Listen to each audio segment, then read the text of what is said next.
Chapter 1 Seizing Lifespan. Under the scorching sun, with a clear blue sky above and mountains all around, the world seemed to ripple. The forest swayed, and a mountain breeze blew into the valley, bringing a slight coolness to Guan, who was standing in the garden. Guan wiped the sweat from his forehead, his eyes burning as he stared at the blooming flowers and plants on the ground. Each one was brightly colored, showing no signs of wilting despite the intense heat. On his left and right stood two other young men. Today, the three of them had joined Medicine Valley under the elixir hall of the Supreme Sect. Compared to Guan's excitement, the other two seemed uninterested, wiping their sweat absent-mindedly. In front of them stood a young man in plain clothes. His appearance was ordinary, but his body was tough, and his eyes were bright. He was Zhang Chuanqiu, the senior disciple of Medicine Valley, explaining the key points of picking spirit flowers and spirit grass to the three of them. All the plants in this garden are first-order medicinal herbs. You can't uproot them when you pick them. You need to cut them at the stem close to the ground. After cutting, wrap the root in the spirit protection paper in your hand to prevent the loss of spiritual energy. Zhang Chunkia's voice was loud, and he seemed energetic, unaffected by the scorching sun. Guan held scissors in his right hand and white strips of paper in his left, carefully noting every word Zhang Chuanqiu said. Unlike the two beside him, he cherished this job dearly. He had endured many scornful looks to get this opportunity. Everyone thought he was giving up, that he wanted to fall into decline. Little did they know, this path was the most suitable for him to become stronger. All right, let's begin. Each of you picks one, and I'll examine them, Zhang Chuanqiu said. As soon as he finished speaking, Guan squatted down. Guan placed the spirit protection paper down and carefully held the stem of the red flower in front of him with his left hand. Brother, you're too nervous. Even if you cut it wrong, it's no big deal. These are just first-order medicinal herbs, used to refine basic elixirs. Back home, I wouldn't even look at them, said Meng Lang on Guan's right. His clothes were luxurious, indicating a noble background. In fact, it was true. Besides Guan, who was a house servant, the other two came from wealthy families. However, in the world of immortal cultivation, spirit root qualifications were essential, and they both had the most common 5-element spirit root. To stay in the Supreme Sect, they could only be servant disciples. Guan ignored Meng Lang's words and focused on cutting the flower. Holding the stem, he gently cut it with the scissors, then wrapped the root of the red flower in the spirit protection paper. After finishing, he stood up and handed it to Zhang Chuanqiu for inspection. Zhang Chuanqiu took a look and smiled in satisfaction. Well done, you're very meticulous. Guan didn't respond, staring intently at the red flower in Zhang Chunkia's hand. At this moment, he was even more nervous than before he cut it. A few moments later, a line of text that only Guan could see appeared in front of him. You successfully obtained 1 year of lifespan from the red spirit flower, first order. Success. A smile spread across Guan's face, and he felt a weight lift off his shoulders. Indeed, only plants and animals containing spiritual energy could allow him to obtain lifespan. The first time Guan obtained lifespan was when he was 10 years old. He accidentally bumped into another house servant carrying a pot of spirit flowers, spilling the flowers, and gained 12 years of lifespan as a result. At the time, the court guardian was furious and threatened to cut off his hand, but third Miss Ji Xiaoyu intervened and saved him. This time, Guan was able to join the Supreme Sect, thanks to Ji Xiaoyu's influence. Ji Xiaoyu was a rare dual spirit root genius, attracting the attention of many great immortal cultivation sections. When she joined the Supreme Sect, she brought 5 Ji family members, with Guan being one of 2 house servants. Without Ji Xiaoyu, with his 5-element spirit root, he could only join a third-rate sect. While Guan was secretly pleased, Meng Lang and another young man named Liya had also finished picking. Zhang Chuanqiu placed the 3 red spirit flowers into his storage bag at his waist and said sternly, "Your task today is to collectively pick 50 red spirit flowers. You can only stay in this garden and must not trespass into other gardens. After completing the task, bring the red spirit flowers to the loft and find me." Then, Zhang Chuanqiu turned and left. Meng Lang waved his fist at Zhang Chunkia's back and muttered, "Such a small task, but he talked about it for half a day. Has he never guided junior disciples before?" Liya sat on the ground, wiping his sweat furiously with his sleeves. After Zhang Chuanqiu went upstairs, Guan turned to Meng Lang and Liya and said, "Brothers, Looking at your luxurious clothes, your families must be very wealthy, and you're not used to such hard work. I'm different. I'm just a house servant. How about I take on this task? You two can rest in the shade, and look after me in the future. Meng Lang's eyes lit up and he laughed happily. Sure, brother, you're very thoughtful. If you ever struggle to stay here, I'll make sure you're well fed and cared for. Li Ya, too tired to speak, nodded in agreement. The two then left their spirit protection paper behind and supported each other out of the garden. Guan picked up the spirit protection paper, looked at the garden, and his eyes sparkled, hotter than the blazing sun above. To him, the whole garden of red spirit flowers was not just flowers but steps leading to the path of longevity. He began his work carefully, not only to complete the task but to do it well and avoid losing this perfect job. The sun blazed, showing no regard for the mortals below. Meng Lang and Li Ya rested in a small pavilion, ceaselessly wiping their sweat, watching Guan. Time ticked by, and Guan sweated profusely, but he was enthusiastic, his smile never fading. Seeing Guan's flushed face, Meng Lang couldn't help but sigh. In such heat, this kid is really pushing himself. I like it. In the future, we'll look after him, make sure he eats and drinks well, and no one bullies him so he can keep helping us. Li Ya rolled his eyes and said irritably, there are hardly any people in this valley. Who'd bully him? If the senior brother did, would you dare to argue? Meng Lang fake coughed and looked at Li Ya asking, brother, which Li family are you from? Li Ya replied calmly, the Li family of Chongluo, Cangzhou.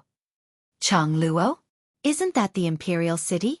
You share the same surname as the imperial family? Meng Lang asked in surprise, his eyes widening at once.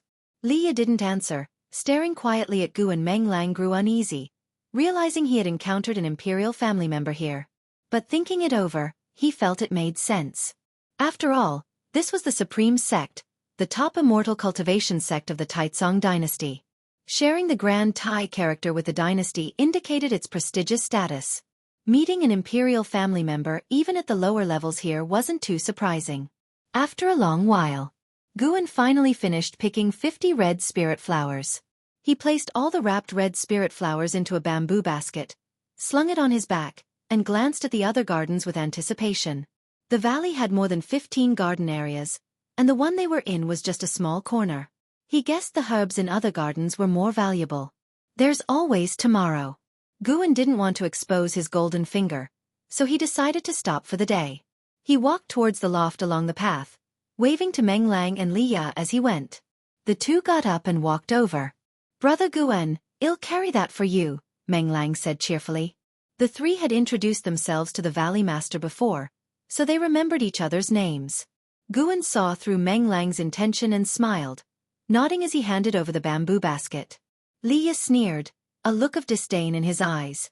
Guan only wanted to keep this job, not wanting to be transferred out for doing too well, so he didn't bother arguing with Meng Lang. The three came to the loft to see senior brother Zhang Chuanqiu. Zhang Chuanqiu was holding a book, and when he saw the three enter, he put down the book and said, "Put down the red spirit flowers. These three are the basic sorcery books from the master. Cultivate diligently in your spare time, strive to jump out of here, and become a true disciple of the supreme sect." 5 years ago, a disciple received the master's spirit pill, successfully established a foundation, and became an outer sect disciple of the supreme sect.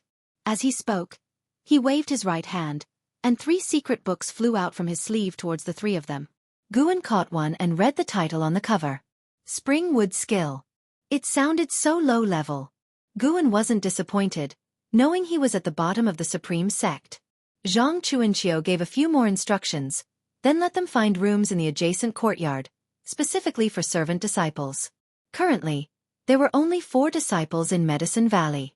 The Valley Master was away and wouldn't return for 2 years, so Zhang Chuanqiu was in charge for now. After 30 minutes, Guan lay on the wooden bed, breathing heavily, his face flushed from the recent exposure to the sun. With a thought, lines of text appeared before his eyes. Name, Guan, lifespan, 15/151. Spirit root. 5 elements ordinary spirit root, can evolve with lifespan investment. Cultivation level. Not ranked, can evolve with lifespan investment. Cultivation technique. Fire control art, not yet mastered, can evolve with lifespan investment. Guan had gained 88 years of lifespan in one go. Before this, his lifespan was 63 years, including the 12 years he gained at 10 for breaking the flower pot, meaning his original lifespan was only 50 years. First-order medicinal herbs could provide 1 to 2 years of lifespan, but to a mortal, even a year was incredibly long. Guan looked at his attribute panel, becoming more excited as he did. In such a short time, he had gained 88 years of lifespan. This job was perfect. He wanted to stay in Medicine Valley forever. Who cared about being an outer sect disciple or inner sect disciple? Becoming an official disciple supposedly required undertaking external tasks, hunting demons, and slaying monsters in the mortal world, dangerous tasks. Guan had never killed even a chicken from childhood. In his previous life, he was an ordinary person on Earth. The idea of killing was impossible for him. Staying in Medicine Valley was great, almost free of danger and a way to earn lifespan madly. Who said immortal cultivation had to be about risking one's life? Guan indulged in beautiful fantasies, unable to pull himself out. A night passed. Guan woke up early, and after a simple wash, he went to find Zhang Chuanqiu for a task. Zhang Chuanqiu hadn't slept. He was practicing qi absorption. Seeing Guan's diligence, he smiled in approval, then got up, walked to the door, and pointed to a garden, saying, "You can pick the spirit heartgrass in that garden. After picking, leave the spirit heartgrass at the door and don't knock." Then he waved his sleeve, and strips of spirit protection paper fell into Guan's hands. Zhang Chuanqiu hesitated for a moment, then smiled kindly. "Junior brother, work hard. With diligence and perseverance, you will surely succeed." Chapter 2 Millennium Lifespan. Spring passed and autumn came. Medicine Valley of the Supreme Sect went through another year of neglect in the change of seasons. The door of a pavilion opened, and the 16-year-old Guan, Meng Lang, and Leah walked out from the room. They turned around and saluted inside. Then Meng Lang closed the door. The three of them breathed a sigh of relief and then walked down the stairs. When they arrived at their own courtyard, Meng Lang couldn't help but complain. He could talk for an ancient hour about these things. "Wouldn't it have been easier if he just handed us the 100 herbs collection?" Leah shook his head helplessly, then he walked to the corner of the courtyard, picked up the sword inserted in the soil, and began practicing his swordsmanship. Although his spirit root qualification was mediocre, he was, after all, from the imperial family and had a set of exquisite swordsmanship in his hands. He planned to use this swordsmanship to make a comeback. The Taitsong dynasty revered the traditions of immortal cultivation. The court officials were all practitioners of it. The dynasty designated every citizen in the 13 provinces into ranks. From low to high, they were slaves, commoners, officials, and immortals. Merchants were also considered commoners. Only those who achieved immortal status could be considered truly noble. Ordinary officials could only hold office in towns. The rulers of commanderies or a prefect of a province were all immortals, let alone Chongluo in the imperial city. To enter Chongluo, one had to be immortal. Many families of immortal status would exile children with poor spirit root qualification to ensure the purity of their bloodline. The imperial family was no exception. The immortal status Leah was not someone Guan could provoke, because he was of slave status. During this year, Guan specifically helped Leah and Meng Lang pick medicinal herbs. Most of the picking took place in summer or early morning, so his efforts earned their goodwill. At other times, such as planting, watering, and fertilizing, Guan did not help them. They also felt embarrassed to ask for help because Zhang Chuanqiu would always stand on the pavilion, watching during the planting. Guan listened to Meng Lang's incessant chatter while watching Leah practice swordsmanship. Every man had a dream of being a swordsman. After a year of spending so much time together, the three of them had established a good bond. Leah did not mind them watching his sword practice. After all, he couldn't hide and practice swordsmanship, and the Li family's swordsmanship also had a unique energy-nurturing spell. Merely practicing the sword moves was useless. Meng Lang talked for a long time but finally ended his speech with reluctance. He patted Guan's shoulder and smiled. "You never practice, why are you so interested in swordsmanship?" Guan casually replied, "I am of mediocre qualification, so I'm too lazy to practice. Watching him practice is just out of boredom. Don't you think life in Medicine Valley is very monotonous?" "Yes, it is too boring. Back home, I had 4 maidservants for entertainment. Do you know?" Meng Lang lamented and then started his endless chatter again. Guan had long been used to his bragging nature and was too lazy to expose him. Until dusk fell, Leah finally finished practicing. He inserted his sword into the courtyard soil. While wiping his sweat, he said, "I'll take a walk in the small forest." With that, without waiting for Guan and Meng Lang to respond, he walked towards the courtyard gate. After he left the courtyard, Meng Lang muttered in a low voice, "What do you think he's always doing in the small forest?" Guan shrugged. "How should I know? He's a scion of the imperial family. It's normal for him to have some secrets. What if he returns someday to become a prince? Impossible, he's already been sent out to be a servant disciple. But think about it, there are many sects besides the supreme sect. Why was he sent here to be a servant?" Guan shook his head. His words stunned Meng Lang. Then, Guan walked to the well, scooped a ladle of water from the bucket, drank it in one gulp, and then put down the ladle, heading towards the courtyard gate. Meng Lang did not follow Guan. He knew what Guan was going to do. After muttering a word, he returned to his room to practice. Guan arrived at a patch of land where second-order spirit grass, calming grass, was planted. This year, Guan had only been picking first-order medicinal herbs. The herbs here were not ordinary plants. They took longer to mature. Many herbs needed years to be harvested, so the herbs he picked within a year were not many. Zhang Chuanqiu had said that in another month, they could pick the calming grass in this patch for the first time. Guan had been looking forward to it for a long time. In his eyes, each deep blue calming grass wasn't just a medicinal herb but a number representing his lifespan. Suddenly, Guan saw a calming grass shaking. He looked closely and his face instantly changed. He immediately vaulted the wooden fence and rushed over quickly. He saw a palm-sized white-furred mouse digging at the soil under the calming grass, seemingly trying to uproot it. Seeing Guan rushing over, the white-furred mouse was so frightened it bolted away like a flash of lightning, quickly disappearing under the wooden fence at the edge, escaping without a trace. Guan initially wanted to chase after it, but seeing the calming grass bitten off and its stalk broken, he quickly squatted down and took out a piece of spirit protection paper from his waist. His left hand quickly snapped off the calming grass, and then his right hand used the spirit protection paper to wrap its root, preventing the spiritual energy from dissipating. After finishing the wrapping, Guan stood up. "You successfully obtained 4 years of lifespan from the second-order calming grass." Before Guan could smile, another line of text appeared in front of him. "Your lifespan surpassed 1,000 years for the first time, activating the lifespan detection function." Lifespan detection? Curious, Guan looked at a calming grass on the ground and murmured in his heart, "Check lifespan. Calming grass, second-order 4/25/102 years. Age/lifespan/lifespan limit. This calming grass could live up to 102 years? The obtained lifespan differed from its original lifespan. It seemed he couldn't completely take away all of the target's lifespan. Most of it dissipated with the target's death. Guan wasn't sure about the difference between lifespan and lifespan limit, possibly related to cultivation. He picked up the wrapped calming grass, got up and left, walking towards Zhang Chunqia's pavilion. All medicinal herbs in Medicine Valley needed to be handed over to Zhang Chuanqiu for safekeeping. Every 6 months, Guan and the others received their salaries as servant disciples of the Supreme Sect. It was all used to cultivate spirit stones and spirit pills. Zhang Chuanqiu also rewarded them with seeds based on their performance. There were 3 calming grasses planted in Guan's room, one more than Meng Lang and Li Ya. Meng Lang and Li Ya didn't feel jealous about this. Just as Guan was leaving the garden, he saw someone climbing the stairs leading to Zhang Chunqia's pavilion.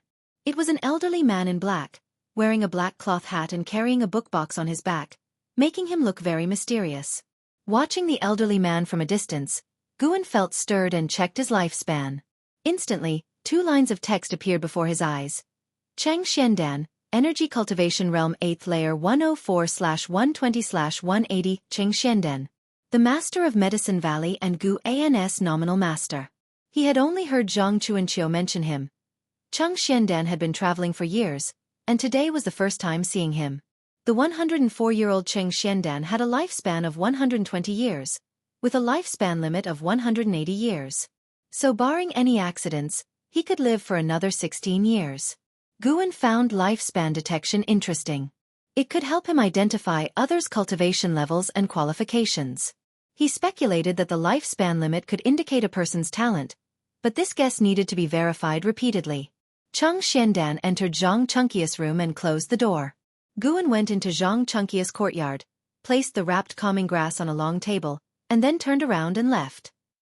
He returned to his own courtyard and first visited Meng Lang, who was cultivating inside. Meng Lang, Energy Cultivation Realm 2nd Layer 17/90/190. Indeed a waste. After understanding Meng Lang's lifespan, Guan didn't talk much and soon returned to his own room. Until nightfall, he heard Li Ya's footsteps and got up to open the door. Li Ya just turned to go into his room. Seeing him open the door, he couldn't help asking, "What's the matter?" While checking Li Ya's lifespan, Guan replied, "Master is back. How about we visit him together tomorrow?" Li Ya, Energy Cultivation Realm 6th Layer 18/210/1550. Hiss. A lifespan limit of 1,550 years. So, this was the talent of the imperial family? Wasn't Li Ya said to have a mixed spirit root? Guan's look towards Li Ya changed. Perhaps Li Ya was an undiscovered genius who would eventually shine brightly. And this guy had reached the 6th layer of the energy cultivation realm. What did it mean? Playing dumb to catch tigers? The cultivation levels Guan was exposed to, from low to high, were Qi cultivation, foundation establishment, core formation, nascent soul, and divinity transformation. Each major realm was divided into 9 smaller layers. Li Ya managed to reach the 6th layer of the energy cultivation realm at 18 years old. It wouldn't be long before he could reach foundation establishment, becoming an official disciple of the supreme sect. He must build a good relationship with such a talented fellow disciple. Hearing this, Li Ya raised his eyebrows slightly and nodded. "Sure, you are considerate. Call me when you get up tomorrow." With that, he turned and walked toward his room. Guan watched him close the door, his heart full of emotions. Indeed, social classes existed in every world, and the difference in status destined it to be difficult for him and Li Ya to become real friends. Guan wasn't angry. Being a house servant since childhood, he had endured many cold looks and neglect. He didn't resent Li Ya, who appeared mediocre to him. No matter, with the golden finger that could take lifespans, Guan believed he would eventually become immortal. Before that, what he needed was to keep a low profile and survive the accumulation phase steadily. To live peacefully meant no conflicts, no stirring trouble, and the lower the profile, the better. Guan smiled, then turned and closed the door. Tonight's moon was round and its light spread like water on the stone steps in the courtyard. At dawn, inside the great hall, Guan, Meng Lang, and Li Ya stood side by side. In front of them, Cheng Xiandan sat on a chair, holding a cup of hot tea. Zhang Chuanqiu stood beside him, showing great respect. Zhang Chuanqiu, Energy Cultivation Realm 5th Layer 54/110/175. Guan thought his senior brother's qualification was low. But then again, there were many such medicine valleys in the supreme sect, and having one Li Ya was already rare. Moreover, compared to them, Guan was the most useless when he first arrived. Cheng Xiandan raised his murky eyes to observe the three of them. He began, "I have heard about your performances from your senior brother. Since this is our first meeting, I should present you with greetings. You can choose among the 100 herbs collection, the energy nurturing skill, and the poison wood vine spell. You can only choose one, and you must not share them. If I find out, you will be severely punished." Hearing this, Meng Lang was the first to speak. "Master, I want the poison wood vine spell." Guan thought that no one would want the 100 herbs collection, so he let Li Ya choose first as a favor. Li Ya followed, disciple wishes for the 100 herbs collection. Guan looked at him in surprise. Brother, not playing by the rules. Chapter 3 Evolution Cultivation Technique. Dragon Strength Divine Primordial Skill. Meng Lang and Zhang Chuanqiu were equally surprised by Li Ya's choice, but they did not speak.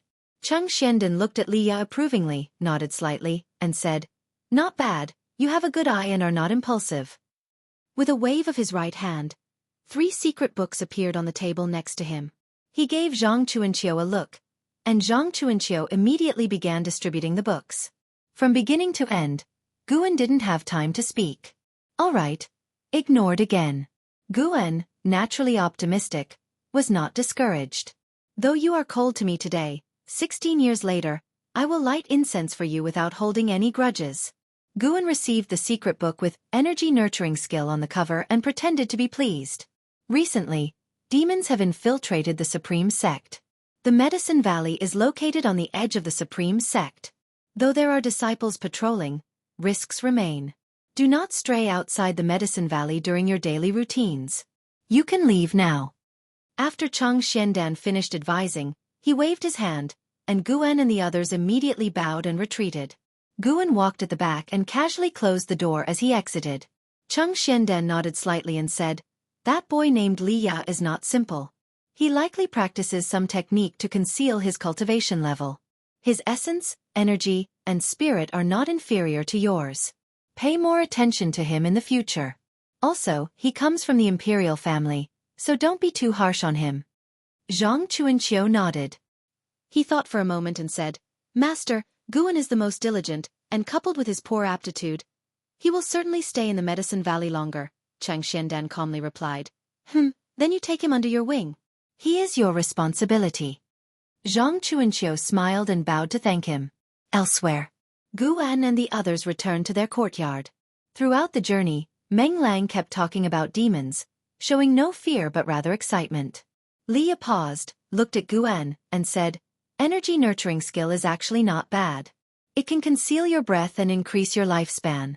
I already have a cultivation technique, so I don't need it. For someone like you, the energy nurturing skill is actually a better choice." Upon hearing this, Guan smiled and said, "Thank you, Brother Li, for your guidance. I might spend my life in the Medicine Valley, and the 100 Herbs collection indeed holds little meaning for me.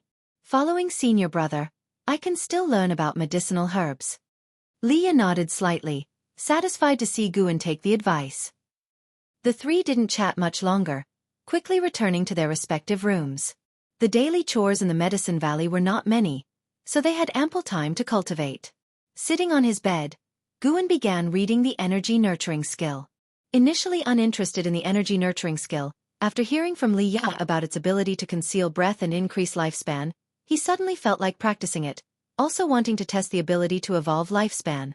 Over the past year, he had cultivated the springwood skill given by Zhang Chuanqiu without any progress, so he gave it up after half a month. For him, rather than the monotonous cultivation, it was better to read more books on medicinal herbs and various travel notes in the library of the Medicine Valley to broaden his horizons.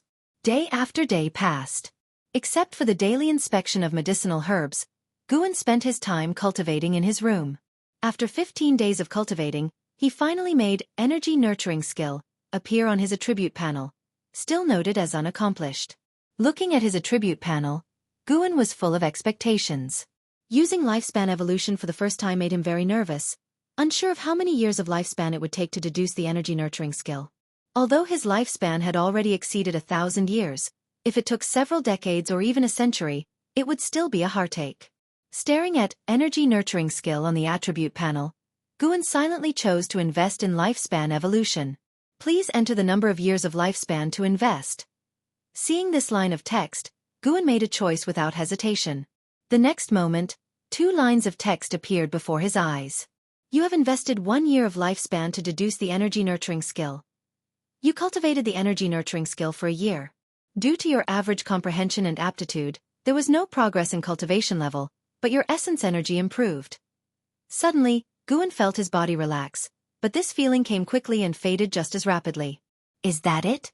The word average deeply stung Guan. How utterly insulting. Guan's heart filled with confusion. Could aptitude be related to the spirit root? He decided to use lifespan evolution on his spirit root, investing a full 100 years of lifespan. You have invested 100 years of lifespan to evolve the spirit root. You started comprehending the natural world, increasing the spirit root's perception of nature. After 100 years, your 5-element spirit root's perception improved.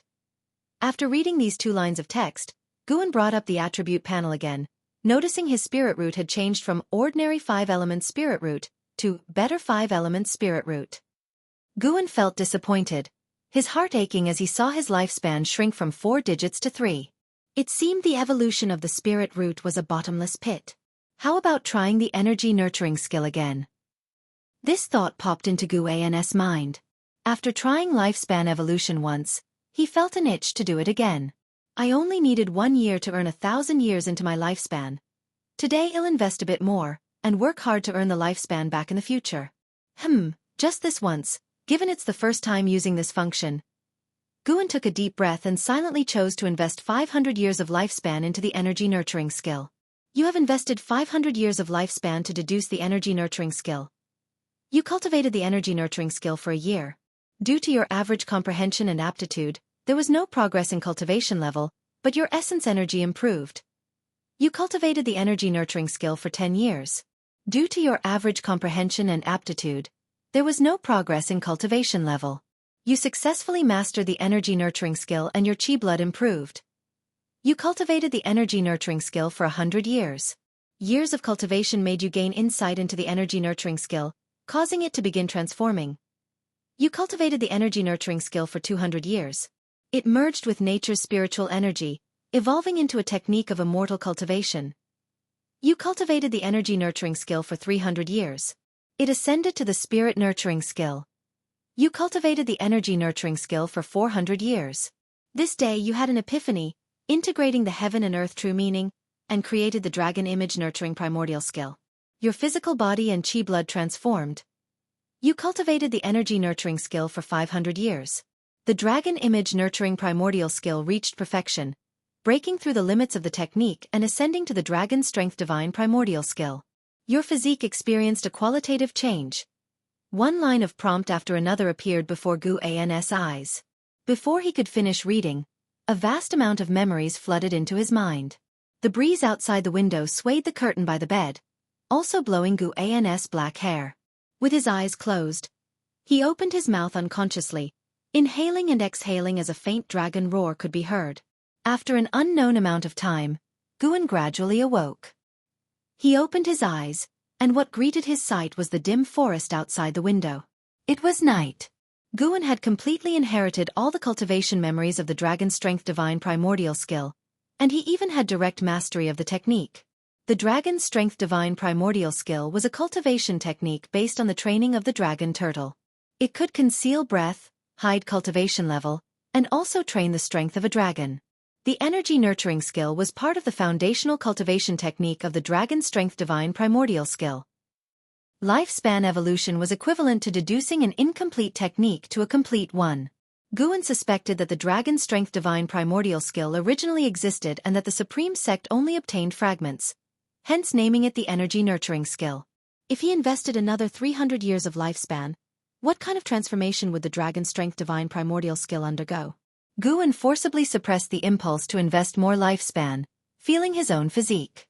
He could sense a dominant strength within his body, making him feel immensely powerful. He felt as if he could shatter a pavilion with a single punch. This feeling of immense strength was truly wonderful. Moreover, his senses were significantly enhanced, allowing him to hear the breathing of Meng Lang and Li Ya.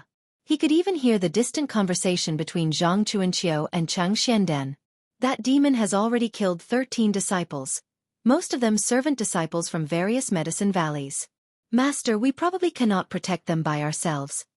It's all right, I have already requested a sect mission, and the sect will send a disciple in the Foundation establishment realm to guard our medicine valley.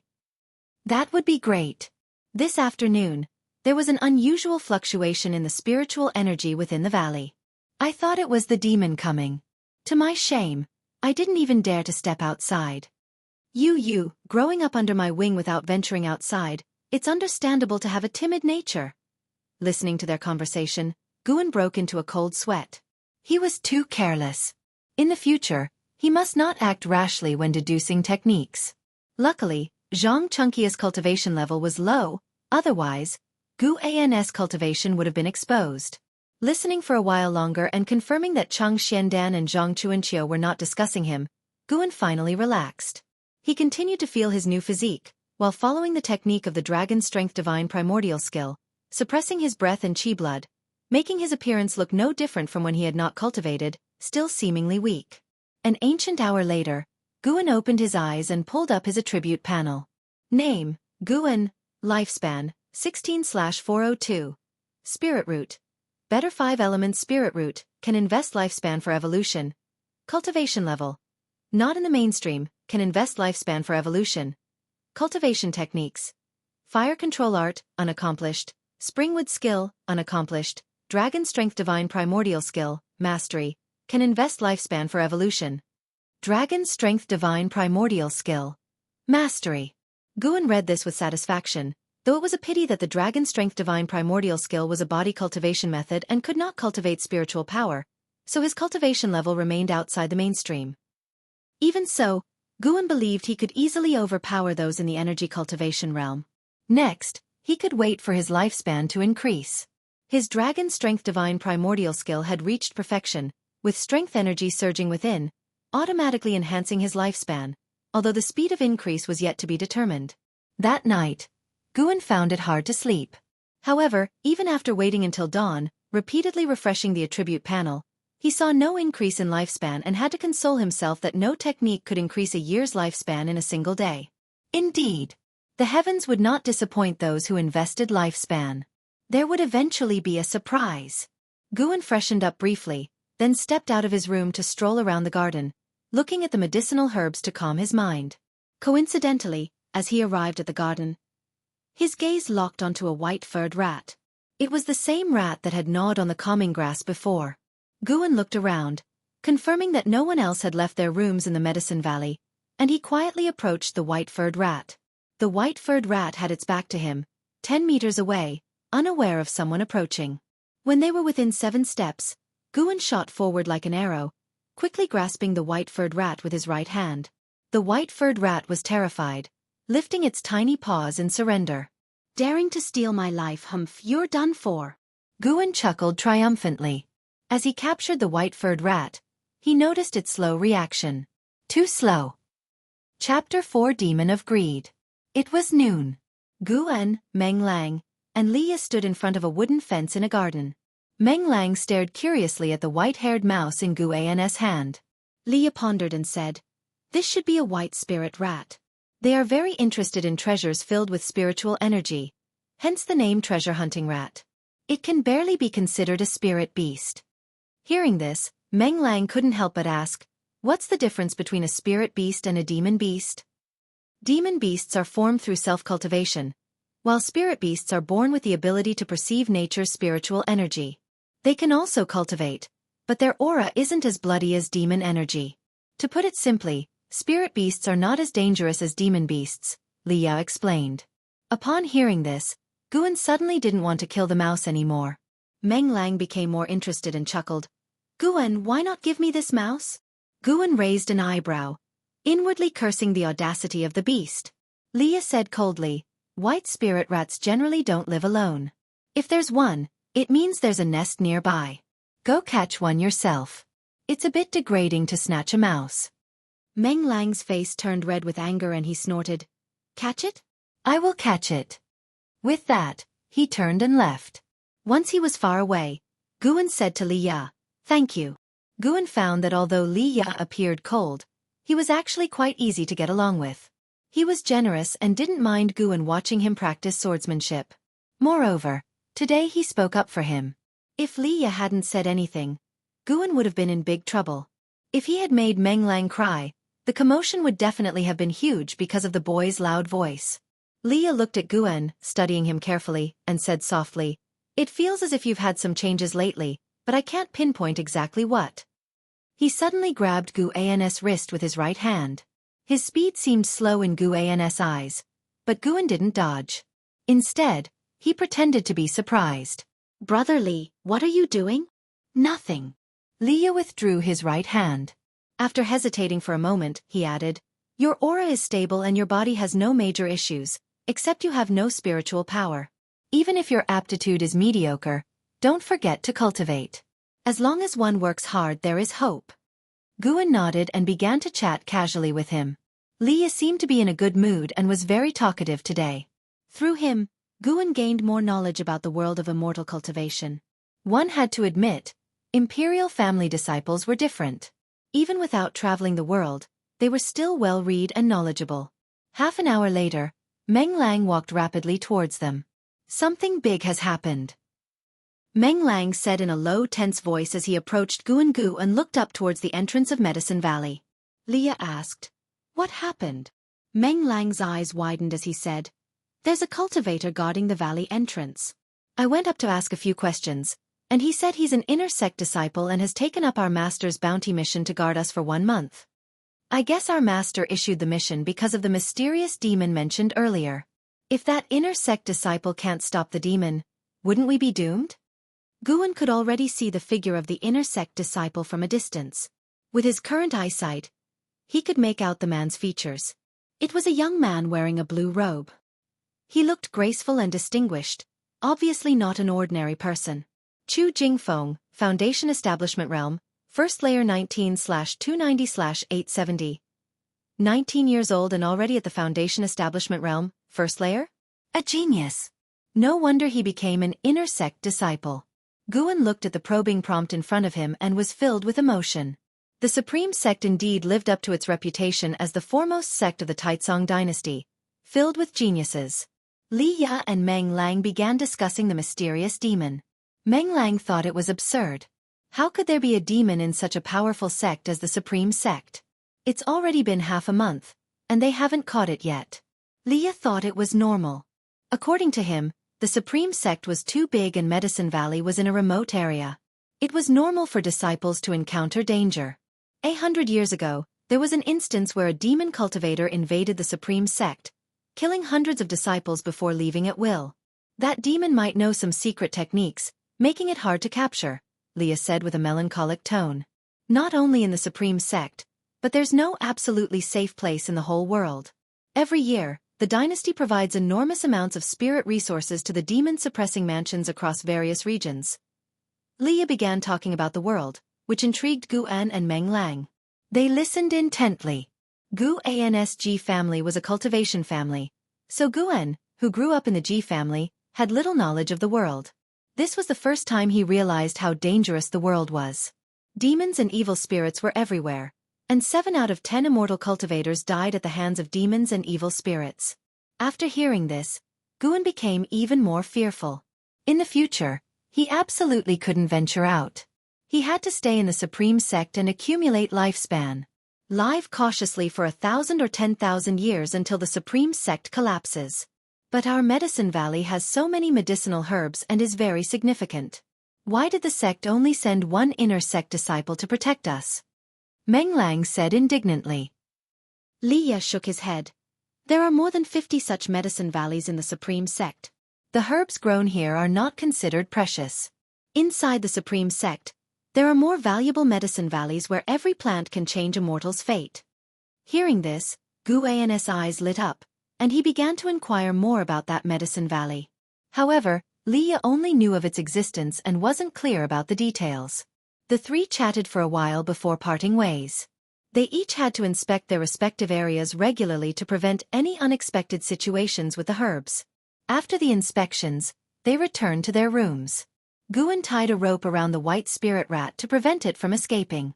He sat cross-legged on the bed with the white spirit rat on his leg, and then began to cultivate. He practiced the Dragon Strength Divine Primordial skill, which could enhance chi and lifespan. As for other cultivation techniques, he couldn't be bothered. Once he extended his lifespan, he could sacrifice it directly. When night fell, Medicine Valley became unusually quiet. With his heightened senses, Guan could hear Chang Xiandan and the inner sect disciple Chu Jingfeng having a conversation a few hundred feet away. Chang Xiandan was very respectful to Chu Jingfeng, as if Chu Jingfeng was more than just an inner sect disciple. Through their conversation, Guan learned the name of the demon. Demon of Greed. Chu Jingfeng was very disdainful of the demon of greed, and his confident tone reassured Chang Xiandan. Guan could clearly feel Chang Xuandan's heartbeat returning to normal. Demon of Greed. Guan's eyes flickered with curiosity, wondering if his Dragon Strength Divine Primordial skill could eradicate the demon of greed. According to the inherited memory of the Dragon Strength Divine Primordial skill, its dragon strength could subdue demons and exorcise evil spirits. He had to prepare for the worst. What if Chu Jingfeng couldn't hold them off? No matter how long his lifespan was, he had only 1 life. He couldn't take the risk. That night, everyone's aura in Medicine Valley was unstable, clearly affected by their emotions, which made Guan even more nervous. It wasn't until dawn that Guan finally fell asleep. In the following 5 days, the demon of greed did not appear, and Guan gradually relaxed. On the 6th day, as usual, Guan went back to his room to rest after nightfall. This time, he brought back 4 travelogues from the library to learn more about the world. The white spirit rat scurried out from under the bed, quickly jumped onto the table. Ever since it experienced the aura of Gu and cultivating the dragon's strength divine primordial skill, it became reliant on Guan. Now even if it wasn't tied, it wouldn't run away. Guan sat at the table, teased the white spirit rat, and then began reading a book titled Green Hero Travelogue. The window was half open, and the eerie night wind blew in, causing the oil lamp flame to flicker and the shadow of the white spirit rat on the table to stretch and contract. Guan found the travelogue to be quite interesting. Though it was filled with tales of men and women's affairs, the green hero traveled the world, appreciated the scenery from north to south, vanquished demons, and had many fleeting romances. By late at night, Guan felt something was amiss. How did every woman the green hero met fall for him? This guy always pretended to be troubled, yet willingly went along with them. Was this written by a scholar?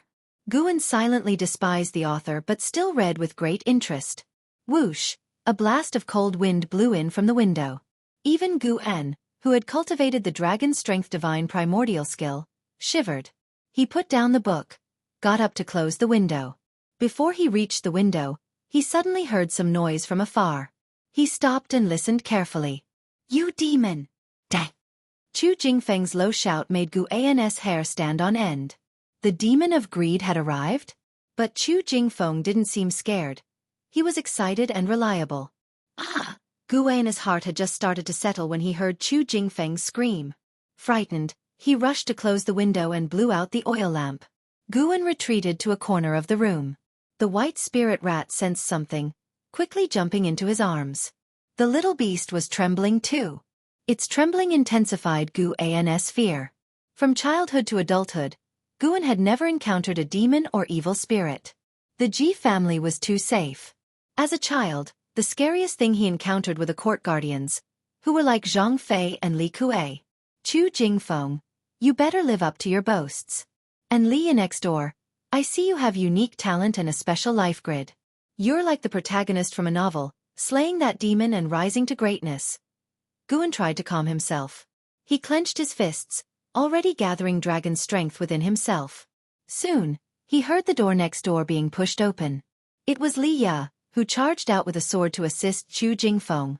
As for Meng Lang, he was even more pathetic than Guan, hiding under the bed, making Guan almost curse out loud in his panic. This guy usually put on such airs, calling himself the big brother, but turned out to be a coward in real danger. Thinking of this, Guan felt each passing second was a torment. In his perception, Chu Jingfeng's aura suddenly vanished, whether dead or alive unknown. Demon! Stop right there. Li Ya's voice was caught by Guan, making him shiver. Was the demon planning to eat them? Then there was a loud thud, and Li Ya's voice went silent. Game over already? So weak? Guan's heart pounded like a drum. Impossible to calm down. Cheng Xiandan and Zhang Chuanqiu hid in their respective rooms, pretending not to hear anything despite the commotion. Like master, like disciple. Outside, there was an eerie silence. Even with Guan's heightened senses, he couldn't detect the movements and aura of the demon of greed. Chapter 5. That's it? The night was silent, with the sound of a pin dropping. Leaning against the wall, Guan cursed inwardly. Why was his heartbeat so fast? For some unknown reason, although he could not hear anything outside, he had an inexplicable feeling that the demon of greed was approaching his house. His eyes moved back and forth between the door and the window. The moonlight seeped through the cracks, so bright, it was terrifyingly bright. The white spirit rat trembled, making Guan's chest itch. He wanted to throw it out, but he couldn't bear to. Time slowly passed as Guan held his breath and focused his attention. Guan had never longed for daylight to come as much as he did now. This supreme sect was not safe at all. From now on, he would have to accumulate more lifespan, grow stronger quietly, and never stop improving his strength. Guan's mind wandered aimlessly. He didn't know how much time had passed when his gaze suddenly fixed on the threshold of the door. The door was less than a meter to his left. The threshold, illuminated by the moonlight, had a shadow appearing in the crack. At that moment, his scalp tingled. The demon of greed. It was coming. Gu An's heart raced up to his throat, his whole body tensed. He even felt the urge to rush out. Suddenly, Gu An's body stiffened. He felt a wet hand press down on his head. Sharp nails dug into his forehead, sending chills down his spine. His mind went blank in an instant. He cautiously looked up and saw a pale arm emerging from the darkness above his head, like a woman's arm, with a hand pressing down on his head, nails sharp like claws. The owner of the arm reached out from the darkness. A hideous face with disheveled hair appeared, its true features obscured, only the blood-dripping fangs visible. She was smiling. Damn. Guan was completely terrified. He lifted his arm and slapped it angrily, hitting the face of the demon of greed. Bang! The roof of the house was blown open, blood and flesh splashed inside. Shards of tiles and turf from the roof flew up tens of meters high, disappearing into the night. The night sky was so dark, the mountains and forests surrounding Medicine Valley stood like demons and ghosts. Huff, huff, huff! Guan panted heavily, his raised right arm trembling. His hand was covered with blood, and the blood of the demon of greed splattered all over his face. When everything quieted down, Guan still couldn't calm down. Moonlight poured down, shining into the house. A huge bloodstain blossomed on the wall, horrifying and terrifying. A pale severed arm lay at Gu An's feet. After a dozen breaths, Guan finally calmed down. You have successfully taken 52 years of lifespan from the demon of greed, Tier 2. Looking at the prompt that popped up in front of him, he still panted heavily, but his eyes took on a quizzical look. That's it. Guan found it absurd. Was he too strong, or were Chu Jingfeng and the others too weak? Just as he was confused, he vaguely heard a door opening. He immediately lay down, closed his eyes, and hung the demon of greed's arm on himself with a swift motion. That wasn't enough. He raised his hand, pried the demon of greed's fingers open, and then clamped them around his neck. After doing all this, he spread his arms and pretended to be unconscious. Autumn was approaching, and the weather was no longer so scorching hot. Guan was picking calming grass in the garden area. Li Ya and Meng Lang stood outside the wooden fence, watching him work. Half of Li Ya's body was wrapped in white cloth, and there were 2 shocking scars on his face, almost reaching his right eye. It was hard to imagine what he had been through. On the other hand, Meng Lang seemed unharmed. He stared at Guan, clicking his tongue in wonder. This kid could still be so happy picking medicinal herbs, as if he hadn't encountered the demon of greed. Li Ya's face was expressionless, but the scars on his face added a touch of fierceness to him. He said calmly, maybe he is finding joy in his suffering. How do you know he can still keep smiling after closing the door to his room? That night 4 days ago seemed like just yesterday. Li Ya recalled his fight with the demon of greed, filled with lingering fear. He survived purely by luck. Chu Jingfeng's injuries were even more serious than his, having an arm torn off. As for Cheng Xiandan, Zhang Chuanqiu, and Meng Lang, they were all unscathed. That morning, the Supreme Sect sent several cultivators. Their cultivation levels were higher than Chu Jingfeng's, the highest reaching the 9th layer of the Foundation establishment realm. They interrogated Guan thoroughly, who pretended to be traumatized, knowing nothing. In the end, those cultivators concluded that someone else must have intervened, saving the servant disciples in this part of Medicine Valley. After all, Guan had no spiritual power, so it couldn't have been him who killed the demon of greed. Afterward, Guan intentionally switched to a different house. Zhang Chuanqiu treated him even better, seeming very guilty. While Li Ya and Meng Lang discussed Guan was enjoying the pleasure of harvesting the lifespan from second-tier medicinal herbs. Second-tier herbs could bring him 2 to 5 years of lifespan. He was helping Li Ya and Meng Lang pick a total of 60 second-tier herbs this time, which was immensely satisfying. Simultaneously, he couldn't help but think of the demon of greed. Killing the demon of greed gave him 52 years of lifespan. Wouldn't that mean exterminating demons and ghosts could bring him even more lifespan? But as he thought of that terrifying night and the injuries of Chu Jingfeng and Li Ya, he immediately abandoned the idea. No need. He wasn't in a hurry to get stronger, so why risk his life? Yes. He needed to develop quietly, with caution. After a while, Guan finally finished picking all 60 calming grass. He carried the bamboo basket to Meng Lang, ready to hand it over. Meng Lang fake coughed and said, "This time, you should hand it over to senior brother yourself." Recalling his pathetic performance that night, he felt ashamed to claim any credit from Gu and didn't decline, smiling, "All right." He politely nodded at Li Ya, then walked toward Zhang Chunkia's pavilion. Li Ya did not linger either, turning toward the distant forest, while Meng Lang watched back and forth, awkwardly scratching his nose. In the main hall, Guan handed all the calming grass to Zhang Chuanqiu. Zhang Chuanqiu didn't let him leave immediately but pulled him aside, asking with concern if he had been sleeping well recently. Every time Zhang Chuanqiu thought of Guan being choked by the demon of greed, he felt guilty. As the senior brother, he couldn't protect his junior disciple, which made him feel utterly useless. Guan had always been so obedient and compliant. If this junior disciple died, honestly, even thinking about it made him sad. By the way, regarding the matter of the demon of greed, don't mention it again. Today, when I went to the outer sect, I heard that the demon was raised by a senior within our sect. This matter cannot be spread, just pretend it never happened, Zhang Chuanqiu said seriously. Hearing this, Guan couldn't help but frown. So that's how it was. No wonder the demon could move around so freely for so long. Zhang Chuanqiu seemed uneasy, adding, "Such a senior is not someone we can offend. With just one word, they could make our entire Medicine Valley disappear. You come from humble beginnings. You should understand best the disparity brought by status and power. Only by enduring can we survive." He then raised his hand, taking out a secret book from his chest. "This is a secret technique prepared for you by our master. It cost our master 5 years of sect contributions to obtain. After all, you indeed suffered an injustice." Guan immediately beamed with joy, accepting the secret book and seeing the characters on the cover. Residual wind leg. "Thank you, senior brother. Thank you, master." Guan bowed deeply in gratitude. Zhang Chuanqiu blinked and smiled. "Practice more when you have time. You might be able to protect yourself in the future. Don't give this secret book to Meng Lang. As for Li Ya, he has shown extraordinary talent. Master has decided to help him break through to the Foundation Establishment realm. In 2 years at most, he'll be leaving Medicine Valley."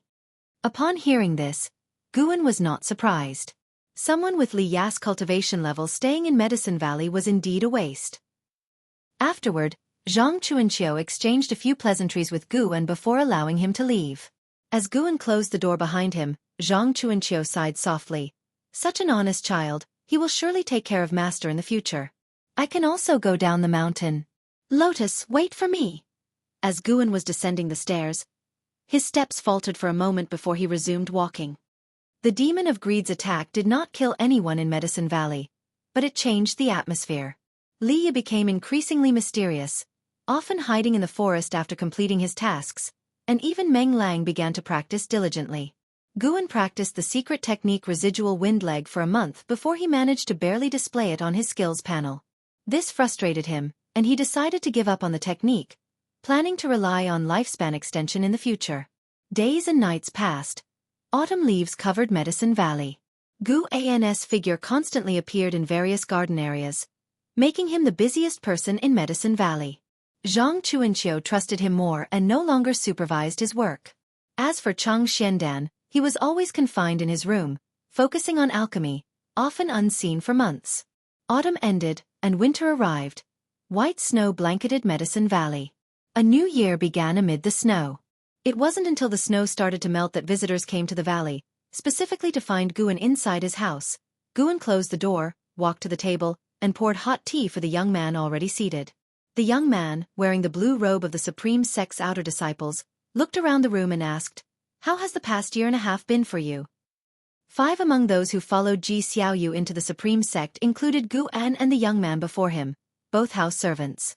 The young man's name was Du Yi, with 4 spirit roots qualification. With the help of the Ji family, he had joined the Supreme Sect's outer sect. After more than a year apart, his entire demeanor had changed. "It was all right," Guan responded casually. Du Yi looked at him, shook his head slightly and said, You insisted on coming here back then. With the influence of the third miss and the Ji family, it wouldn't have been difficult to get you into the outer sect. Why come here to suffer, with no hope of cultivation in sight?" Guan looked at his own nearly 1,000 years of lifespan compared to Du Yi's less than 150, and smiled. My qualifications are mediocre. I'm afraid of death and pain. This quiet place suits me better. Du Yi chuckled and then criticized him a bit more before finally revealing his purpose. Young Master Ji Lin plans to establish a presence within the Supreme Sect for the Third Miss and build a network. We need to contribute as well. You should gather medicinal herbs regularly. I will come every 6 months to collect them. These herbs can be used by young Master Ji Lin to build connections with other disciples. All right, no problem, Guan agreed readily. Medicinal herbs weren't particularly important to him anyway. Seeing Guan so agreeable, Du Yi smiled. They chatted for a while longer before Guan escorted Du Yi to the entrance of the valley, then turned back. Upon returning to the courtyard, Guan saw Liya waiting for him. Liya approached Guan, placing a secret book in his hands. I'm leaving. Take this sword technique as a farewell gift, thanking you for all you've done for me over the past year and a half. Chapter 6: A Fat Outer Disciple.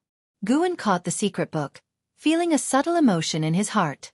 Although he had known for a long time that Liya was leaving, hearing it for real made him feel a bit reluctant. In this medicine valley, he had only 2 friends, as he didn't talk much with Cheng Shendan and Zhang Chuanqiu. Liya was much better than Meng Lang. Meng Lang was just a beast. Are you about to reach Foundation establishment? Guan asked. He had used lifespan detection to see that Liya's cultivation level had already reached the 9th layer of the Qi cultivation realm. A very rapid breakthrough. Could it be that there was a master in the forest guiding him? Or perhaps, was there an old grandfather's soul persecuted by evil people hidden inside Liya? Liya nodded and said, I plan to attempt Foundation establishment next month. He paused for a moment and then said seriously, this farewell, we may never meet again. In this medicine valley, don't be too submissive to Meng Lang. That will make him fawn over you. In the future, Medicine Valley will surely have other disciples. As a senior brother, you must have your own temper. Guan was speechless. How did it happen that 2 people lectured him in one day? But compared to Du Yi, Liya seemed more sincere. Guan suddenly felt reluctant. From childhood to adulthood, he had always been treading on thin ice in the Ji family, never having real friends, only those whom he tried to please. Never had he had a friend like Liya who would give him gifts. He understood that Liya's words would come true. This parting might be for a lifetime. Guan couldn't help but say, you too, don't be so reckless as before. Living is the most important thing. You have ascended from a servant disciple to the verge of Foundation establishment in less than 2 years. Your talent is undoubtedly top tier. As long as you stay alive, you will surely become a top great cultivator famed across the world. Liya heard his words and couldn't help but smile. The 2 stood in the courtyard chatting. Before long, Meng Lang returned, and upon hearing that Liya was leaving, he too became quite downcast. In the end, Liya still left. After saying goodbye to Guan, he went to visit Cheng Shendan, and finally, Zhang Chuanqiu took him away from Medicine Valley. The winter snow had not yet fully melted, making the Medicine Valley quite desolate. In his spare time, Guan began to practice the sword manual given by Liya. He had modest pursuits. He didn't aim to master it but at least to become proficient enough to have it appear on his attribute panel. It took time for cultivation techniques and secret books to appear on the attribute panel. Guan didn't want to be caught unprepared in a dangerous situation, realizing too late that he hadn't cultivated enough. The sword manual given by Liya was called the Li Family 7 Swords. The name was very ordinary, but Guan knew this Li family represented the Taizong dynasty's imperial family, so he practiced very earnestly. Winter passed, and spring brought new life to Medicine Valley. After Liya left, Zhang Chuanqiu brought back another person, a 14-year-old boy named Xiaofan. Xiaofan was a solitary boy. After entering the Medicine Valley, he seldom communicated with Guan and Meng Lang. After Guan helped him pick medicinal herbs several times, Xiaofan developed a liking for him, and gradually they talked more, although Xiaofan still remained mostly silent. As summer arrived, Guan learned from his attribute panel that he had turned 17. From childhood, he had never known his exact birthday, nor did he care. Compared to his birthday, Guan was more eager to know when he could pick 3rd-grade medicinal herbs. Most of the medicinal herbs in Medicine Valley required years to be ready for harvesting, so his lifespan didn't always increase steadily and had begun slowing down recently. One day, Zhang Chuanqiu found Guan, junior brother Gu. I have a task here with considerable reward. Are you willing to take it? Zhang Chuanxiu asked with a smile. Guan raised an eyebrow. Tasks within the Medicine Valley? He resisted his reluctance and asked, "Dare I ask, senior brother, what is the task?" An outer disciple is about to go out for training and won't return for 2 years. The task is to look after the medicinal herbs in his cave.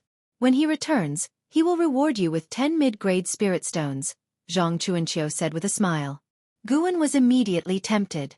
The grades of spirit stones, from low to high, are low grade, mid-grade, top grade, and supreme grade. Each level is worth 100 times more than the previous one. 1 mid-grade spirit stone is equivalent to 100 low-grade spirit stones, and Guan's monthly salary was only 1 low-grade spirit stone.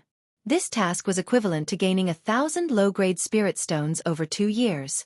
How could he not be tempted? Guan hesitated and asked, "Can that senior be trusted?" Zhang Chuanxiu was taken aback, then laughed heartily. He said with approval, "Good junior brother Gu, you are cautious. Rest assured, that person is an old friend of mine. We entered the Supreme Sect the same year. He chose you because you are diligent and honest. If it were Meng Lang, I wouldn't be so sure. And his cave is not far from our Medicine Valley, only a dozen miles away. You just need to go twice a month." Guan hesitated for a while but eventually agreed. He hadn't had a chance to pick medicinal herbs for half a month. Watching his lifespan not increase made him miserable. He missed the feeling of living 100 years very much. The Dragon's Strength Divine Primordial skill only granted him a year's worth of lifespan each month. Without the golden finger to seize lifespans, he would be quite satisfied, but now he was very greedy. Moreover, he didn't even know how long the effects of the Dragon's Strength Divine Primordial skill would last, as everything had its limits. Zhang Chuanxiu saw that he agreed and directly led him outside the valley. Guan had not left the Medicine Valley in 2 years. Now, leaving the valley made him somewhat nervous.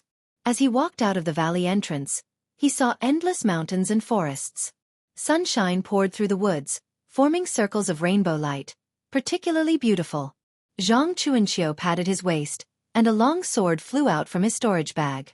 He grabbed Guan's arm and leapt onto the sword, then began flying with sword control. Guan hugged his waist tightly, frightened, while the hot summer wind ruffled his black hair, and his eyes were filled with admiration. Flying with sword control, this was the standard for cultivators. He never thought Zhang Chuanxiu had this skill. Zhang Chuanxiu felt the strength in his arm and laughed aloud. "Junior brother Gu, you better open your eyes wide and remember the way back. You'll have to make this journey yourself in the future." Guan couldn't help but ask, "Senior brother, can you teach me this sword control technique?" "You need to cultivate diligently. Once you reach the 4th layer of the Qi cultivation realm, I will teach you sword control." The 4th layer of the Qi cultivation realm. As long as you work hard, you will achieve the 4th layer of the Qi cultivation realm in due time. Zhang Chuanxiu couldn't help but straighten his back and revealed a bright smile. He thought to himself, "In junior brother Gus' eyes, I must appear very imposing now. I hope he truly gets motivated and stops being lazy in his cultivation." In his eyes, Guan was good at everything except for his lack of interest in cultivation. During his free time, this kid loved reading books. Guan found it quite ridiculous. Was reaching the 4th layer of the Qi cultivation realm that difficult? If I put 100 years of my life into it, would it work? If not, then 500 years. If 500 years wouldn't do, then... what a joke! The two brothers chatted as they flew on the sword. Soon, they landed in a forest. After landing, Guan still reminisced about the feeling of flying in the sky. Zhang Chuanxiu led Guan through a dense forest to a rock wall. He took out a jade pendant and pressed it into a recess in the rock wall. "The cave has restrictions. You must bring this jade pendant when you come, and don't lose it. It will be very troublesome if you do," Zhang Chuanxiu instructed. Guan nodded. The rock wall trembled, revealing a stone gate, which then opened. Zhang Chuanxiu took the jade pendant and led Guan inside. The two disappeared into the darkness. After several breaths, the stone gate closed with a boom. This cave was more spacious than Guan had imagined. The passage alone was 5 zhang long. They entered a large chamber, and Guan's eyes were drawn to a section growing medicinal herbs. Those herbs were densely planted, at least 100 in number, occupying most of the chamber's space. With Gu An's current knowledge, he could see that these herbs were of a high grade at a glance. The outer disciples of the supreme sect were this wealthy? Zhang Chuanqiu began instructing Guan on which herbs should be picked and the specific process for cultivating various herbs. This cave had its own restriction and wasn't short on water, but too much water could cause the herbs to die. Some herbs would ignite spiritual energy flames if not picked in time, destroying all the herbs. There were also seeds on the table. After harvesting, Guan had to continue planting. The outer disciple had already prepared some spirit protection paper, which was also placed on the table. All right, I will leave first. When you are done, come back by yourself. See if you can find your way back. If you haven't returned to the Medicine Valley by evening, I will come looking for you. Zhang Chuanqiu patted Guan on the shoulder and handed him the jade pendant. Guan did not neglect his manners and sent Zhang Chuanqiu out before returning to the cave. He did not immediately pick the herbs but looked around the cave chamber. The setting was simple, with only a stone bed, a stone table, 2 stone stools, and some books hidden in the cave wall, covered by vines. Guan had no intention of reading the books. What if the cultivator had set up a monitoring restriction? Silently earning longevity was good enough. There's no need to stir up trouble. Guan began picking the mature herbs. You successfully seized 9 years of life from spirit flame grass, 3rd grade. Hiss, 3rd grade herb. Guan suddenly wondered if his understanding of herb grades was wrong, or if the outer sect had significantly higher standards than the Medicine Valley. Forget it, just enjoy it. The first batch of herbs to be picked consisted of 11 plants, giving him an additional 89 years of life, bringing his total lifespan to 1,264 years. Guan used lifespan detection to survey the area, and even saw a 4th grade spirit herb. This outer disciple was quite wealthy. Guan was delighted. Maintaining a good relationship with such a wealthy employer meant potential long-term cooperation in the future. Wait, could he also perform such tasks for other Supreme Sect disciples? After all, going out for training was something all disciples experienced. No, I should complete this task first. One step at a time. What if I encounter evil people who want to extort me? As a servant disciple, if he clashed with official disciples, he would certainly be the one to suffer. Guan carefully planted the spirit flame grass seeds, intending to do his job well. After 30 minutes, Guan left the cave. After closing the cave gate, he headed toward the Medicine Valley. He feared encountering demons like the demon of greed again, so he walked quickly. Thanks to the dragon strength divine primordial skill, Guan returned to the valley entrance in an hour. Before he could get close, he saw someone. Chu Jingfeng. Chu Jingfeng, with his right arm severed, looked weathered, wearing a black robe, a far cry from his former self. Chapter 7 3,000 Years Lifespan. Crisis Reborn. When Guan saw Chu Jingfeng also saw him. Just as Guan was about to quicken his steps to greet him, Chu Jingfeng leapt up, reaching several yards high, and landed in front of him like a great bird. You are Guan, right? I have something to ask you, Chu Jingfeng said in a deep voice. Guan pretended to be nervous and saluted, replying, Yes, senior, what do you want to ask? I will answer truthfully. Seeing Guan being so honest, Chu Jingfeng's expression softened as he said softly, You have seen the demon of greed. She even squeezed your neck. Do you remember her face? Guan shook his head and said, That night the house wasn't lit, so I couldn't see her face clearly. As soon as she appeared, I fainted from fright. Saying this, he secretly circulated his chi blood inside, making his face flush instantly. Seeing him so embarrassed, Chu Jingfeng's anger dissipated significantly. What am I doing, making things difficult for a servant disciple? Chu Jingfeng thought self-mockingly. His expression became gentle as he said, If you remember anything or encounter anything, you can contact me. With that, he took out a spirit stone the size of an egg and said, This is a special spirit stone. You can communicate with me by injecting spiritual power into it. He tossed the spirit stone to Guan, then leapt up. A long sword flew out from his waist, and he stepped on the sword, rushing out of the woods with falling leaves around. It was unclear if it was an illusion, but Guan always felt that he had become stronger after losing his arm. Guan didn't think much about it, holding the spirit stone, and walked towards Medicine Valley. Sigh, when will I ever have my own storage bag? The young man walked on the hillside in the woods, the dappled sunlight falling on him, as if he were cloaked in a colorful garment. Time flew by, and in the blink of an eye, 2 years had passed. 19-year-old Guan walked in the woods. He looked a bit taller than 2 years ago, and his body was sturdier. Even though he wore simple cloth clothes, he looked clean overall. His eyes were particularly bright. His long hair casually tied at the back with a piece of straw rope, and 2 locks of fine hair falling on his forehead, exuding a free and unrestrained demeanor. Behind him followed a boy with an ordinary appearance, a head shorter than him, carrying a bamboo basket, wiping his sweat as he walked. "Brother, how much further?" Xiaofan asked weakly. He was the only one in the Medicine Valley who was junior to Guan. He usually liked to stick to Guan. Upon hearing that Guan handled the cave for the outer disciples, he begged for a long time until Guan finally agreed to take him this time. Guan agreed to take him for his own considerations. Because yesterday, Zhang Chuanqiu said that the owner of the cave had returned. To prevent accidents, he decided to bring Xiaofan along. If the other party had malicious intent, seeing another person there might make them hesitate.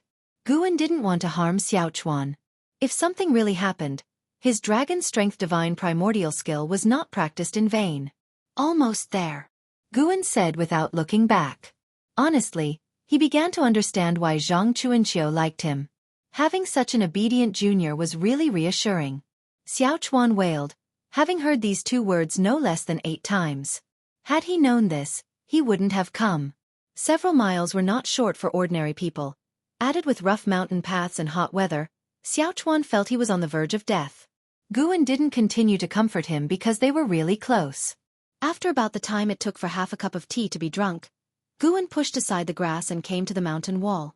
He didn't directly open the mountain gate but instead clasped his fists and said, "Junior Guan, here to return the jade pendant of the cave to the senior." Xiaofan stood on the other side of the grass, curiously looking at the mountain wall. His background was no better than Guan's, with little knowledge of the immortal cultivation world. In his eyes, outer sect disciples of the supreme sect were already big figures. Rumble, the mountain gate opened, and a hoarse voice came from inside. "Come in." Guan turned to Xiaofan and said, "Wait for me outside." Naturally, Xiaofan didn't dare to follow in. Seeing the spectacle of the cave opening, he already felt it was worthwhile. Guan stepped towards the cave. Compared to 2 years ago, he was more confident. His confidence came from the lifespan he accumulated. His lifespan had reached over 3,400 years.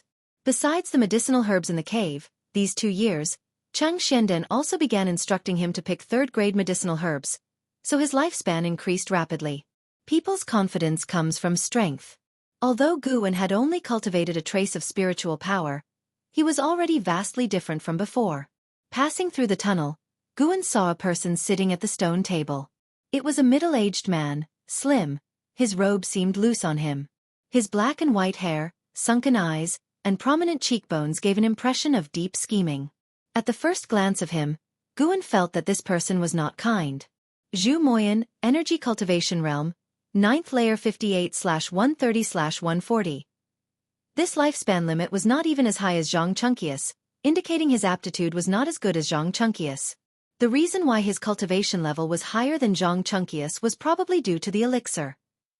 Guan speculated in his heart. He quickly walked to Zhu Moyan and took out the jade pendant of the cave, offering it with both hands. Zhu Moyan took back the jade pendant and said softly, "You did well, I am satisfied. Here is a bag with 10 mid-grade spirit stones. Take it." He picked up a cloth bag on the table and handed it to Guan. Guan respectfully accepted the cloth bag, secretly weighing it and then thanked Zhu Moyan. "You may go now." Zhu Moyan waved his hand. Guan nodded, saluting again, then turned to leave. As he turned, his sharp eyes caught something. His reaction was quick, immediately casting a lifespan detection spell. Demon of Greed, 2nd grade 31/140/180. Guan maintained a calm demeanor, quickly leaving. Zhu Moyan watched Guan's back, his eyes turning cold. When he heard the sound of the mountain gate closing, he snorted coldly and murmured, "Lucky for you." The outer disciples' cave restrictions were very low level, essentially magical mechanisms. Thus, even outside the cave, Guan heard Zhu Moyan's muttering, which made him even more uneasy. Indeed, there was a problem. Guan had previously suspected why the demon of greed didn't affect Zhu Moyan's cave along her way. It turned out this scoundrel had something to do with the demon of greed. Brother, did it go well? Xiaochuan looked at the approaching Guan with concern. Guan smiled and said, "It went well, let's go back." Xiaochuan nodded, and the two walked back the way they came. After some distance, Xiaochuan started asking about the owner of the cave. Guan briefly described him, making Xiaochuan's mind race. During the remaining journey, Guan didn't pay much attention to Xiaochuan, his mind filled with thoughts of the demon of greed and Zhu Moyan's words. No, he couldn't ignore this. It was too dangerous. Guan thought of the spirit stone left by Chu Jingfeng and decided to seek his help. But before that, he needed to boost his strength just in case. After 3 years of not gambling his life, just thinking about it made Guan excited. The dragon's strength divine primordial skill could conceal his aura. Even if he had spiritual power, it could be hidden well. This time, he planned to first enhance his cultivation level and then improve his offensive skills. Should I cultivate the residual wind leg or the Li family's 7 swords?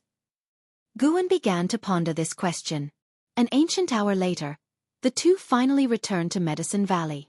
Guan took Xiaochuan's bamboo basket and walked to his courtyard.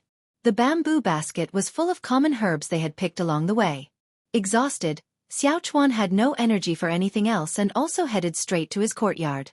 Guan returned to his room, closed the door, and placed the bamboo basket and cloth bag on the table before heading to his bed. He took a deep breath, first sensing the auras of others in Medicine Valley. Meng Lang was practicing spells in the woods. Cheng Xiandan was refining elixirs, and Zhang Chuanqiu was struggling to absorb energy. It seemed no one was paying attention to him. Guan called up his attribute panel. Name, Guan. Lifespan, 19/3463. Spirit root. 5 elements, decent spirit root, can invest lifespan to evolve cultivation. Cultivation level, energy cultivation realm, first layer, can invest lifespan to evolve cultivation. Cultivation techniques. Fire control art, not mastered. Springwood skill, not mastered. Dragon strength divine primordial skill, mastery, can invest lifespan to evolve cultivation. Ultimate skills, residual wind leg, not mastered. Li family 7 swords, not mastered, can invest lifespan to evolve cultivation. Guan cautiously invested a year of lifespan in evolving his cultivation level. You practice energy absorption for a year.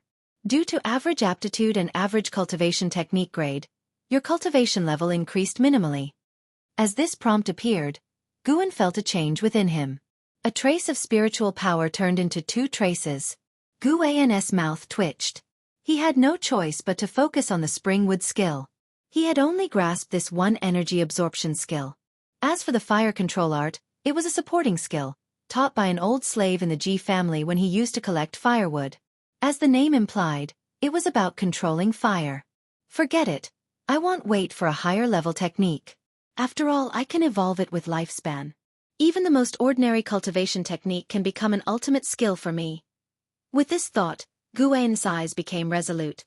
He decided to invest 100 years of lifespan in evolving springwood skill. You practice springwood skill for 1 year. Due to average intelligence and aptitude, your progress in the springwood skill is minimal. You practice springwood skill for 10 years. You finally master the springwood skill. Your energy absorption speed increases. You practice springwood skill for 50 years. Your springwood skill significantly improves, achieving 10 times the previous energy absorption speed. You practice springwood skill for 100 years. You gain new insights into the springwood skill, evolving it into spring origin art. A flood of memories entered Guan's mind, all about the cultivation of spring origin art. Spring origin art was far less complex than dragon strength divine primordial skill. Hence, it didn't take long for Guan to open his eyes. Upon opening his eyes, he first listened to the sounds in Medicine Valley. Xiaochuan was already asleep, and the others were busy with their own activities, not paying attention to him. Now, a dilemma arose. Should he continue enhancing spring origin art, or evolve his cultivation level with spring origin art? The higher his cultivation technique's achievement, the faster his cultivation level would increase, saving lifespan investment. After much thought, Guan concluded that the cultivation technique was paramount and couldn't be taken lightly. he decided to invest 1,000 years in it first. Chapter 8 Divine Wood Pure Yang Skill. Position of Eldest Senior Brother. Guan did not immediately invest his lifespan in cultivation and training, afraid the movement might be too great with the precedent of the Dragon Strength Divine Primordial Skill. Wait until tonight. By then, even if there was a big movement, Cheng Xiandan and Zhang Chuanqiu would probably be too scared to come out of their rooms. Night quickly fell. Guan waited until Meng Lang went inside to rest before he pulled up his attribute panel. He focused his attention on the Spring Origin art and chose to invest 1,000 years of lifespan to evolve it. Heavenly gods bless. Do not waste my 1,000-year lifespan. Guan prayed silently while rubbing the white spirit rat, hoping to get some luck from it. You have invested 1,000 years of lifespan in the Spring Origin art to evolve and cultivate it. You practiced the Spring Origin art for a year, but due to your mediocre comprehension and qualifications, your cultivation growth is weak. You practiced the Spring Origin art for 10 years and reached a new realm of understanding in it. You practiced the Spring Origin art for 100 years and developed more ideas about it by sensing the earth and forests. You practiced the Spring Origin art for 200 years, and your Spring Origin art advanced to the Withered Wood Spring Birth skill. You practiced the Spring Origin art for 500 years and reached the Transformation Realm understanding of the Withered Wood Spring Birth skill. Your Wood Spirit root improved. You practiced the Spring Origin art for 800 years, and by comprehending nature, your Withered Wood Spring Birth skill advanced to the Divine Wood Pure Yang skill. You practiced the Spring Origin art for 1,000 years and reached mastery in the Divine Wood Pure Yang skill. Your Wood Spirit root improved. Seeing the notifications line by line, Guan caught a few key points and suddenly burst with joy, as a flood of memories surged into his mind. His consciousness immersed in the inheritance. His whole body radiated green light as wisps of forest green spiritual energy emerged from the ground inside the room. Meanwhile, Zhang Chuanqiu, who was practicing in his room, opened his eyes and looked at his windowsill. The sudden strong wind outside made his window shudder. He quickly got up and walked to the window, took a quick glance outside, and promptly closed it. He hurried to the table, blew out the oil lamp and hid in bed. No, I need to leave sooner. This Medicine Valley is getting weirder and weirder. Also frightened was Meng Lang, who lay under the covers shivering. Xiaofan, already exhausted from the day's efforts, slept like a log, snoring thunderously. Cheng Xiandan meditated in front of his pill furnace, sensed the movement outside the window, and looked out at the night sky with deep eyes, showing neither fear nor curiosity, as calm as a secluded well. For a long time, Guan finally woke up, opened his eyes, and felt a different world. He could distinctly feel the wood attribute spiritual energy in the air and sense the vitality of the flowers, grasses, and trees. This feeling was very wonderful. At the movement of his thoughts, the previous notifications reappeared before him. Seeing his wood spirit root improve, he was delighted. Cultivation techniques could actually improve spirit roots, so no need to gamble hard on spirit root qualifications anymore. This thing was practically a bottomless pit. Guan had only tried it once but already had a psychological shadow. He tried circulating the Divine Wood Pure Yang skill, and unlike before, he could instantly absorb the wood spiritual energy between heaven and earth. After entering his body, the wood spiritual energy flowed into his dantian and transformed into wood attribute spiritual power. The whole process was smooth and slick. Just one breath outperformed half a year's effort before. Guan suddenly felt like he was dreaming, feeling as if he had become a genius all of a sudden. If so, there was no rush to improve his cultivation level. When his lifespan broke through 1,000 years, he gained the ability to detect lifespan. Perhaps when his lifespan broke through 10,000 years, new abilities would appear. Besides, with his current cultivation speed, he felt he could rely on cultivation to improve his level. Although there was no rush to improve his cultivation level, his attack methods needed enhancement. The Dragon Strength Divine Primordial skill was a supporting skill and had no techniques. His gaze fell on the residual wind leg. The Li family 7 sword techniques were swordsmanship. He didn't have a treasure sword, and swordsmanship relied heavily on cultivation level. The residual wind leg was different. It relied on his legs. His physical strength could already easily crush a foundation establishment realm demon of greed. If combined with the residual wind leg, the power would surely increase significantly. How much lifespan to invest? Guan was torn, afraid that too little would be meaningless, and too much would be distressing. Forget it, round it up, invest 500 years. Guan excitedly invested 500 years of lifespan into evolving and training the residual wind leg. You practiced the residual wind leg for a year, but due to your mediocre comprehension and qualifications, your leg technique, although smooth, did not display the power of the residual wind leg. You practiced the residual wind leg for 10 years, and years of hard training brought your residual wind leg to peak perfection. You practiced the residual wind leg for 100 years, and your residual wind leg returned to its original simplicity, resulting in new insights. Your residual wind leg advanced to the wind shadow leg.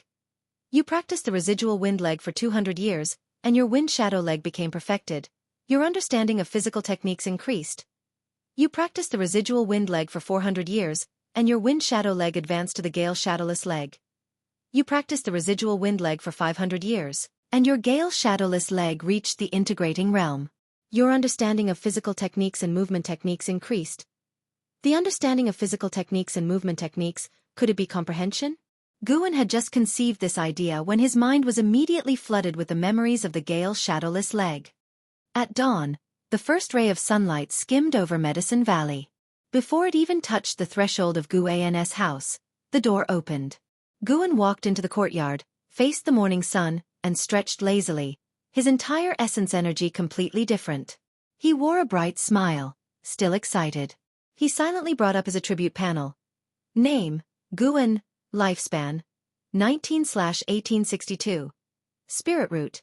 Top tier wood spirit root, for improved spirit roots, can invest lifespan for evolutionary training. Cultivation level, energy cultivation realm second layer, can invest lifespan for evolutionary training. Cultivation technique. Fire control art, not mastered. Divine wood pure yang skill, mastery. Dragon strength divine primordial skill, mastery. Can invest lifespan for evolutionary training. Ultimate skill, gale shadowless leg, integrating realm, Li family 7 swords, not mastered. Can invest lifespan for evolutionary training. Energy cultivation realm second layer. Last night, during the inheritance of the divine wood pure yang skill, his spiritual power increased significantly, and after a night of chi absorption cultivation, he smoothly broke through to the energy cultivation realm second layer. He was no longer a useless person without spiritual power. The feeling of gambling lifespan was truly satisfying. Guan had more thoughts about his immortal cultivation path. He had no intention of adventuring out. Capturing longevity by slaying demons might make his lifespan increase faster, but the risk of death would also soar. He thought of the Valley Master of Medicine Valley. Chang Xianden had only a few years left, and Zhang Chuanqiu had intentions of descending the mountain. The position of Valley Master would be his for sure. By then, he could recruit a batch of servant disciples to cultivate medicinal herbs for him while he only harvested them. It was simply marvelous. Guan put his hands on his hips and looked towards the surrounding peaks. The mountain might still grow more medicinal herbs. Chang Xiandan didn't expand Medicine Valley because it might be meaningless to him, as he was just a worker of the Supreme Sect. But for Guan, it was different. He didn't need to share more herbs. He just wanted to capture their lifespans. The more Guan thought, the more excited he became, and he began to kick his legs and stretch his body on the spot. He displayed the residual wind leg technique, sharp and powerful, with each kick creating a fierce wind. Not long after, Meng Lang walked out from the neighboring house, just in time to see Guan's leg technique, and his eyes widened. 19-year-old Guan's body had fully matured, and his legs swung like whips. Although he did not move his position, the strong wind already hit Meng Lang's face, leaving him surprised. Meng Lang couldn't help but rub his eyes, thinking he had mistaken Guan for someone else. Since when did Guan become so powerful? Feeling Meng Lang's gaze, Guan retracted his leg, turned to him and smiled. "Did I wake you up?" Meng Lang quickly moved closer and looked at him carefully before saying, "How did you suddenly become so powerful? The demonic wind last night, did you sense it? It wasn't related to you, was it?" Guan rolled his eyes at him and said, "That's right, it was me. I practiced the residual wind leg my master taught me last night, causing the heavenly Tao to shake and the earth to tremble. It frightened the heavens and the ghosts. Since you heard the commotion, why didn't you come out to see my prowess?" Meng Lang would never admit his embarrassment. He snorted, "Your leg technique is sharp, but without spiritual power support, how could it have raised the wind last night? Moreover, last night there was not only wind but also spiritual energy fluctuations. Either a demon was absorbing nature's spiritual energy, or a great cultivator was breaking through. Guan chuckled and kicked him gently on the buttocks. You dare kick me, are you rebelling? Li Yao is gone. Don't you want to acknowledge me as your elder brother? Meng Lang shrieked. If I acknowledged you, wouldn't you have to stay here with me forever? Don't you want to become an outer disciple? You have a point, you're right. I'm not like you. The two began to play fight. An ancient hour later, Zhang Chuanqiu found Guan and took him around Medicine Valley, pointing out every inch of land and medicinal herb. Guan listened attentively, but as he listened, he sensed something was off. This seemed like a farewell tour. Was last night's commotion enough to scare him to death? Guan wanted to console him, but on second thought, that Zhu Moyan was no good. He probably assisted the great cultivator behind the demon of greed through dirty work, and once Chu Jingfeng dealt with the matter, Zhang Chuanqiu might be implicated. After all, they were good friends. Better for him to leave the mountain early. Guan swore he wasn't aiming to be the head disciple. He was genuinely thinking about Zhang Chunqius' welfare. After mastering the divine wood pure yang skill, Guan wasn't in a hurry to contact Chu Jingfeng. First, he already had self-preservation ability. Secondly, he didn't want to alert the enemy. He had just returned to Medicine Valley. If Chu Jingfeng arrived the next day, it would be hard to clear suspicion. Guan wasn't wary of Zhu Moyan but the person behind him. According to Zhang Chuanqiu, that person's status was very high. The weight of everyone in Medicine Valley combined couldn't shake him. Just as well, he could improve his cultivation level during the waiting period. Zhang Chuanqiu took Guan around for an ancient hour. They even went up the surrounding mountains, and after talking himself hoarse, Zhang brought Guan to Chang Xiandan. Guan stared curiously at the pill furnace in front of Chang Xiandan. He had long heard of Cheng's proficiency in the alchemy technique and wondered if he could learn it. After learning it, he could then gamble lifespan to instantly become an alchemy grandmaster. Chang Xiandan stood up and looked at Guan, saying, "From now on, you are the head disciple of Medicine Valley." At these words, Guan was shocked and instinctively looked at Zhang Chuanqiu, panicking as he asked, "Head disciple, what's wrong with you?" Chapter 9: The Life of the First Disciple.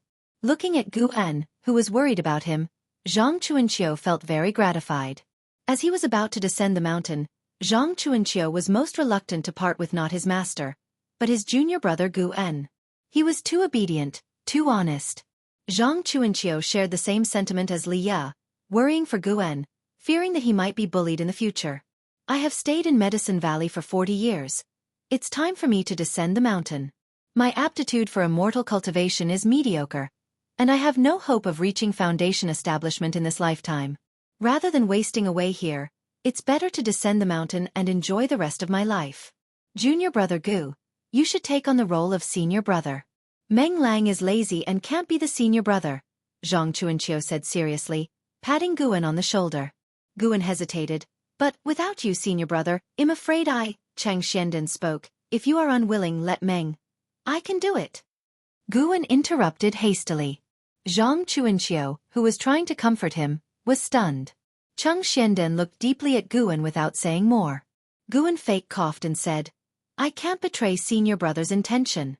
Honestly, I'm afraid that if Meng Lang becomes senior brother, he will boss me around every day. Hearing his last words, Zhang Chuanqiu couldn't help but laugh out loud.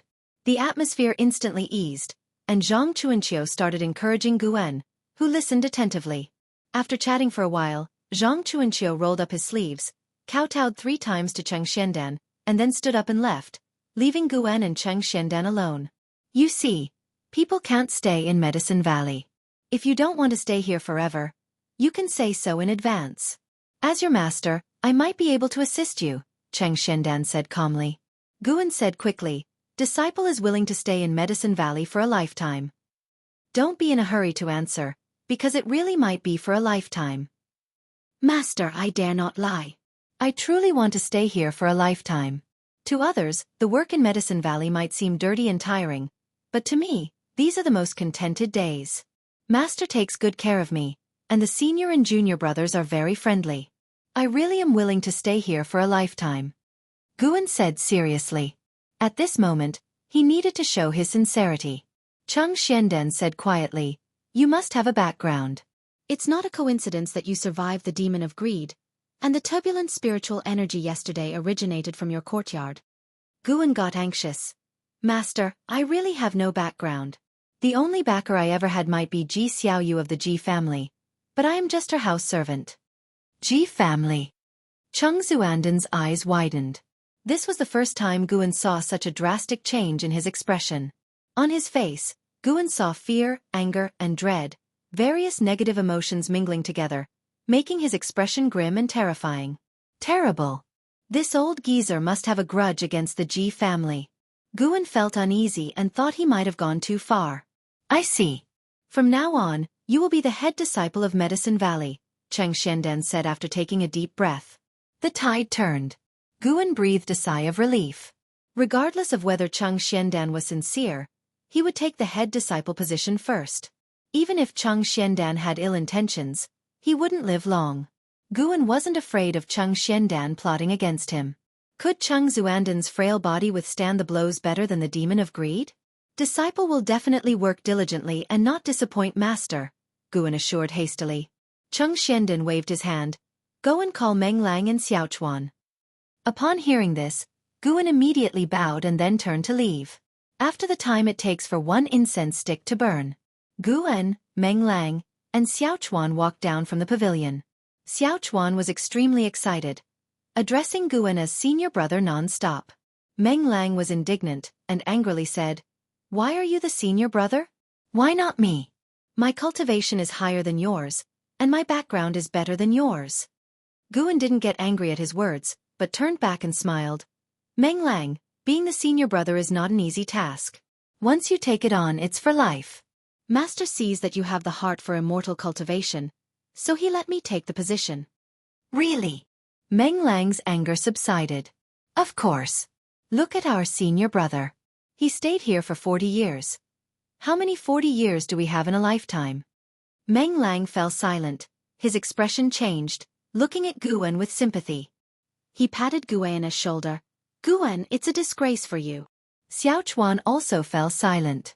He, too, harbored dreams of immortal cultivation and naturally didn't want to stay here for a lifetime. Guan pretended to be silent, but inside he was laughing his head off. Meng Lang was indeed easy to fool. Just like that, Guan's life as the head disciple began. Cheng Xianden let him manage all the affairs of Medicine Valley. He immediately handed over the planting and cultivation tasks to Xiaochuan and Meng Lang, while he concentrated on harvesting. Meng Lang, perhaps out of guilt, surprisingly did not complain. The harvesting task came only twice a month, so Guan spent most of his time cultivating, but he always hit his cultivation level, never letting anyone see it. 3 months passed. Guan silently reached the 5th layer of the energy cultivation realm. The mastery of the divine wood pure yang skill was indeed powerful. Guan had not cultivated as long as Meng Lang. He also set aside time for reading. Autumn leaves covered Medicine Valley. The surrounding peaks were also tinged with autumn colors, exuding a melancholy felt in the mortal world. Guan stood in front of the wooden railing, looking at the nearly mature 3rd-tier medicinal herbs, his hand caressing the white spirit rat. Suddenly, he heard something and turned his head to see Cheng Xianden walking in from the valley entrance, followed by a boy and a girl looking about 14 or 15 years old. He instinctively used lifespan detection. Yilan, Energy Cultivation Realm 1st Layer 14/110/130. Lu Jiujia, Energy Cultivation Realm 2nd Layer 15/140/190. Good. 2 more helpers. Guan's lips curved into a smile as he walked quickly towards Cheng Xianden. When he reached Cheng Xianden, he clasped his hands in salute. Lu Jiujia and Yilan curiously looked at Guan. Guan already had fine facial features, and growing up, coupled with the cultivation from Dragon Strength Divine Primordial Skill and Divine Wood Pure Yang Skill, his temperament was outstanding, reminding the 2 of the cultivators of the Supreme Sect they had seen. Aner, these 2 are your junior brother and sister. You take them to settle in, Cheng Xianden said and left. Aner? Guan almost got goosebumps but still bowed respectfully to Cheng Xuanden's retreating figure. He turned to look at Lu Jiujia and Yilan, who hurriedly saluted him, and their respectful demeanor made him very satisfied. Good. More polite than Li Ya and Meng Lang. Back then, those 2 did not show such courtesy to Zhang Chuanqiu. Guan instantly developed a fondness for his junior brother and sister. He started by introducing himself and asking them to do the same. Lu Jiujia had dark skin and worn-out clothes, looking like a farm boy, but his bright eyes were full of spirit. Yi Lan was slender and her attire was luxurious, but her face could only be considered decent. "Let's go, senior brother will take you to your quarters first," Guan said with a smile. Seeing his gentle demeanor, the two were no longer as nervous. On the way to the disciples' courtyard, Yi Lan couldn't help but curiously ask about the other disciples in Medicine Valley. Guan introduced them truthfully. Later, he called Meng Lang and Xiaochuan to meet the two new disciples. Unlike Zhang Chuanqiu, Guan truly wanted to manage the relationships within the sect well. After all, he intended to become the Valley Master. The addition of Yi Lan and Lu Jiujia reminded Guan of Zhu Moyan and the Demon of Greed. "No. We must resolve this matter soon to avoid endangering the junior brother and sister." Guan held this thought while beginning to teach his junior brother and sister how to do their tasks. That night, he closed his room door and took out the spirit stone given by Chu Jingfeng, injecting a trace of spiritual power into it, and the spirit stone started heating up. Guan felt quite fascinated, as it was his first time using such a mortal cultivation technology. A few breaths later, Chu Jingfeng's voice came through. "Who? Well, how many people did you give such spirit stones to?" Guan stifled his urge to complain and said, "Senior, I am Guan from Medicine Valley." Chu Jingfeng remained silent. Guan felt a little awkward.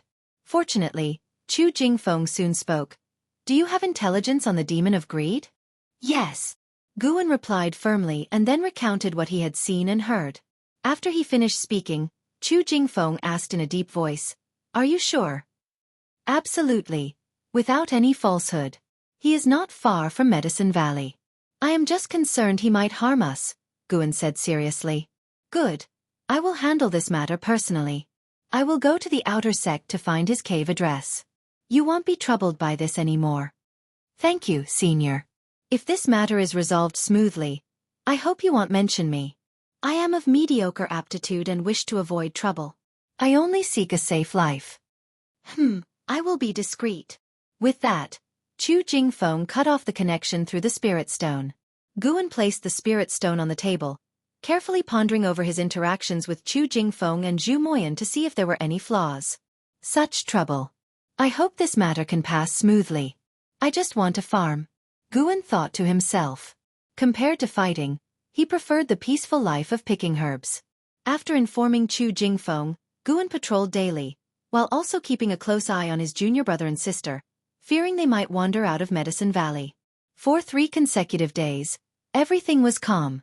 Until the night of the 4th day, Guan sensed signs of spiritual energy disturbance outside Medicine Valley, and vaguely heard the clash of weapons. They were fighting.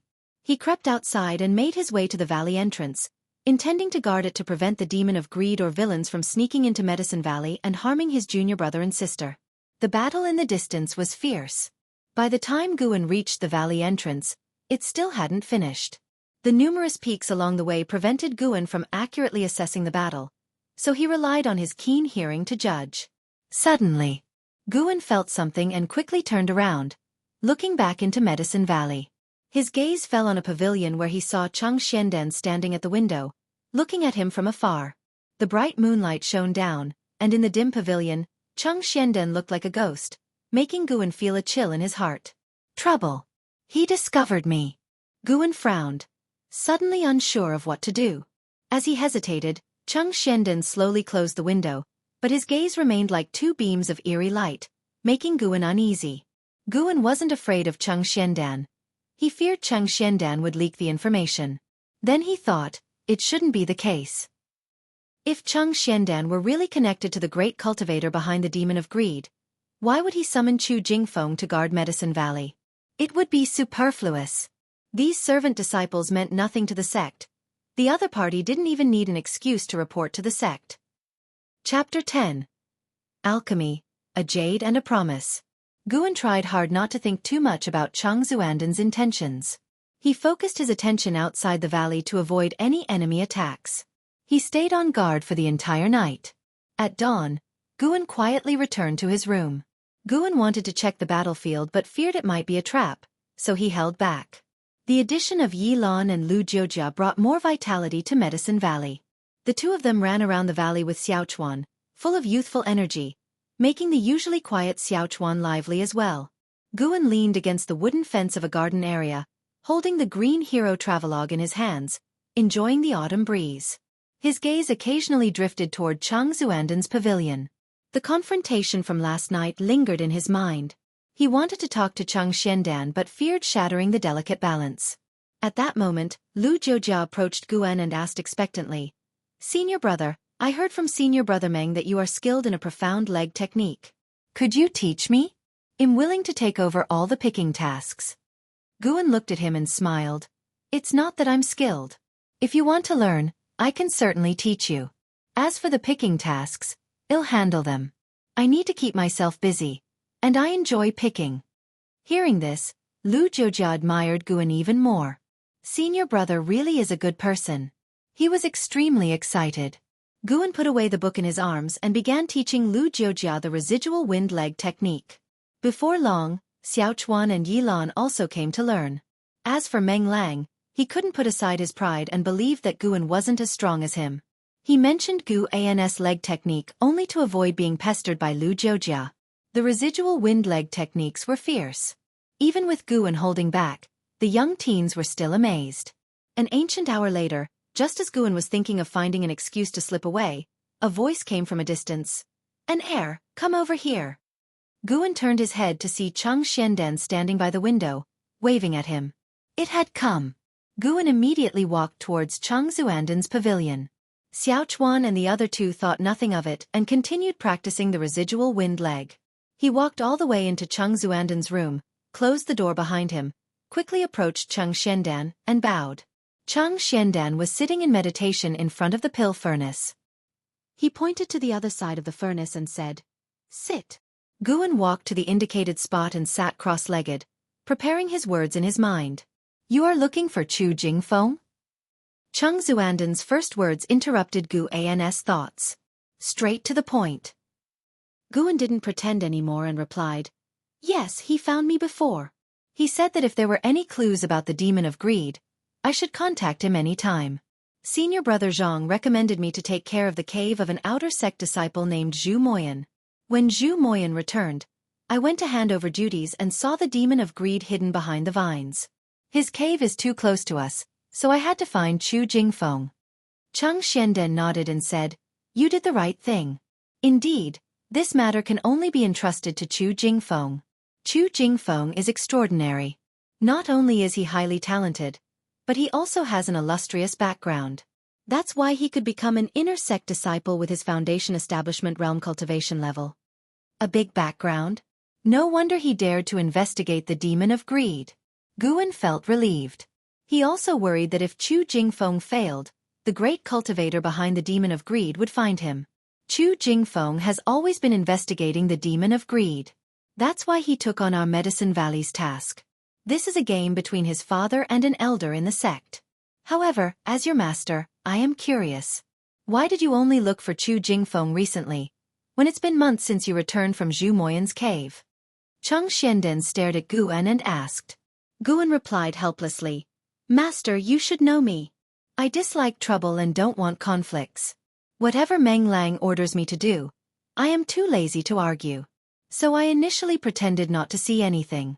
But since Master brought junior brothers and sisters into Medicine Valley, I had to contact Chu Jingfeng."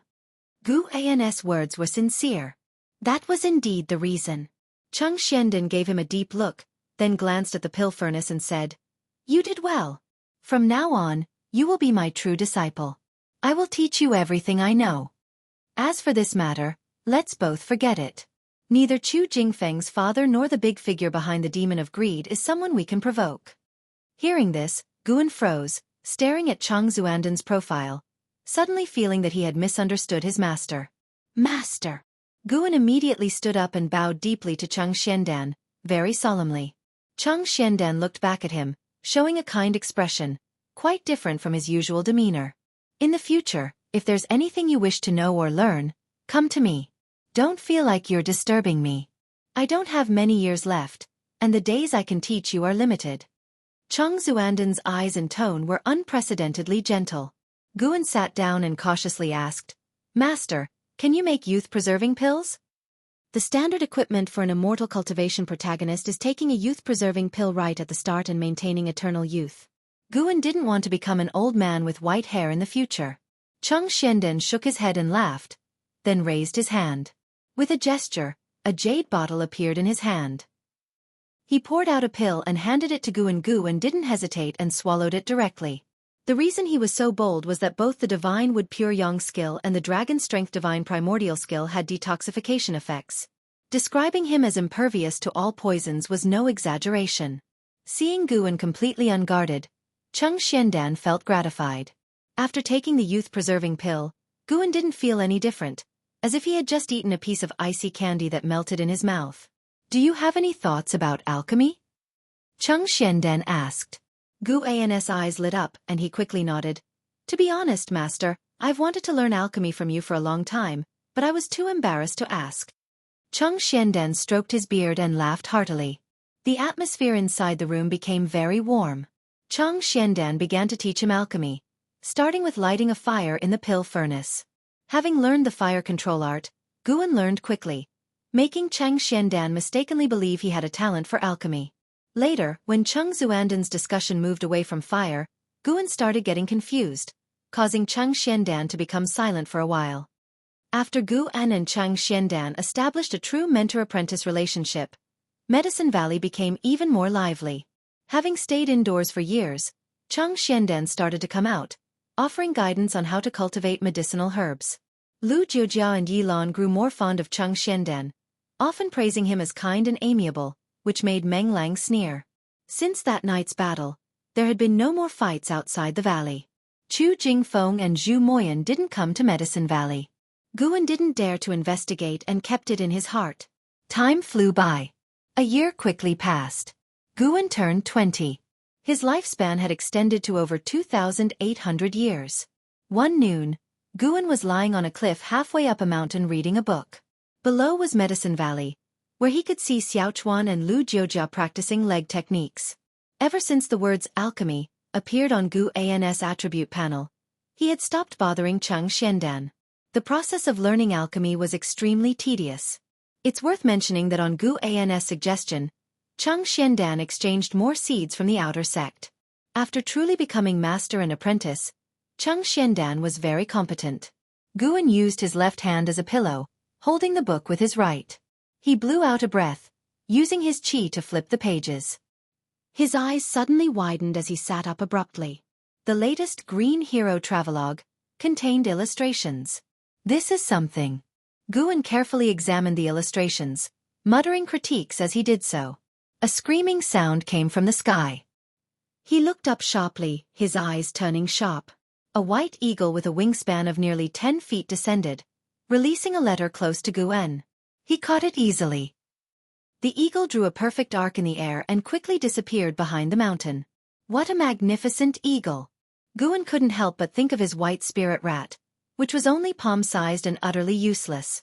He opened the envelope, finding not only a letter but also a jade pendant engraved with the character Chu.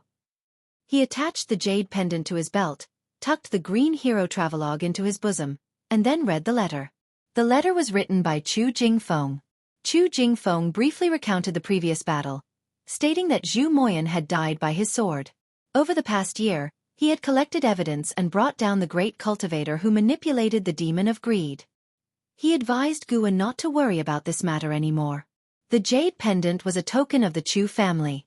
If Guan ever faced an unsolvable problem, he could use it to find Chu Jingfeng or his clan members. The Chu family acknowledged the jade, not the person. One jade meant one promise. Guan's fondness for Chu Jingfeng increased significantly. He didn't expect this proud inner sect disciple to be so loyal. Even if Chu Jingfeng didn't repay him, he couldn't do much, since he had previously told Chu Jingfeng not to contact him. After reading, Guan tore the letter into pieces and scattered them on the ground. With a slight twist of his right foot, his spiritual power vibrated, turning the letter fragments into powder. The spiritual power of the 8th layer of the energy cultivation realm was just that strong. Guan's lips curved into a smile as he leaped gracefully, like a wild goose, and flew away. Along the way, he treaded lightly on the leaves of the forest trees on the mountainside, landing with flair. By now, Lu Jiujia and Xiaochuan were used to it. Guan suppressed his aura to the second layer of the energy cultivation realm. He had already displayed the residual wind leg, receiving praise from Chang Xiandan. Now, he seemed like a formidable martial arts expert. Guan conducted himself with humility, but he felt he couldn't always stay hidden.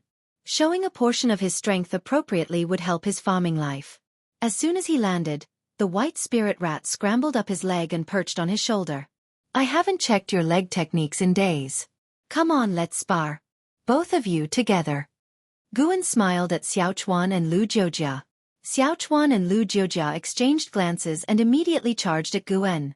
The three of them practiced their leg techniques on the grassy field outside the garden, moving gracefully and with long legs like whips. In no time, the wind rushed, and grass clippings flew. Guan fought off the two of them with a single leg, dismantling their techniques. Xiaochuan's techniques were decent but somewhat clumsy, while Lu Jiujia had high talent. His kicks already showed signs of the residual wind leg, but each move was still slower than Guan's. After half a cup of tea's time, Xiaochuan and Lu Jiujia were panting heavily. They exchanged a glance and then surrendered in unison. Guan slowly retracted his leg hanging in the air and smiled. You've made great progress. I had a hard time dealing with you. Soon enough, you might surpass me. Soon? How soon? Xiaochuan asked stiffly. Guan patted the dust off his trousers and smiled. That depends on how hard you work. The white spirit rat on his shoulder chirped as if laughing. Chapter 11. G Family Ultimate Skill. After giving Xiaochuan and Lu Jiujia a few perfunctory responses, Guan walked towards his own courtyard. He took out Green Hero Travelogue from his bosom, ready to savor the illustrations in the book. Just as he reached the front of the courtyard, Yilan greeted him. Senior brother, I also want to learn residual wind leg. Yilan said angrily. Guan naturally closed the travelogue and smiled. Why? Your senior brother Meng is unwilling to teach you spells? Yilan became even more upset, complaining. Yes, he taught me very perfunctorily. I got anxious and argued with him. As a result, he scolded me, saying he was preparing for the outer sect assessment and had no time for me, and told me to scram. Seeing her cheeks puffed up like a ball, Guan found it amusing but held back from laughing. Since your senior brother Meng is busy, don't disturb him. How about this? Tomorrow at noon, I'll personally teach you residual wind leg. How does that sound? Guan said gently. Yilan asked in surprise. Why tomorrow? Senior brother is tired. Please understand. I was just pestered by your two senior brothers. You can go ask them. Guan pointed to Xiaochuan and Lu Jiujia in the distance. After speaking, he bypassed Yilan and walked towards his own room. Yilan noticed the book in his hand and wondered to herself, is this Green Hero Travelogue really that interesting? Guan returned to his room and closed the door. He lay on his bed and picked up the Green Hero Travelogue again. The reason he liked Green Hero Travelogue was because it was a series, with a new volume appearing every half year. Chasing after serialized books in the immortal cultivation world gave Guan a feeling of being back on Earth. He quickly became immersed in the content of the book. He seriously doubted whether this book was written by a cultivator from the Supreme Sect. He didn't know the author's cultivation level, but unfortunately, the book did not detail battles, focusing instead on scenic tours, flowers, and the moon. An hour later, Guan suddenly heard movement in the adjacent room. Meng Lang seemed to be rolling on the ground, his breathing extremely chaotic. Did he make a mistake during his training? Guan hesitated about whether to check on it. Meng Lang soon stopped. This kid didn't even scream in pain. Accompanied by the surrounding spiritual energy flowing into his room, Guan knew he had started cultivating again. TSK. Leah had already risen. Could Meng Lang also have his own fortuitous encounter? Damn, considering this, the three of them entered Medicine Valley on the same day, apprenticed to the same master, and all had great opportunities. It's somewhat legendary. Thinking again, Guan felt he was overthinking. This kid Meng Lang would be lucky to die a natural death. In his view, with Meng Lang's temperament, once he left the valley, he wouldn't last long before dying. Couldn't speak properly and easily got irritated, not at all like an immortal cultivator. He stopped thinking too much and continued to savor Green Hero Travelogue. Guan absorbed energy for 6 ancient hours daily, basically using sleep time to cultivate. Immortal cultivators didn't need to sleep. The process of energy absorption itself was a better way to regulate and relax than sleep. During the rest of the time, he not only read travelogues but also other books. Cheng Xiandan had already passed 100 Herbs collection to him.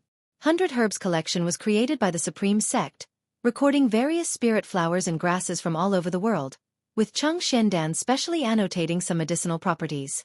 Although Cheng Xuandan's cultivation was poor, his 100 years of life had indeed made him knowledgeable and experienced. Those with poor qualifications had this advantage. They could use more time to fill in knowledge and insights. Another year of winter snow arrived, snowflakes flying, covering the courtyard in pristine white. Guan was directing his junior brothers and sisters to clear the area. As for Meng Lang, that guy seemed to have gone mad, hiding in his room all day to practice. Now, Guan couldn't command him. Cheng Xiandan said to let him be. Each courtyard had special talisman paper at the edges that could generate heat, but these talisman papers had time limits. Once they expired, it took only an ancient hour for the snow to cover the entire courtyard. Watching Xiaofan, Lu Jiujia, and Yilan busily working, Guan's thoughts wandered. He was increasingly dissatisfied with the output of Medicine Valley, and decided to open new land. Once this winter passed, Guan planned to arrange for them to go up the mountain, chop trees, and till the soil. The sound of something cutting through the air came from afar. Guan turned his head to see a man in plain clothes stepping on a flying sword, flying through the snow, like a sword immortal. Do ye? Guan instinctively cast a lifespan detection on him, finding that this guy's cultivation had reached the 6th layer of the energy cultivation realm. A breakthrough so fast. Du Ye's arrival also caught the attention of the three, Xiaochuan. Du Yi flew all the way to near Guan, leaped off, and the flying sword sheathed itself at his waist, the sword light flashing in the snowy landscape. The whole process was seamless and very graceful. The three watched with wide eyes. They didn't join the Supreme Sect just to do chores. They all wanted to cultivate immortality. Unfortunately, due to their mediocre spirit root qualifications, they ended up in this situation. They joined Medicine Valley to wait for an opportunity. Du Yi looked at Guan, patted him on the shoulder and laughed. Not bad, you've grown up. You're no longer the little kid following behind me all the time.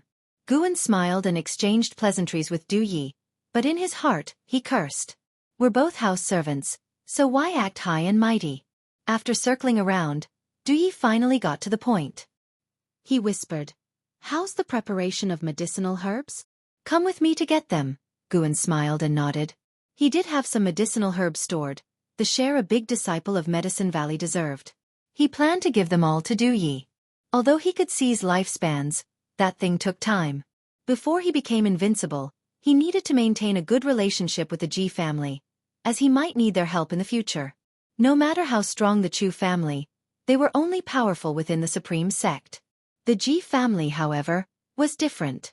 They were a top family in the Taizong dynasty. The Ji family Guan originally stayed with was just a branch in a city. Every immortal cultivation sect in the Taizong dynasty had members of the Ji family. On the way, Du Yi started talking about the outer sect. Li Ya is from your Medicine Valley, right? Recently, he's been making quite a splash. He's a member of the Taizong imperial family, competing with his imperial brother. They even made a life and death duel agreement, causing quite a stir. It's said that a few years ago, Li Ya was just a waste, but somehow gained a great fortune, and his cultivation level advanced rapidly. Now, he's already at the 2nd layer of the foundation establishment realm. Hearing Du Yi mention Li Ya, Guan also became interested. Li Ya seemed like a tragic fantasy protagonist? Guan curiously asked, must one reach the foundation establishment realm to become an outer sect disciple? Du Yi nodded. Naturally. Like me, with insufficient cultivation, though I belong to the outer sect, I am still considered a servant. But by staying in the outer city, I get to hear about these things. Reaching the foundation establishment realm, one can directly be promoted to an outer sect disciple. Reaching the core formation realm, one can be promoted to an inner sect disciple. Above inner sect disciples are inheriting disciples and true disciples. These are the established rules. If someone is exceptionally talented, they can break these rules. Our third miss is such a person. She entered as an inheriting disciple and now has aspirations of becoming a true disciple. To become a true disciple, cultivation alone isn't enough. You must also be respected and have sufficient prestige. Hence, we must pave the way for her. Talking about Ji Xiaoyu, Du Yi became very enthusiastic. It was the first time Guan didn't find him long-winded and listened attentively. As they entered the house, Guan continued listening while taking out the prepared bundle. After talking for a while, Du Yi finally stopped. He raised his hand and weighed the bundle, dissatisfied. Why so little? Guan smiled. The future is long. Cultivating immortality isn't a matter of 1 or 2 years. Instead of overstepping my bounds and taking too much, risking banishment from the valley, I'd rather stay put and provide herbs regularly. I will offer everything, not keeping a single plant. Hearing this, Du Yi's expression softened. He asked again, really? Truly, with my qualifications, what use do I have for herbs? Living a peaceful life is my pursuit, Guan nodded. Du Yi opened his mouth but finally sighed.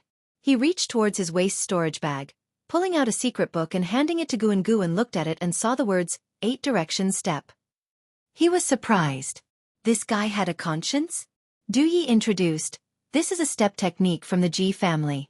Although it's only the basic step technique of the Ji family's ultimate skill, Qilin step, if you learn it, you may escape a dangerous situation in the future. This step technique doesn't rely on spirit root qualifications, so as long as you spend time on it, you can master it. Guan looked at Du Yi in a different light. Just as he was about to say something, Du Yi picked up the bundle, patted Guan's shoulder again, and walked past him. Guan turned and followed him, seeing him out. In the courtyard, Du Yi turned back to him and said, after all, we grew up together. Even if we may drift apart because of our choices in the future, the camaraderie will always be there. If things don't go well, come find me. With that, he patted his sword sheath with his left hand. With a clang, the sword came out of the sheath. He leaped up, stepping on the sword, and flew away. What a handsome sword control technique. Guan looked down at the secret book in his hand, the corners of his mouth curving up. He began to peruse the 8 direction step, practicing right in the courtyard. Ji family's ultimate skill? He wondered if he could evolve the Ji family's ultimate skill by using lifespan evolution during practice. After Xiaofan, Lu Jiujia, and Yilan finished cleaning the courtyard, they quickly came to Guan's courtyard, curiously watching him practice the step technique. Senior brother, what cultivation technique are you practicing? Yilan asked curiously. Guan moved his steps and replied with a smile. Do you all want to learn? Yes. The 3 said in unison. Guan responded, when I master it, I will teach you. Bang! The door of the adjacent room was pushed open. Meng Lang, with bloodshot eyes and blood vessels visible on his forehead, stepped out, looking frightening and terrifying. Xiaofan, Lu Jiujia, and Yilan were all scared. Meng Lang charged straight towards Yilan, who was closest to him, like a mad beast, full of ferocity. Yilan was so scared she couldn't react in time. In less than a breath's time, Meng Lang was about to crash into Yilan. Guan grabbed Yilan's shoulder and pulled her back, simultaneously stepping with his right foot onto Meng Lang's chest. Boom! Meng Lang's momentum erupted, his energy swirling around him, and his feet plowed 2 long grooves into the ground. Guan slowly straightened his right leg, pressing Meng Lang backward. Xiaofan, Lu Jiujia, and Yilan stared wide-eyed, deeply impressed by Guan's posture, and felt awe. Senior brother was this strong? Although Guan usually won their sparring matches, that was without using spiritual power. Xiaofan and Lu Jiujia both believed they would eventually surpass senior brother. Meng Lang suddenly grabbed Guan's right foot with both hands, trying to break it with brute force. Guan jumped up forcefully, then stomped down hard, pressing Meng Lang to the ground with a thud. Meng Lang's knees sunk deep into the soil. He trembled all over and couldn't push Guan's foot away, looking extremely pathetic. Chapter 12 Foundation Establishment. Night Storm. Seeing Guan's legs suppress Meng Lang with ease, Xiaofan, Lu Jiujia, and Yilan were extremely excited. Usually, Meng Lang always boasted of being the strongest in Medicine Valley. But today, he lost control and was forced to kneel by senior brother's leg. No wonder senior brother isn't Meng Lang. Master has a keen eye. Guan looked down at Meng Lang, who was kneeling in front of him and said, still not awake? His spiritual power flowed from his right leg into Meng Lang's body, forcibly calming the chaotic spiritual power within him. Meng Lang's breathing gradually stabilized, the bloodshot in his eyes began to fade, and his fierce expression slowly returned to normal. Seeing him awake, Guan slowly retracted his leg and then helped him up. Meng Lang suddenly woke up in shock, looking at Guan and gasping for breath. Guan. What happened just now? Meng Lang asked with difficulty. The turbulence of qi and blood within him made it hard to speak. Guan replied, "It seems like you had a deviation." Meng Lang's eyes widened in shock and he asked, "I didn't harm you guys, did I?" Xiaofan and Lu Jujia's expressions instantly turned strange. Yilan instinctively wanted to answer but was preempted by Guan. "You're lucky, you controlled yourself at the critical moment." Meng Lang couldn't help but breathe a sigh of relief and forced a smile. "That's because I am the true senior brother, how could I harm you?" Yilan looked at Guan with eyes full of admiration. Senior brother is not only strong but also very gentle. Xiaochuan and Lu Jiujia had similar thoughts, despising Meng Lang at the same time. "Nice words, but you were acting like a ghost just now." Guan sent Xiaochuan and the other two away, then helped Meng Lang back to the house. "What cultivation technique are you practicing? It's too dangerous." Guan asked, although he had a poor opinion of Meng Lang. After all, they spent every day together. If possible, he still hoped Meng Lang would be safe. Meng Lang snickered. "Of course it's a divine skill, but my aptitude and comprehension are insufficient, prone to mistakes, but I have no choice, I must become an outer disciple." Guan asked in confusion. "Why must you become an outer disciple, didn't you not care about it before?" Meng Lang's expression instantly darkened, sinking into silence. Seeing his reluctance to speak, Guan didn't press further. After helping him to bed, he turned and left. To Guan, this event was just a minor episode. He couldn't control the fate of others. Everyone had their own pursuits, and if they died on the immortal cultivation path, it wouldn't be a pity. In the courtyard, Guan continued practicing the 8 directions step. Winter passed, and spring arrived, bringing another year of beautiful scenery. In the early morning, with remnants of ice and snow in Medicine Valley, Guan led his junior brothers and sisters up the mountain. Cutting trees and uprooting roots is also a form of cultivation. You can use your spiritual power, and when it's exhausted, continue cultivating. This helps improve your cultivation level. Guan, dressed in a green robe, stood in the woods and smiled gently. With his hands behind his back, he had the demeanor of an expert. That day, he subdued the deviated Meng Lang with one leg, successfully establishing himself as an expert in the hearts of his junior brothers and sisters.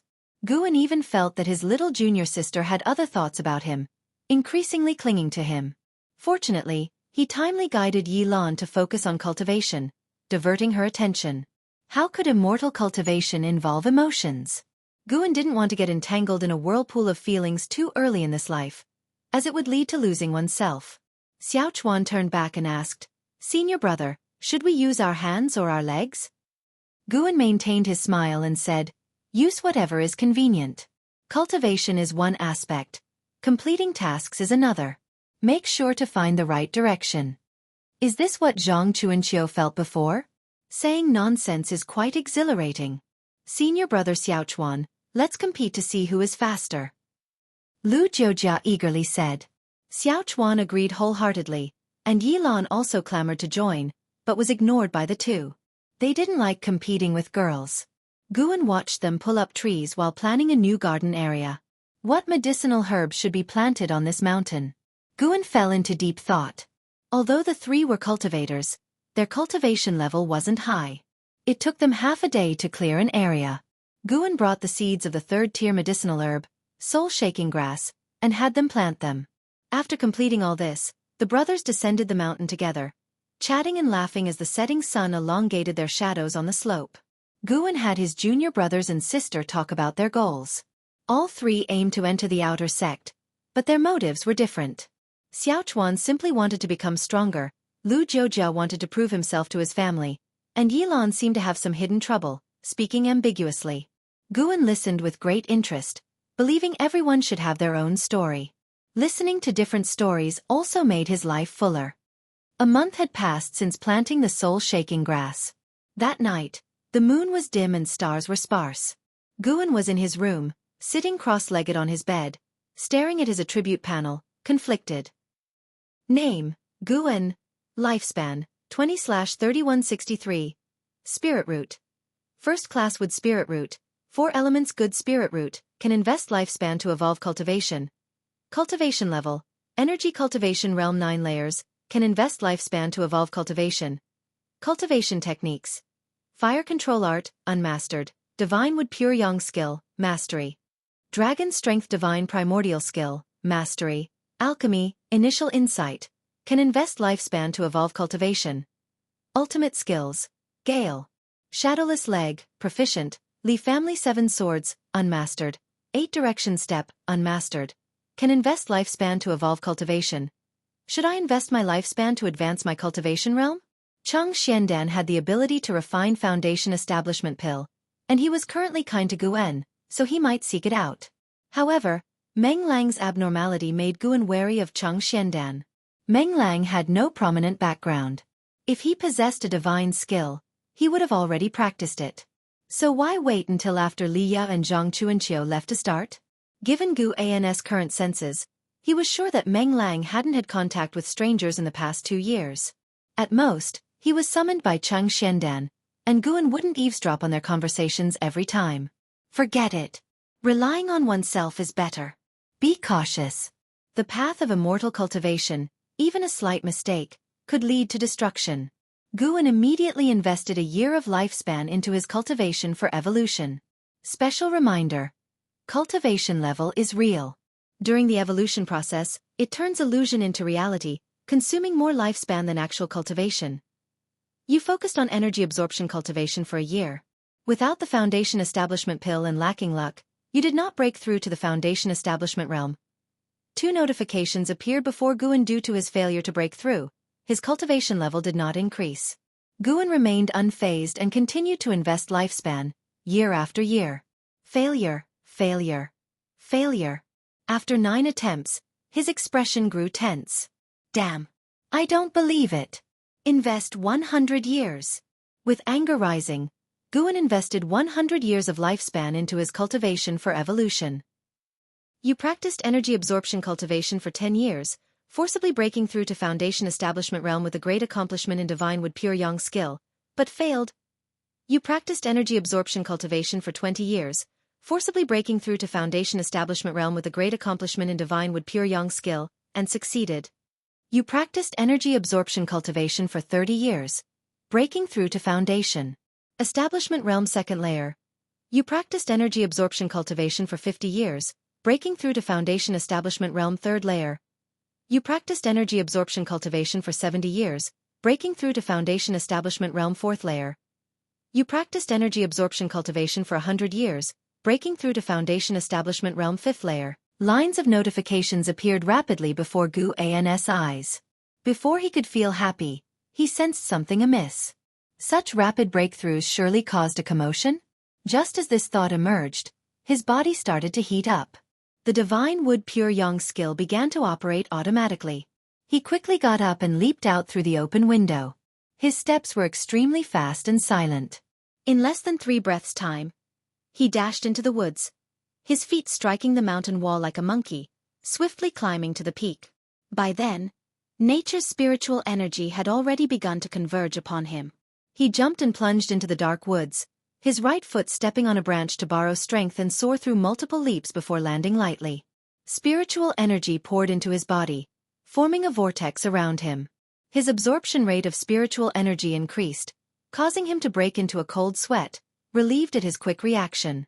If he had broken through in Medicine Valley, it would have surely disturbed others. Cheng Xiandan and Meng Lang might not dare to come out, but Xiaochuan and Lu Jiujia, those 2 bold ones, definitely would.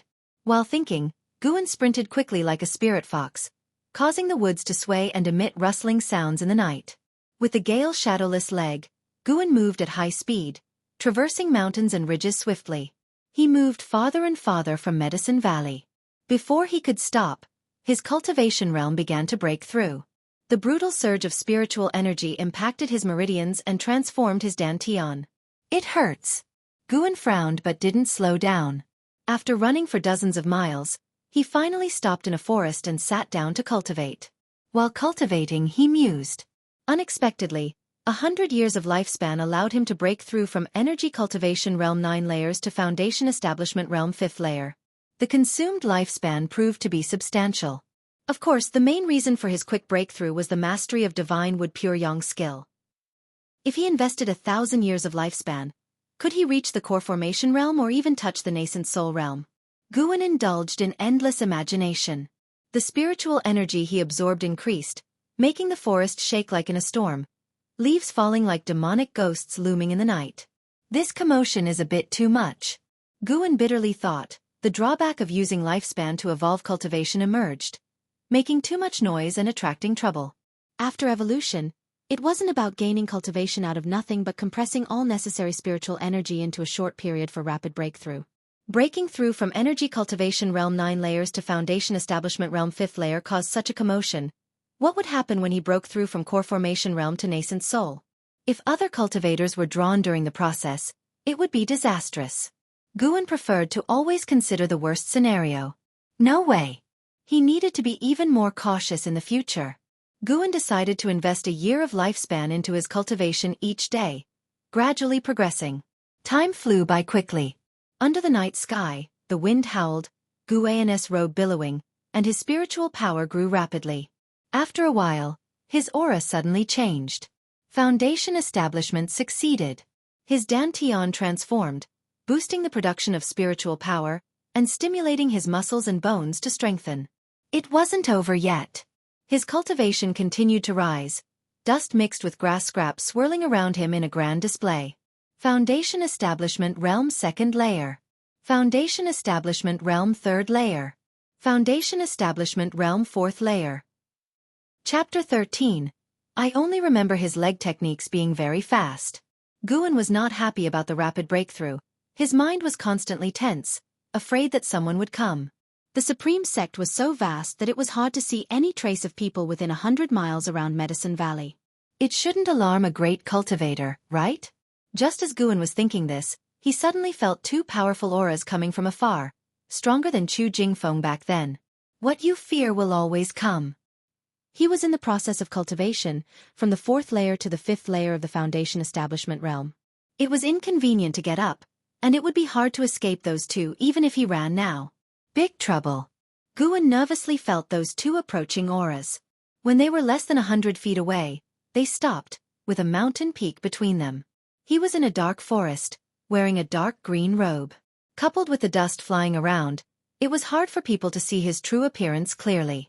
Sensing that the two didn't force their way through, Guan breathed a sigh of relief. It seemed that the others were also wary of him and didn't dare to disturb recklessly. Guan's cultivation continued to grow. Due to the commotion around and the mountains separating them, he couldn't hear the conversation between the two, leaving him unable to relax. When he broke through to the 5th layer of the Foundation Establishment Realm, the two on the other side of the mountain still had not moved. Guan's cultivation speed began to slow down. He raised his right hand and pressed it against the tree trunk behind him, connecting it with his internal spiritual power. A blue line of light appeared on the tree trunk, flowing around his palm. When the blue line connected end to end, he withdrew his right hand and directly pulled off a piece of wood mask from the tree trunk. He put the mask on his face, and with his other hand drew two eyes on the mask. The drawn area fell off, and thus, a complete mask appeared on his face. Spiritual energy was still drilling into his body, but he could already get up. As if sensing the spiritual energy of heaven and earth calming down, a loud voice came. Which Taoist friend is making a breakthrough here, and why not in your own cave?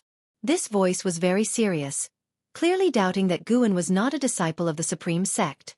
Guan hesitated about whether to respond. He was just a servant disciple. If he was discovered making a successful foundation within a few years of entering, even if he could successfully join the outer sect, there would still be risks. His commotion was too loud tonight. If those two knew his identity, there would inevitably be a third and fourth person knowing. What if someone harbored malicious intentions towards him?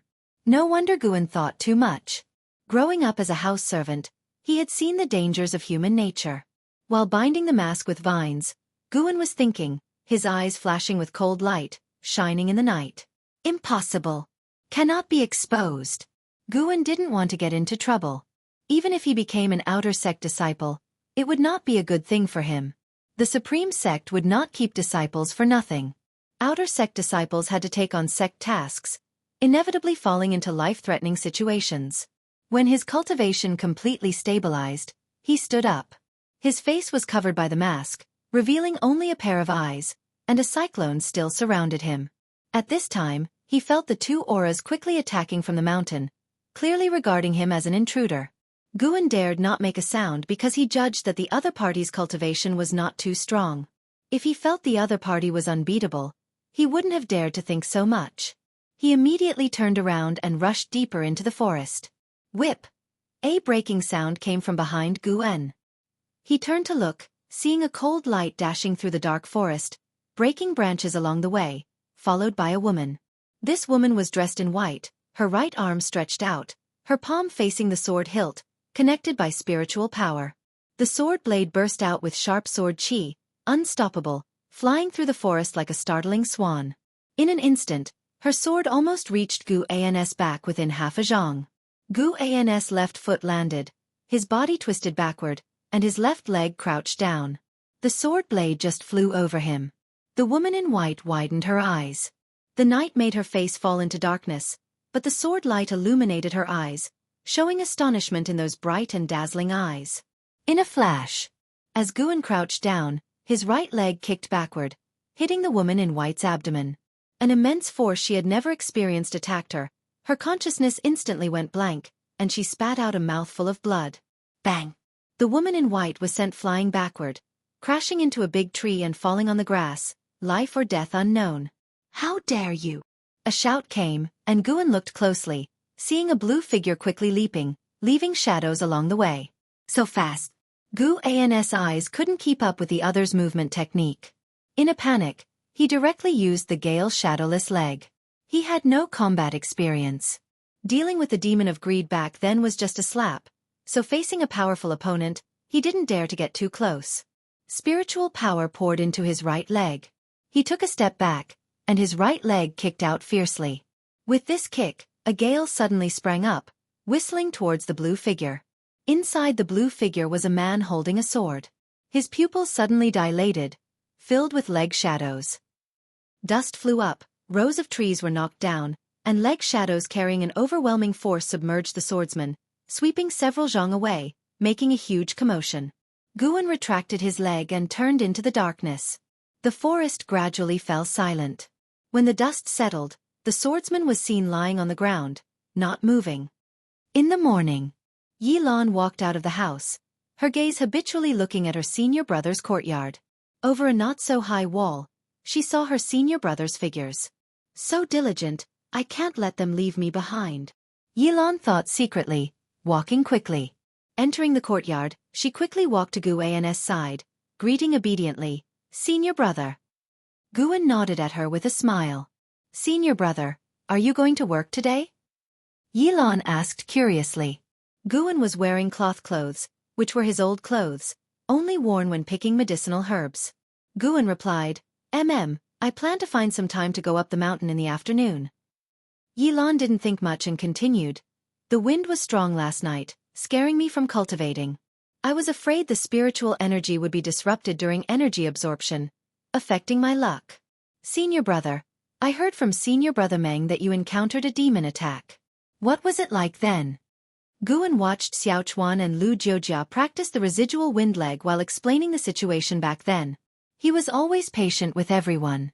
After an hour, the juniors left, and Guan welcomed his relaxation time. He lay under a tree, holding the green hero travelogue in one hand and playing with the white spirit rat in the other, feeling at ease. At this moment, he kept thinking about the two people he encountered last night. He had held back his strength. He shouldn't have killed them, right? Guan felt uneasy because he had no enmity with them. Without a grudge, Guan didn't want to kill. With such worries, Guan spent an anxious day. Sunset and moonrise, the next day at noon. While reading by the wooden railing, Guan suddenly saw figures at the mouth of the valley. Focusing his gaze, he found it was more than one person. A man and a woman. Guan sighed in relief, glad they were not dead. He used the Dragon Strength Divine Primordial skill to suppress his cultivation to the third layer of the energy cultivation realm, unafraid of being recognized. Soon, Cheng Xiandan walked out of the pavilion, quickly going to the two and clasping his hands in salute. Before him stood a woman in white and a man in blue. The woman in white had an icy, stunning beauty, with fair and tender skin like creamy jade, almond-shaped eyes, and willow eyebrows. She held the sword scabbard in her right hand, exuding an aloof and unapproachable aura. The man in blue was also handsome, with a tall and straight figure and a luxurious robe, but his face was a bit pale. They were both outer sect disciples of the Supreme Sect, the man named Shi Yang, and the woman named Li Xuanyu. Facing Cheng Xiandan, Shi Yang smiled and stated their purpose. After hearing him, Cheng Xiandan replied, "No one else has come to Medicine Valley these past 2 days." Having lived for 100 years, Cheng Xiandan had experienced many things and stayed calm. Shi Yang looked at Medicine Valley and said, "Could you gather your disciples?"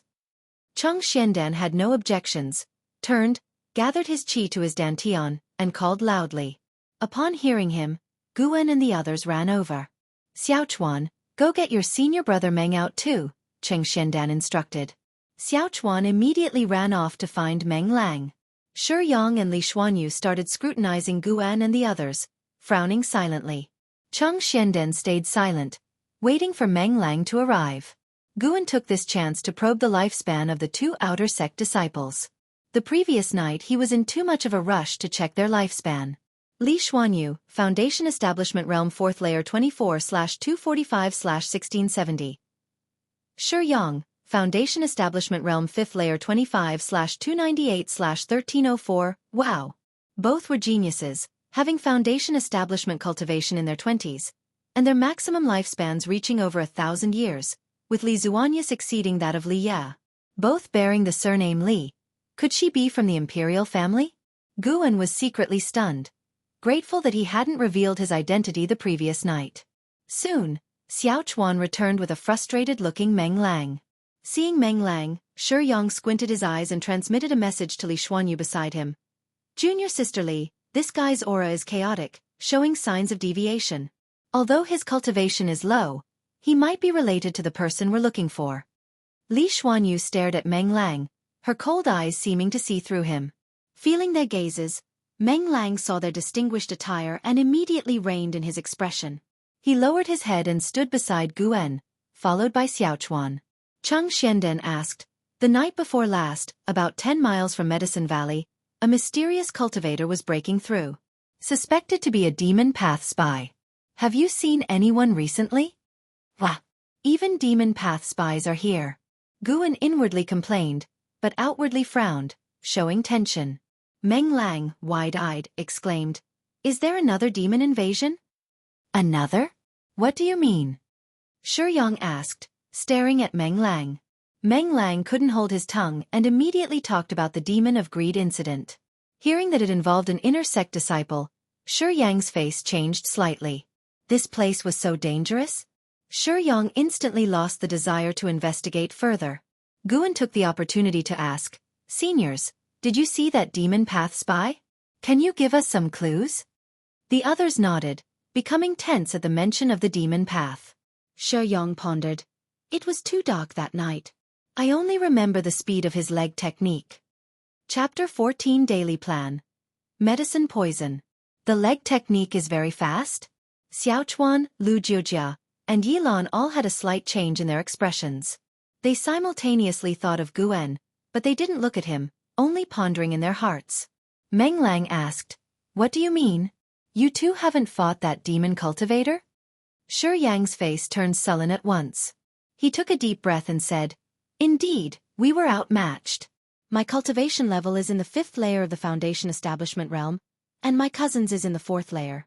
The demon cultivator who defeated us with ease has an unfathomable cultivation level. If you have any clues, inform us as soon as possible to avoid leaving a disaster for yourself." When he revealed his cultivation level, Meng Lang and Xiaochuan drew a sharp breath. Meng Lang felt a surge of fear and quickly asked, "Since you are no match for him, why did you still seek him out? Why not call an inner sect disciple for help?" Shi Yang replied, "We have our contingencies." He became increasingly annoyed with Meng Lang, The boy was too brazen and his words were hitting the sore spots.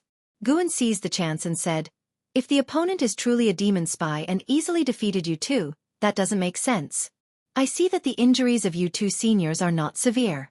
Would the demon path be so merciful?" Shi Yong looked at him with a subtle expression. After thinking for a moment, he replied, "It's hard to say, but outer disciples and inner disciples all have their caves and won't come here to cultivate. It is definitely suspicious. Are you sure you have no clues?" Li Xuanyu scrutinized Guan, who feigned nervousness and did not dare to meet the eyes of the two outer disciples. "It seems my disciples indeed have not encountered any demon spies," Chang Xianden said, breaking the tense atmosphere. Shi Yong still wanted to speak, but Li Xuanyu interrupted first. "In that case we take our leave." She bowed to Chang Xiandan and then turned to leave. Shi Yong could only follow her, giving Meng Lang a glare before leaving. Xiao Chuan turned to Guan, about to say something, but Yilan stopped him. She put her finger to her lips, gesturing for silence, and kept winking. Chang Xiandan did not say much and turned to his pavilion. Watching Shi Yong and Li Xuanyu leave the valley, Guan then walked towards his courtyard, followed closely by the others. Xiao Chuan was hesitant to speak. Guan glanced at him and asked with a smile, "What's the matter? Do you think my leg technique is mighty enough to defeat two foundation establishment cultivators?" Xiao Chuan's face turned red, and he scratched his head involuntarily. Meng Lang burst out laughing and said, "Your master is only at the third layer of the energy cultivation realm. Plus, the residual wind leg he practices is one of the most common leg techniques in the outer sect. How could he possibly be the demon spy that those outer disciples are talking about?" Lu Jiujia nodded. He truly didn't consider Guan as a demon spy, seeing him as the most gentle and kind person he had ever met. Yilan, on the other hand, was somewhat dissatisfied and said, "Even if it's the most common leg technique, our master will eventually master it." The incident where Guan suppressed Meng Lang with a single leg had not reached Meng Lang's ears. This was at Guan's request, and the junior brothers and sisters did not leak the word. Meng Lang shook his head with a smile, then left alone, preparing to practice spells in the woods. Yilan looked at his back, angrily waved her fists, and her small face puffed up like two buns. "All right, everyone go back to your cultivation. Strive to join the outer sect soon," Guan said with a smile and waved to indicate the juniors disperse. Meanwhile, high among the mountains, Shi Yong and Li Xuanyu were flying on their swords side by side, not moving very fast while scanning the terrain below. "Cousin, I feel something was off at Medicine Valley," Shi Yong said, his eyes cold and stern. That guy was too infuriating. Shi Yong felt increasingly angry thinking about Meng Lang's ugly face. Li Xuanyu's face remained icy cold as she whispered, "I think that servant disciple had a point. Maybe the person isn't a demon spy but just doesn't want to be recognized. The fact that we're alive is proof enough."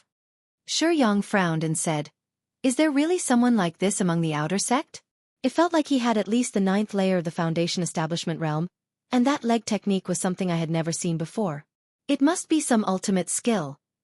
His background must be significant. We will find out eventually." Li Xuanyu looked towards the distant sky, seemingly pondering something, her eyebrows knit tightly. Shi Yong also fell silent. Both were well-known outer sect geniuses. The thought that their opponent from the other night was also an outer disciple was a severe blow to them. As summer gradually arrived, the Supreme Sect's summer was extremely hot. The whole world seemed to distort in the heat, and Lu Jiujia, who was tilling the land, was emitting white vapor from his body. Guan, who had turned 21, was practicing alchemy in the courtyard. Before him was a small cauldron, and he stared at the boiling medicinal liquids, hesitating whether or not to throw in the herbs in his hand. Alchemy is truly a skillful art. Just as Guan was in a dilemma, Meng Lang hurriedly rushed into the courtyard and into his room. Within 10 breaths, he came out with a bundle.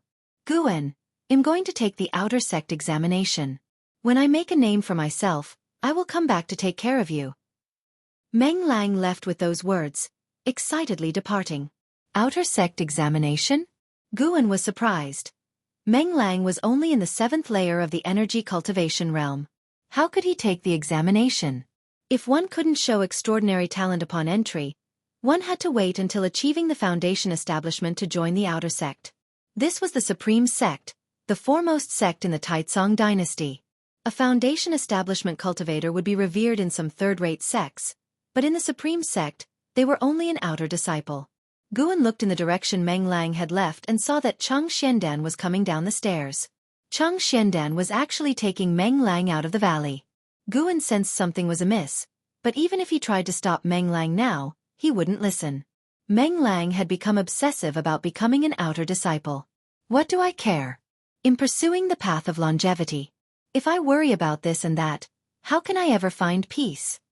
Guan thought so, his eyes becoming resolute. He continued practicing alchemy, striving not to think about Meng Lang. Therefore, he sat in front of the small cauldron for a whole day, only managing to create a pile of dregs. It wasn't until deep into the night that he quietly left. He left Medicine Valley not for Meng Lang but for his own cultivation. Since it had been 2 months since Shi Yang and Li Xuanyu left, he planned to start his daily routine. Every night from now on, he would sneak out and devote a year of his lifespan to improving his cultivation level. This time, the disturbance from sacrificing his lifespan to enhance his cultivation was equally noticeable but much less than before, and it ended quickly. The next morning, Guan casually asked Yilan how her cultivation went the previous night. This time, Yilan hadn't heard any noise, and her cultivation had gone smoothly. Guan was completely at ease. The daily plan could proceed. Days passed by. Cheng Xiandan and Meng Lang had been gone for half a month and had yet to return. Guan concluded that Meng Lang was probably doomed. Previously, Zhang Chuanqiu went to the outer sect and always returned within 7 days. He never stayed long. Xiaochuan and the others inquired about when their master would return, and Guan could only divert their attention, urging them to focus on their cultivation. 2 months later, Cheng Xiandan finally returned. Cheng Xuandan's hair had turned completely white, and he no longer wore his headscarf. His appearance shocked Xiaochuan and the others, who all rushed to him, while Guan did the same. "I'm fine. Just need to rest for a few days." Cheng Xiandan waved his hand, speaking weakly. He gently pushed Lu Jiujia aside and then headed to his pavilion. Guan frowned deeply. He saw that Cheng Xuandan's cultivation level had fallen to the second layer of the energy cultivation realm, and his lifespan was greatly reduced, leaving only 2 years. He had thought Cheng Xiandan was planning to harm Meng Lang, either by seizing his body or turning him into a puppet, but Cheng Xiandan instead looked like he was dying. Guan watched Cheng Xuandan's back, lost in thought. Yilan believed he was worried about Cheng Xiandan, so she consoled, "Senior brother, don't worry. Master will be fine." Guan looked at her and nodded with a smile. After chatting briefly with the junior brothers and sisters, Guan left alone. "I feel like something's wrong with Master," Lu Jiujia whispered to Xiaochuan, frowning with sharp eyes. Xiaochuan nodded and said, "Indeed, something's off." Lu Jiujia leaned in to whisper to him. Yilan kept watching Guan's departing figure. After Cheng Xiandan returned, he stayed in his room, and Guan could sense that he was practicing and healing, but his aura grew weaker by the day. As winter was approaching, Cheng Xiandan finally emerged.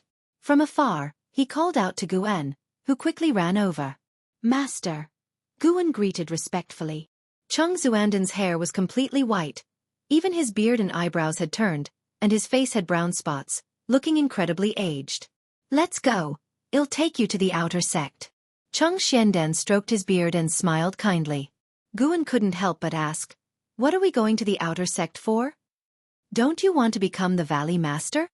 Cheng Xiandan asked in return. Guan's heart raced at his words, but his face changed with concern, asking in fear, "Master, what's wrong? Don't scare me." Seeing him so anxious, Cheng Xuandan's gaze softened even more. "Let's go. We'll talk on the way." With that, Cheng Xiandan turned and walked towards the valley's exit. Guan quickly said something to Xiaochuan, who was closest, and then followed Cheng Xiandan. Upon leaving the valley, Cheng Xiandan headed for the forest. Now that he could no longer fly, it meant they had to walk to the outer sect. Guan suddenly wanted to turn back and tell Xiaochuan and the others not to harvest the soon-to-be ripe medicinal herbs, but wait for his return. The master and disciple walked in the forest. Guan tried to support Cheng Xiandan, but he was gently declined. The sect's salary for the Valley Master is limited. When recruiting servant disciples in the future, you must be careful. Moreover, you need to provide a certain amount of yield every year. Cheng Xiandan walked in front, talking casually. It seemed like Guan was listening attentively, but he was also wary. After all, Meng Lang's fate was still uncertain. Cheng Xuanden's pace was not very fast. Furthermore, the nearby area was mountainous. After walking for an hour, they had only covered a few miles. Guan could hardly stand it. How long would it take to reach the outer sect at this rate? He even wanted to carry Cheng Xiandan.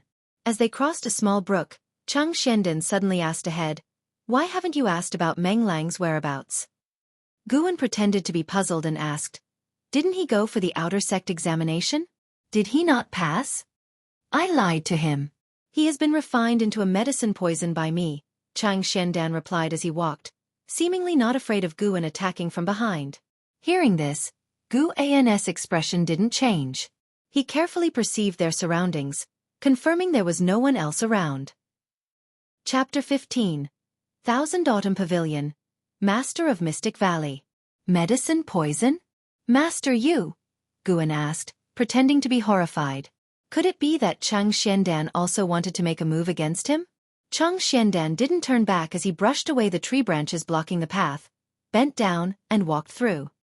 He said as he went, "Meng Lang's qualification is a bit better than yours, but not by much. Even with my elixir support, it's still hard for him to reach foundation establishment. Medicine Valley only needs one successor. His presence is a threat to you. You should sense his character flaw." Guan went silent upon hearing this. These words didn't sound quite right. Was he killing Meng Lang for Guan's sake? But he didn't want Meng Lang dead. Meng Lang might be despicable, but his nature wasn't entirely bad. Don't overthink. Though I killed him to pave the way for you, you can blame it on his better qualification. I did it for the Master of Medicine Valley, Cheng Xiandan said nonchalantly. Guan couldn't help but ask, shouldn't the Master of Medicine Valley be selected based on talent? But if the talent is too formidable, how could he settle peacefully in this Medicine Valley for life? Is there something special about this Medicine Valley? Indeed, there is. I am not just a disciple of the Supreme Sect, but also a spy for the Thousand Autumn Pavilion. The Thousand Autumn Pavilion is a demonic sect, weaker than the Supreme Sect, so they planted many spies like me. Goodness, there really are demonic spies. Guan suddenly didn't know how to respond. He realized that Cheng Xiandan truly didn't want to harm him. The worst part was that Cheng Xiandan clearly intended to pass on the spy burden to him. After I die, you can peacefully be the Valley Master. You don't need to do anything deliberately. When the Thousand Autumn Pavilion needs you, someone will naturally come to find you. Just follow their orders. Of course, you can also report to the Supreme Sect, but think carefully about whether the Supreme Sect can tolerate you. For disciples like you, they would rather kill wrongly than let a spy go, Cheng Xiandan said with a slight tone of leisure, which made Guan want to hit him. Remember the spy code of the Thousand Autumn Pavilion, Heart of the Thousand Herbs talks, unrepentant. In the face of 10,000 laws, finding roots is hard. Do I have no other choice? What do you think? Guan went silent again. Spies like me are inconsequential even to the Thousand Autumn Pavilion. You might never encounter them seeking you out in this lifetime, Cheng Xiandan said mockingly. Guan thought it over and realized he couldn't resist. It was like having mud on your pants. Even if you're not a demonic spy, you end up being one.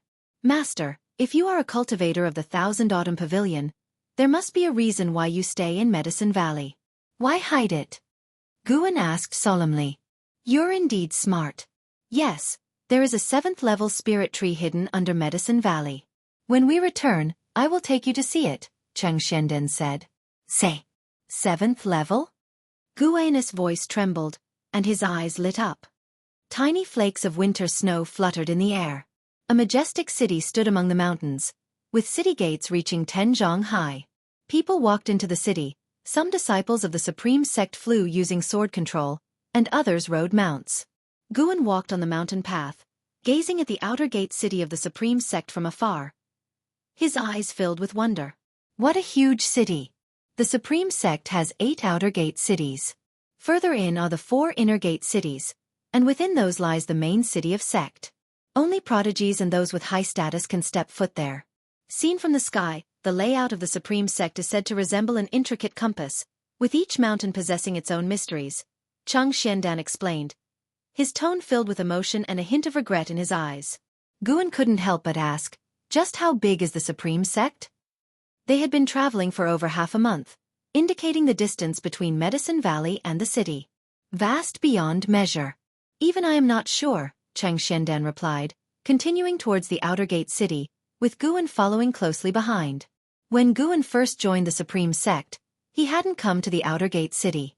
A Supreme Sect elder had received Ji Xiaoyu in a mountain forest pavilion, and out of respect for her, after Guan expressed his desired destination, the elder dispatched a disciple to escort him to Chang Zuandan's Medicine Valley. This was his first visit to the outer gate. The master and disciple duo walked to the city gate, where Chang Xiandan revealed his token. Guan caught a glimpse of the characters engraved on it. Mystic Valley. Upon entering the city, deafening noise greeted them, surprising Guan privately. The city gate had a restriction. Given his hearing ability, he couldn't hear the city's noise from outside. Premium medicinal herbs, first come, first served, only selling 10 today. Treasures from the cave of a nascent soul great cultivator, come and see. Pure-blooded snow mountain spirit fox. In 5 years it will be able to speak. Treasure hunt. Treasure hunt. Each item only 10 low-grade spirit stones. What you find depends on your fortune. Map of an ancient great cultivator's cave. Strong cultivators welcome to buy. Guan was attracted by the shouting vendors along both sides of the street. The road was flanked by pavilion shops, spacious, without any disciples setting up stalls on the ground. Guan even saw a brothel. Not bad, worthy of being a reputable sect. Chang Xiandan introduced along the way, widening Guan's horizon. No wonder so many people fought to enter the Supreme Sect. The resources for immortal cultivation in the Supreme Sect were indeed abundant. Guan not only listened, but also frantically used lifespan detection. Walking down 2 streets, he already saw 5 cultivators with an extreme lifespan exceeding 500 years. The outer gate really was full of hidden talents. An hour later, Chang Xiandan led Guan into a huge mansion, with a plaque bearing 3 large characters, Elixir Hall. The Elixir Hall was bustling with people, some in a hurry, some with frowning faces, and others laughing heartily. Guan followed Chang Xiandan into a courtyard to visit an elder of the Elixir Hall. Zhu Qinglu, 9th level of the Foundation Establishment Realm, one of the elders of the Elixir Hall, overseeing 51 medicine valleys, and Cheng Zuandan's superior. He was stout, wearing a loose cyan Taoist robe, with a kind smile, giving off a harmless vibe. In the hall, Zhu Qinglu received Chang Xiandan and had a disciple serve him tea. Xiandan, why do you look so ill? Zhu Qinglu asked with concern. Guan took the chance to use lifespan detection. Zhu Qinglu, Foundation Establishment Realm, 9th layer 211/267/510. He had lived for 211 years. Guan stood beside Chang Xiandan, not daring to be disrespectful. Chang Xiandan smiled. To be honest, my end is near. Today, I came not only to hand over medicinal herbs but also to pass on the position of Valley Master of Mystic Valley to my disciple. Zhu Qinglu looked at Guan and smiled. 3rd layer of the energy cultivation realm, it seems this child has some outstanding qualities. Bah! Such a crude way of putting it. Chang Xiandan laughed. This child has a pure nature, can unite disciples, and is willing to stay in Medicine Valley for life, making him the best choice. Zhu Qinglu didn't say much. He raised his hand and summoned a disciple from outside the hall. After 30 minutes, Guan followed Chang Xiandan out of the Elixir Hall, playing with a bronze token in his hand. It had the words Mystic Valley engraved and exuded a restrictive aura.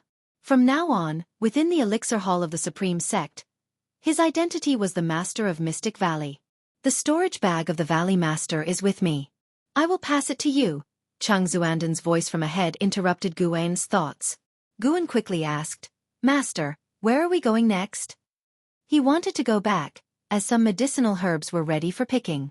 He worried that his junior brothers and sisters might help themselves to his herbs. Before we return, I'll take you to the Chores Hall to recruit a servant disciple. Today, you can recruit a servant disciple to take back, which will also familiarize you with the process, Chang Xiandan replied without turning back. Guan looked at his back, feeling a surge of emotions. People have many sides, and this was vividly demonstrated in Chang Xiandan. Previously, Chang Xiandan treated his disciples with a cold demeanor, Now he even crafted one disciple into medicine poison. He was also a demonic spy, in every way appearing as an evil person. But his kindness to Guan was genuine. The chores hall wasn't far from the elixir hall. After turning a few streets, they arrived. The mansion was larger. Entering the gate, Guan saw a vast square filled with people. Seeing those waiting to be selected, Guan realized how lucky he was. If not for the Ji family's influence, with his low-grade spirit root qualification, he would have had to wait for selection like these individuals. Look around as you like. I won't interfere. Once you've chosen, it'll take you to register, Cheng Xianden said softly, rubbing his chest, clearly feeling unwell. Guan nodded and walked away. Still need to judge? Golden finger activated. Guan began frantically using lifespan detection, checking everyone. Most people here had very limited extreme lifespans. Some even had only a year left, yet still hoped to be selected. Guan quickly found a genius with an extreme lifespan exceeding 500 years. He wasn't in a hurry to decide, wanting to see everyone first. Medicine Valley didn't need geniuses. He needed someone with a long current lifespan. Extreme lifespan indicates a person's cultivation limit. Reaching the limit is extremely difficult, requiring many fortuitous opportunities. Many pearls go unnoticed because spirit root qualification doesn't entirely determine one's future height. Current lifespan was different. Barring severe injuries, one would live that long. Soon, Guai's eyes locked on a young monk. The boy had ordinary features, wore tattered clothes, and was meditating in a corner of the square. Wuxia, Energy Cultivation Realm, Second Layer 15/330/380. Practicing the Energy Cultivation Realm yet having 330 years of life. How peculiar. Perhaps the child had a special physique or practiced a unique cultivation technique. Guan immediately walked to Wuxia. Noticing him, Wuxia opened his eyes to see Guan's smiling face. Young brother, would you like to come to my medicine valley? It's not too busy, and you'll have ample time to cultivate. Guan smiled warmly. Seeing his smile, Wuxia instinctively nodded. Not far away, Cheng Xiandan scrutinized Wuxia, seemingly noticing something. Glancing at Guan, his eyes took on a peculiar look. Chapter 16. Foundation Establishment Realm 7th Layer. Mysteries of the Mountains and Forests. After being invited by Guan, Wuxia did not say a word until they walked out of the chores hall. From beginning to end, he merely nodded once. Guan suspected that he had recruited a mute. To Wuxia, becoming a servant disciple as soon as possible was the most important thing at the moment. The first impression Guan gave him was very good, so he agreed directly. The reason he was in such a hurry to become a servant disciple was that he was a spy from the demon path. He came from the demonic sect Thousand Autumn Pavilion and was the youngest son of one of the pavilion masters. Because his aptitude was inferior to his brothers, he volunteered to come and become a spy. Firstly, to escape the oppressive environment at home. Secondly, to see if he could make some achievements. If he couldn't, then so be it. Wuxia looked at Guan and Cheng Xiandan in front of him.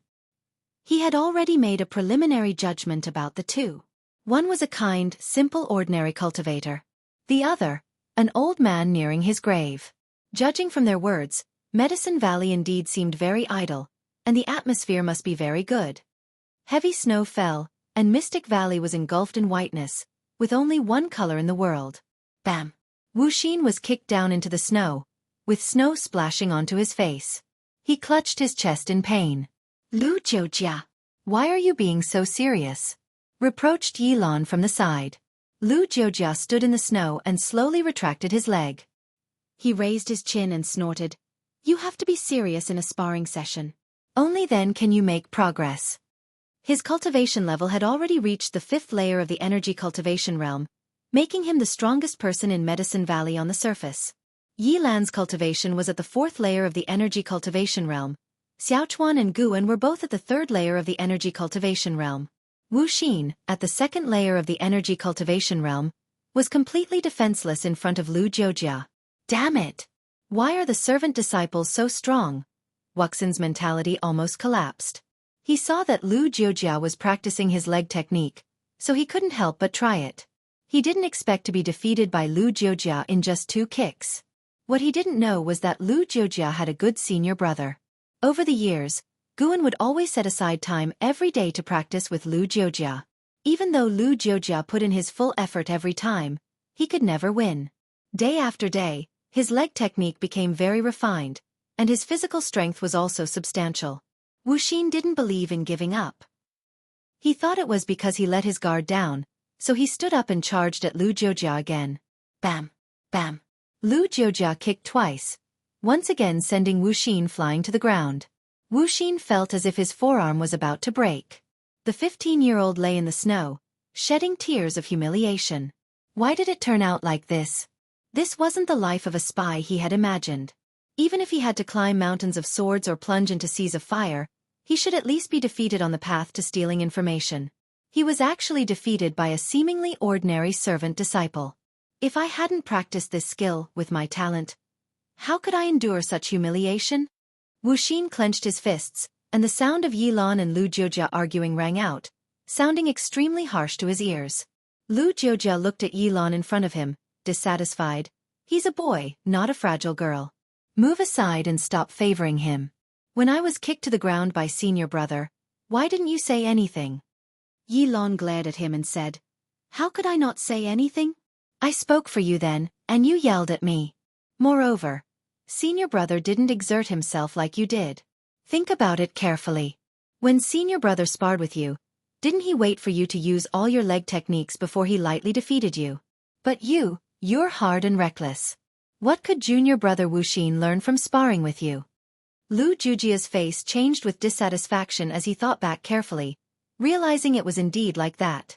It was because he could give his all every time that he had more ideas. Simply taking beatings didn't teach him anything. Lu Jiujia felt ashamed and more grateful to Guan's senior brother was really too good to him. Yilan helped Wuxia up and seeing his red eyes, quickly comforted, Don't take it to heart. He meant well, wanting to spar seriously and progress together. It's just his personality to take things seriously. Lu Jiujia saw Wuxia's red eyes and scratched his head awkwardly. Jiujia, I see your leg technique has improved. How about a practice session? A gentle voice came from behind. Lu Jiujia turned his head and saw Guan walking over with a warm smile. Lu Jiujia eagerly nodded upon hearing this. Recently, his confidence had swelled, and he thought he could win against senior brother. Yilan and Wuxia looked at Guan, while Wuxia secretly wondered, Is this senior brother really that formidable? Can he cross two small realms and defeat Lu Jiujia? Guan stopped and beckoned to Lu Jiujia. Lu Jiujia grinned and took a quick step forward to attack. Bam!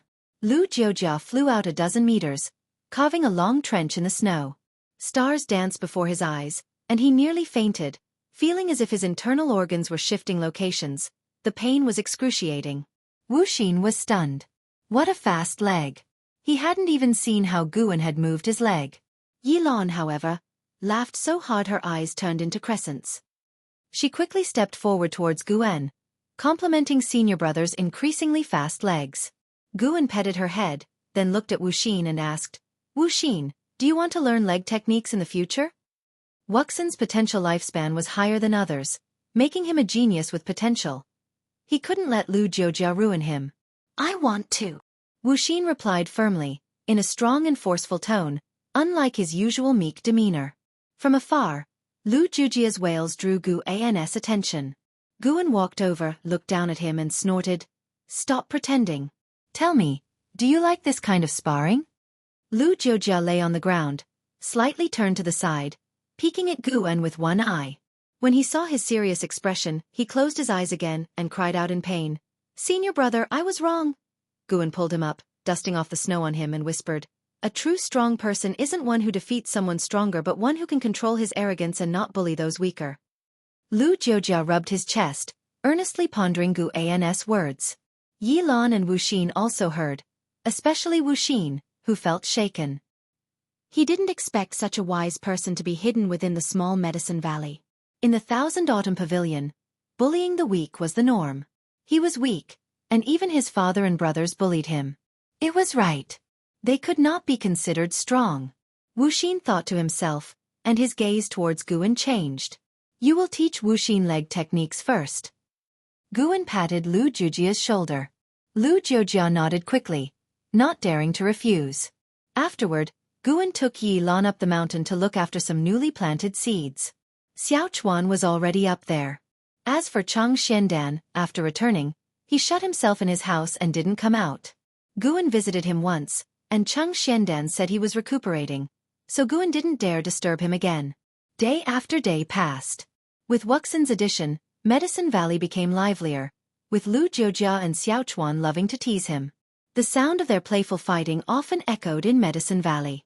Year's end. Night fell. Guan was reading in his room. He was no longer reading Green Hero Travelogue but another book titled Thousand Autumn Pavilion Secret History. This book came from the book collection pavilion in Medicine Valley. He didn't know if it was true or false, but he read it for fun anyway. The flame of the oil lamp flickered slightly, and a cold breeze seeped through the window gap. Being at the 6th layer of the Foundation Establishment realm, Guan was unaffected. After finishing the page, he put down the book and prepared to get up for his daily routine. Suddenly, he heard slight movements from the neighboring room. Someone was quietly leaving the room, the movements light but not escaping his ears. It was Wuxia. Guan was very familiar with the auras of everyone in Medicine Valley, and instantly judged his identity. He listened silently to Wuxian's footsteps as he headed towards the book collection pavilion. After entering, the boy started searching through the books. What is he looking for? Guan was filled with curiosity. In his impression, Wuxia was very obedient. Anything assigned to him, he would seriously do, unlike Lu Jiujia, who occasionally slacked off. Aside from being obedient, Wuxia also had a competitive spirit second only to Lu Jiujia's. He often looked for his two senior brothers to spar, fighting and losing and fighting again. Could it be that this kid was looking for a secret book? Guan thought of this and felt a bit sorry for his junior brother. From tomorrow on, he would personally teach his junior brother. Wuxia searched for about an hour before quietly returning to his room. After a while, Guan got up and quietly left his room. He needed to go to the forest a dozen miles away for his daily routine. Yet another summer arrived. Guan turned 22. His lifespan already exceeded 4,000 years, and he planned to save it up to over 10,000 years before using it. After several months, thanks to his daily routine, his cultivation level successfully broke through to the 7th layer of the Foundation Establishment realm, although his apparent cultivation level remained at the 3rd layer of the Energy Cultivation realm. As time passed, Guan grew more curious about the 7th level spirit tree mentioned by Chang Xiandan. He even tried searching for it but couldn't find the entrance to the underground. Wuxia occasionally also explored at night, once almost running into Guan. Fortunately, Guan's excellent hearing allowed him to avoid it. Near noon, Guan squatted under a tree, observing his white spirit rat. The white spirit rat was spinning madly in front of him, very lively. Grown up? But spring has already passed, Guan wondered. He had raised the white spirit rat for years, and its size hadn't changed. With Liya not around, he couldn't determine the growth stage of the white spirit rat. This little guy had been spinning for half a day. The white spirit rat, seemingly understanding Guan's words, suddenly jumped up and bit Guan's hand, then quickly ran away. Guan didn't feel any pain, so he didn't get angry. He watched as the white spirit rat stopped and started spinning madly in place again. Wait, could it be? Guan thought of something, quickly got up, and walked towards the white spirit rat. Seeing him approach, the white spirit rat stopped spinning and ran towards the forest. Soon, the human and rat disappeared into the forest. Wuxia stood under a tree, watching the direction Guan left. He frowned and thought, the forest again. According to Lu Jiujia, Liya and Meng Lang liked to train alone in the forest before. Senior brother's leg technique is much better than his cultivation level. Could the forest hold some secret? The more he thought about it, the more possible it seemed. He didn't chase after Guan but planned to check it out quietly at night. On the other side, Guan followed the white spirit rat, crossing mountains and ridges, eventually leaving Medicine Valley. This little guy operated in such a large range? Guan realized he had underestimated the white spirit rat and grew more curious about where it was leading him. Liya had mentioned before that the white spirit rat had the nickname of treasure hunting rat. Could it be that it had found the 7th level spirit tree? Chapter 17, taking on the role of Valley Master. Guan had indeed underestimated the range of the white spirit rat's activity. He had followed it for more than 10 miles, and the rat still hadn't stopped.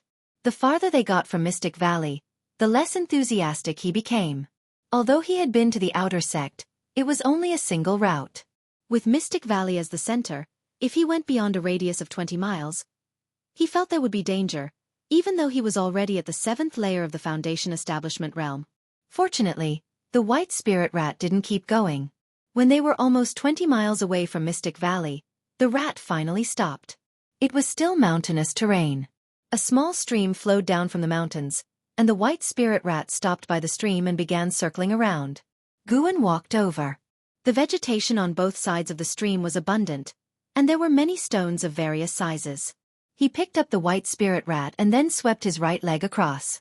Boom, grass and debris flew everywhere, and stones scattered in all directions.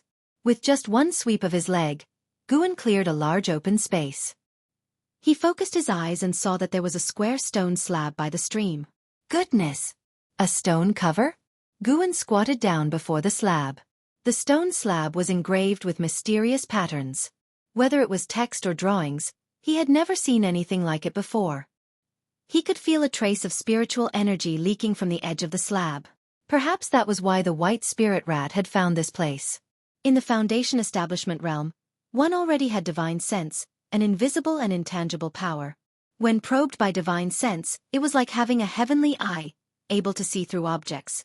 Guan rarely used it, but that didn't mean he didn't have divine sense. In fact, reaching the 7th layer of the energy cultivation realm allowed one to begin cultivating divine sense. He immediately gathered his divine sense, intending to penetrate the stone slab to explore the space below. However, as soon as his divine sense touched the slab, it was bounced back by a mysterious force, causing his body to tremble. So strong? Even the divine sense of a 7th layer Foundation establishment cultivator couldn't penetrate its restriction. Guan hesitated. With such a strong restriction, could there be a huge danger below? There was spiritual energy surging inside. Either it was nurturing some heavenly treasures, or someone was in seclusion down there. No, can't be reckless. He needed to observe for a while first. Guan released the white spirit rat and then moved the surrounding stones and weeds to cover the mysterious slab. After thoroughly concealing it, he grabbed the white spirit rat and turned back to the valley. The white spirit rat squeaked, but he ignored it. After returning to Mystic Valley, Guan didn't mention this to anyone, as if he had never left the valley. In the following nights, apart from doing his daily tasks, Guan would go near the stone slab to observe. Night after night, there were no signs of the covering being disturbed around the slab. Besides this, Guan noticed that each night Wuxia would go into the forest, seemingly searching for something. He didn't expose Wuxia, as his intuition told him that Wuxia's identity was not simple. Having a lifespan of over 300 years at the 2nd layer of the energy cultivation realm, he must have cultivated some kind of miracle skill. Guan had once observed Wuxia's cultivation with his divine sense but found nothing out of the ordinary. It appeared to be normal qi absorption cultivation. And so, the scorching summer passed. Mystic Valley gradually became covered with yellow hues. Guan had opened up 17 garden plots in the surrounding mountains and forests, increasing the workload such that Xiaofan and the others had to patrol daily. One evening, Cheng Xiandan found Guan and signaled him with his eyes to follow. The master and disciple headed toward the northern peak. Guan looked at Cheng Xuandan's back with mixed feelings.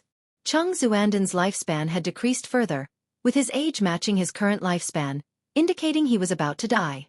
Although he had been tricked by Cheng Xiandan, the man had indeed done a lot for him. As Cheng Xiandan was about to die, Guan couldn't help but feel a bit saddened. He tried to convince himself not to be sad. He sought the path of immortality and longevity, and he would experience many such separations in the future. He would eventually become accustomed to it. Of course, this was under the condition that he could continue to survive. Wuxia, who was watering, saw Guan and Cheng Xiandan and raised an eyebrow. He memorized the direction they were heading, thinking there must be a secret in that part of the forest. Once they had entered the forest, Cheng Xiandan said, "I'm taking you to the entrance to the underground, and you must not tell anyone about this place, including your junior brothers and sisters. Today they may be close to you, but once they leave Medicine Valley and experience the outside world, they will become strangers to you." Guan did not refute. He had always known this. As long as Xiaochuan and the others had not abandoned their goal of becoming outer disciples, they would part ways eventually.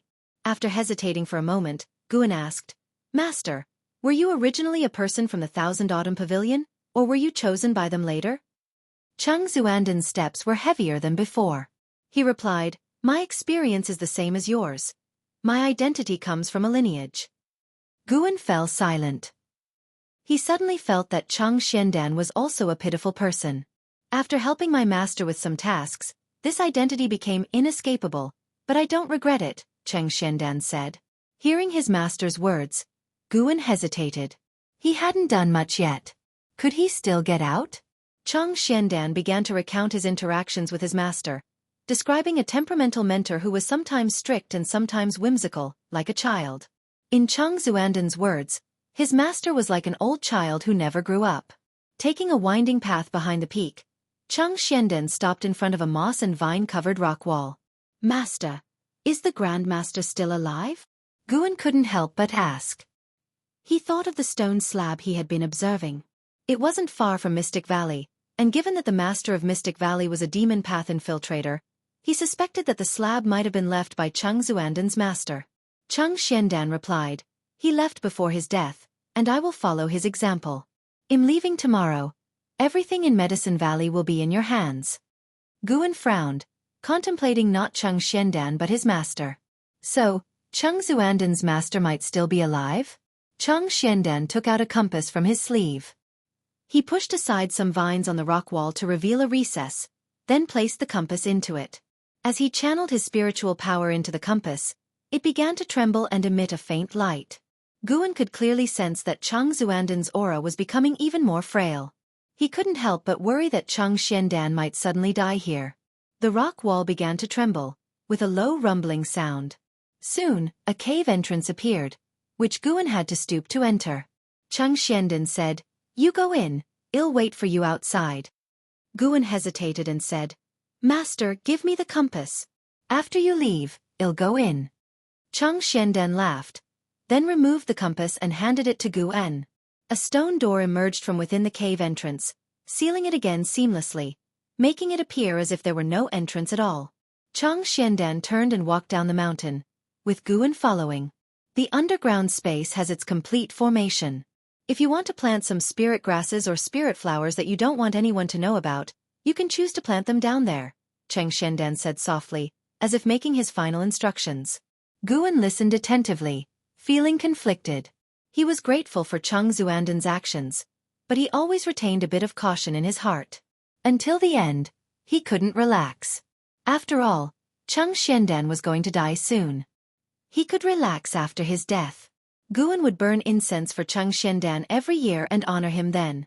The descent down the mountain was slow, and Cheng Xuanden's voice was faint as he detailed everything about the underground space. Guan listened carefully. The details were many and didn't seem fabricated. When they returned to Medicine Valley, it was already dark. Cheng Xiandan gave Guan some final advice. Life is long, and being mediocre in talent can sometimes be a good thing. You can do the things you want to do. Guan watched as Cheng Xiandan walked back to his pavilion. After he closed his door, Guan continued to stand there, lost in thought. He stood there for nearly an hour before finally heading to his courtyard. His junior disciples were cultivating in their own rooms. The courtyard was very quiet. That night, Guan focused on his cultivation. As dawn approached, he heard Cheng Xuanden's footsteps. Walking to the window, he saw Cheng Xiandan descending the stairs. Cheng Xuanden's steps were unsteady, and he walked very slowly. He didn't look in Guan's direction. After descending, he headed straight for the valley entrance. Guan watched his silhouette disappear from the valley entrance and didn't leave the window. As the morning sun rose from the eastern mountain, the first rays of sunlight passed over the mountain, shining on Guan and elongating his shadow. When Xiaofan, Lu Jiujia, Yilan, and Wuxia gradually woke up, they all sensed an unusual atmosphere in Medicine Valley. They quickly realized what was wrong. At this time, their senior brother would usually lead them in training. The body-refining technique called Young Eagle's Flight had its own mysteries. The ever-dedicated Guan didn't lead them in training today. It wasn't until noon that Guan showed up. He gathered them together and announced that Cheng Xiandan had left and that he was now the master of Medicine Valley. Xiaofan and the other three were a bit excited and inquired about where Cheng Xiandan had gone. Ever since Leah left, Chang Xiandan had become gentler and treated his disciples very well, so they had a good impression of him. Only Wu Xin was not particularly affected. After a half-hour of commotion, the junior disciples finally dispersed. Guan went to the mountaintop, gazing in the direction Chang Xiandan had left. When he could no longer see Chang Xuandan's figure, he went to Chang Xuandan's pavilion. Chang Xuandan's pill furnace was still there, and the table beside it was covered with many things, including a storage bag, letters, various keys, and even a jar of spirit flowers. He picked up a letter and read it. The content was simple. I know you love picking flowers and herbs, so before my departure, I leave a 5th-grade tiger blood flower for you as a farewell gift. Guan smiled and then picked up the storage bag. Of all the things, this was what he was most interested in. How could a cultivator not have a storage bag? Thus, he began to inspect Chang Xuandan's inheritance. It wasn't until evening that Guan left Chang Xuandan's pavilion, now with a purple fabric bag at his waist. Chang Xuandan's storage bag. He headed to the northern peak and made his way to the rock wall with the underground entrance. He retrieved a compass from the storage bag and placed it into the recess in the rock wall. Accompanied by a low rumbling, a cave entrance appeared before him. Guan removed the compass and stooped to enter. After just 5 steps, the passage suddenly became spacious, and the entrance began to close. Chapter 18. Myriad Poison Mystic Skill. 7,000-year lifespan. After the cave entrance was completely closed, Guan continued to walk along the cave passage. With the divine sense of the 7th layer in the Foundation Establishment realm, Guan walked as if it were broad daylight, without any obstacles, and the further he went, the wider the passage became, seemingly endless. Guan became even more curious about Chang Xuandan's master. Just what kind of extraordinary person could construct such a vast underground passage? The passage twisted downward, and after traveling for dozens of miles, Guan still hadn't reached the end. He was now certain that the place beneath the stone slab was connected to this underground passage. A gust of spirit wind blew from the front of the passage, hitting Guan's face, making him feel refreshed. Light began to appear in the passage ahead, and he saw that the walls were embedded with crystals of various colors. Guan carefully sensed them and found they were not spirit stones, which disappointed him greatly. If they had all been spirit stones, he would have struck it rich. Thinking this, Guan continued forward. He remained highly alert the entire time. Although Chang Xiandan had always treated him well in the end, he dared not let his guard down, remembering Chang Xuandan's tricks with Meng Lang. What if Chang Xiandan was acting? After walking several more miles, Guan saw that the passage ahead became very bright, and he heard the sound of water. He had reached the cave entrance. Guan cautiously made his way over. As he arrived at the entrance and looked into the underground space ahead, his eyes widened. I really hit the jackpot, Guan murmured to himself, his eyes showing a look of astonishment. Following his gaze, he saw a vast underground space ahead, several times larger than Mystic Valley, over 100 square meters from the ground to the ceiling. A giant tree, more than 100 meters high, stood in the middle. The trunk needed more than a dozen people to embrace, and though its branches and leaves were not many, it bore lantern-like fruits that were crystal clear and emitted a blue glow. Below the tree was a lush meadow, with a 2-meter-wide underground river flowing beside it, just at the edge of the underground space, near the mountain wall. Green Vine Tree, 7th Order 245/9999/87600. 87,000 years of maximum lifespan. Nearly 10,000 years of current lifespan. Seeing this information, Guan felt an impulse to uproot the tree, but he restrained himself. According to Chang Xiandan, this 7th Order spirit tree was the key to the underground formation. It managed the entire formation, allowing other rare herbs and treasures to grow freely. The spiritual energy gathered from these treasures would then activate the formation, replenishing the 7th Order spirit tree. Uprooting the green vine tree would mean losing a highly potent plantation field. Furthermore, this place could serve as his cave. The formation set up by Chang Xuandan's master was extremely diverse, and cultivating and breaking through here would not draw attention. Guan glanced around and saw that the cave walls in every direction were embedded with unique stone statues, dozens of them, with special runes in between, mysterious and profound. He stepped out of the cave entrance and immediately noticed a stele standing nearby, with 4 words engraved on it: 8 scenic caves. After a glance, Guan continued walking into the cave. The entire way, He frantically used lifespan detection. Everywhere he looked, there were third and fourth order spirit grass and spirit flowers. The closer he got to the green vine tree, the higher the rank of the herbs, dazzling his eyes. With such a large treasury hidden away, Cheng Xiandan still couldn't establish his foundation? Guan didn't know whether to feel sorry for Cheng Xuandan's poor aptitude or for his insufficient alchemy skills. Even if his alchemy skills were lacking, he could sell some herbs to get spirit stones or ask the alchemists of the Supreme Sect for help. In Guan's view, in a sect like the Supreme Sect, it shouldn't be difficult to create a foundation establishment realm cultivator with enough resources. Of course, there was another possibility. Cheng Xiandan was afraid of revealing his identity. Guan walked to the green vine tree and stood beneath it, feeling the majestic and vibrant aura of the tree. He circled the green vine tree and noticed that the 8 scenic caves had not just one entrance but 8. He suspected that one of these entrances connected to the stone slab he had previously discovered. For the time being, he had no intention of exploring the other entrances. He turned around and took out the 100 herbs collection from his storage bag, starting to compare it herb by herb.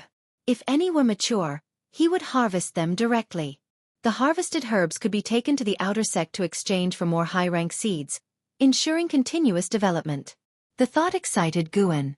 An hour flew by, and Guan had already harvested over 130 third-order medicinal herbs, crazily collecting more than 900 years of lifespan, pushing his total to over 5,000 years. This demonic cultivator identity was worth it. Guan felt exhilarated. There were so many medicinal herbs in the 8 scenic caves, and he had only harvested 1/10 of them, and those were the lowest grade herbs. From now on this would be his cave, his secret base. Just as Guan was about to bend down to pick another herb, he suddenly heard a noise. He immediately turned around, his gaze fixed on a distant entrance. The entrance was pitch black, looking eerie and terrifying. Guan moved to the side. Not all the grass on the ground was medicinal herbs. There were also ordinary weeds. He suspected a battle was about to occur, so he needed to move to avoid damaging his herbs. Those were his life. Guan walked toward the underground river, his eyes continuously fixed on the entrance. Soon, footsteps and heavy breathing emanated from the entrance, as if a wild beast were about to charge out. A foot stepped out of the darkness. When Guan fully saw the newcomer's true appearance, he frowned. It was Meng Lang. At this moment, Meng Lang looked disheveled, his clothes tattered, his feet bare, and his neck covered with blood veins. His face was red, as if scalded, his eyes filled with blood, and he exhaled white breaths. Roar! Meng Lang roared at Guan and lunged at him. His speed was extremely fast, closing the distance between him and Guan. Guan advanced instead of retreating, stepping forward to meet him. The distance between them rapidly shortened, and grass clippings flew everywhere along the way.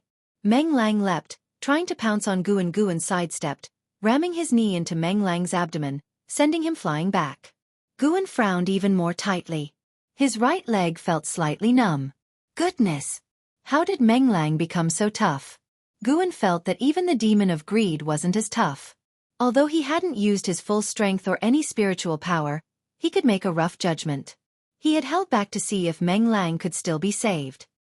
He shook his right leg and charged at Meng Lang again. Meng Lang fell onto the grass, seemingly unaware of pain, immediately getting up to pounce on Guan again. Guan planted his right foot, forcing his body to stop abruptly. His left leg followed, and spiritual power flowed into it as he performed the Gale Shadowless leg. Gusts of wind rose from the ground, and leg shadows continuously landed on Meng Lang, sending him flying once more. After landing, he rolled for a dozen meters before coming to a stop. His limbs showed obvious signs of distortion. He tried to get up, but the next second he fell again, his forehead hitting the grass heavily. Guan withdrew his leg, a curious look appearing on his face. Could the effects of Cheng Xuandan's poison skill be this powerful? Meng Lang had only reached the first order but had such a formidable physique, comparable to the demon of greed. How could Cheng Xiandan possibly compare to the great cultivator behind the demon of greed? Guan grew more certain that Cheng Xiandan had hidden some things, likely related to his master. He walked up to Meng Lang and looked down at his demonic monstrous body, hesitating on how to deal with him. He's already dead, so why should I care about his identity in life? Guan's eyes flickered as grass clippings and dust around his feet began to slowly swirl, indicating that he was cultivating energy. At that moment, Guan saw the corner of a book poking out from Meng Lang's chest. He immediately reached out, using spiritual power to pull it through the air, the book flying into his hand swiftly. Myriad Poison Mystic Skill, Guan read softly, flipping through it quickly. It was a cultivation technique, but it was incomplete, with the last page showing a clear content break. Apart from the initial technique of immortal cultivation, it also recorded 5 kinds of poison skills, each with illustrations. After comparing, he finally found the poison technique afflicting Meng Lang. Flame Corpse Poison. The one afflicted, nourished by flame energy, with a body as tough as deep rock and immense strength. No cure, no way to dissolve it, till the body shatters into pieces. After finishing reading, Guan couldn't help but look at Meng Lang, his eyes showing sympathy. How pitiful. The Myriad Poison Mystic skill recorded a method to restrain the flame corpse poison. Just cover the 7 orifices of the afflicted, preventing the poison worm from consuming spiritual energy, making the poison worm fall into a false death state, unable to act. He immediately used soil to seal Meng Lang's 7 orifices, then stood up and looked at the cave entrance from which Meng Lang had come.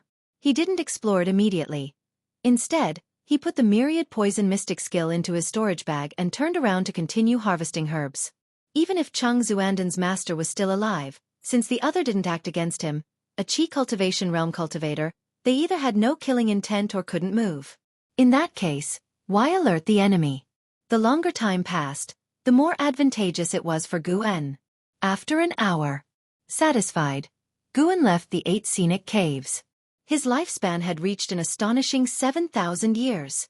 He had harvested all the 3rd-order medicinal herbs he could. Next, he would plant new seeds. When the new seeds matured, many years would have passed again. After the 3rd-order herbs, it would be time to harvest the 4th-order ones. To prevent the ecological damage of the formation, Guan didn't harvest all the mature medicinal herbs at once. He collected some and planted some, ensuring continuous and effective sustainable development. Moreover, medicinal herbs, even if mature, could be left to grow. The longer they lived, the more lifespan he could take from them. Naturally, there was a critical point among this, and Guan was still observing it. Early the next morning, the new master of Mystic Valley, Guan, stepped out of his room and immediately urged his junior brothers to come out. After hearing Xiaochuan's response, he walked toward Yilan's courtyard. "Junior sister, time to come out," Guan called. "Okay, senior brother." Yilan responded quickly, more active than the junior brothers. Soon, everyone stood before Guan. Guan glanced at them and smiled. "Congratulations, you are going to be uncles. I will recruit new servant disciples who will be my disciples and your nephews." At these words, everyone became excited, talking about the future. No one mentioned Cheng Xiandan. It was not because they were heartless, but because they had agreed privately not to mention Cheng Xiandan for the next month. Guan offered some encouragement, then began to lead his junior brothers and sisters in morning exercises to stretch their muscles. Afterward, he would go to the 8 scenic caves to plant flowers and herbs. Life was about to get busy. Chapter 19 Lifespan Barrier. Breaking through to the core formation realm. In the 8 scenic caves, the glow of the green vine tree's fruit reflected off the cave walls, and the shimmering light of the underground river was also mirrored on the walls, creating a tranquil and beautiful grotto heaven. Guan walked to the green vine tree, turned around, placed his hands on his hips, and looked at the area he had planted, a satisfied smile appearing on his face. One reaps what one sows. Immortal cultivation and farming were the romance he pursued. All the fighting and scheming should stay far away from him.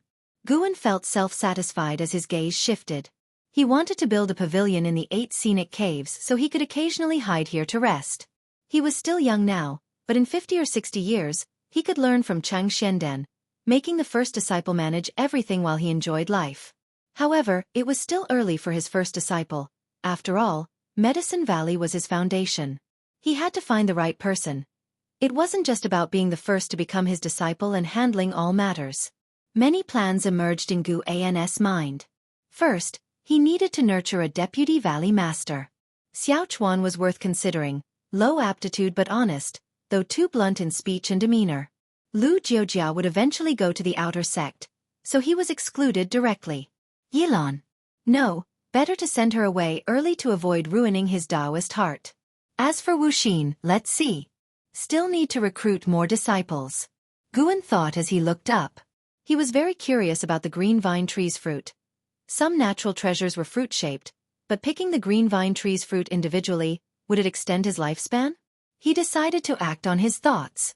With a leap, Guan raised his hand to grab a fruit and pulled it down.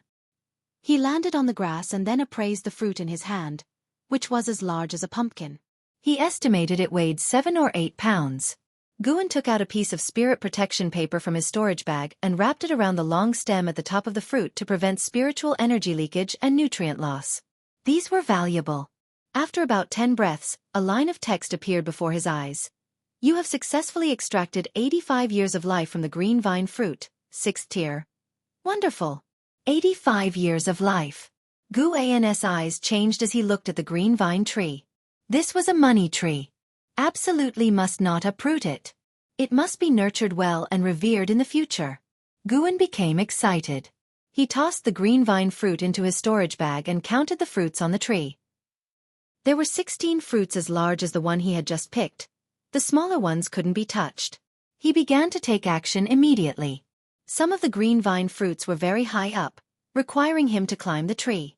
At that moment, he craved the sword control technique immensely.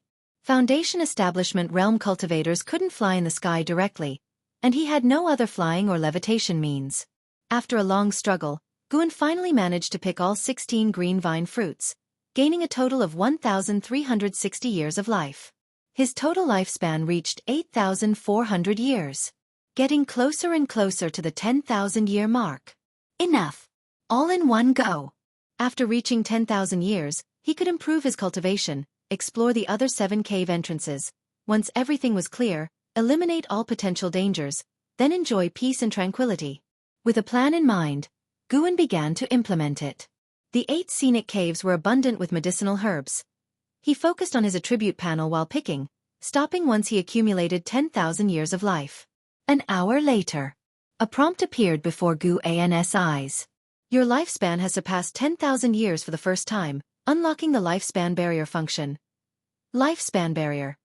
Consumes lifespan to activate a barrier that shields from all prying, perception, and deduction. The consumed lifespan corresponds to your cultivation level and the required spiritual energy. Lifespan barrier? Seeing the words, consumes lifespan, Guan frowned. Wasn't this taking his life? But after reading the explanation, he was thrilled. Breaking through the Foundation Establishment realm had already caused a big commotion. What if he broke through to higher realms? Over time, the Supreme Sect would be alarmed. Guan had worried about this. Now, he wasn't afraid. This function was too useful. I like it. Guan laughed as he walked toward the cave entrance. After breaking through to the core formation realm, he would explore the other cave entrances. Although the 8 scenic caves had formations, potential dangers might still exist within the caves, so he decided to break through outside, just to test the lifespan barrier. No matter what was hidden, he wasn't scared. Returning to Medicine Valley, it was already late at night. He had moved to the pavilion where Chang Xiandan had lived. It still housed numerous secret books, elixir records, and rare books. He would read them all eventually. After entering the room, Guan approached a wooden cabinet. This cabinet was made from special wood that could retain the spiritual energy of natural treasures as much as possible, which Chang Xiandan had mentioned before. There were several such cabinets. He placed all the green vine fruits into the cabinet. Suddenly, he thought of something, took out one green vine fruit, and placed it on the table. Sitting at the table, he pulled out the Thousand Autumn Pavilion's secret history from his pocket and began to read quietly. It was well past midnight when the white spirit rat finally returned.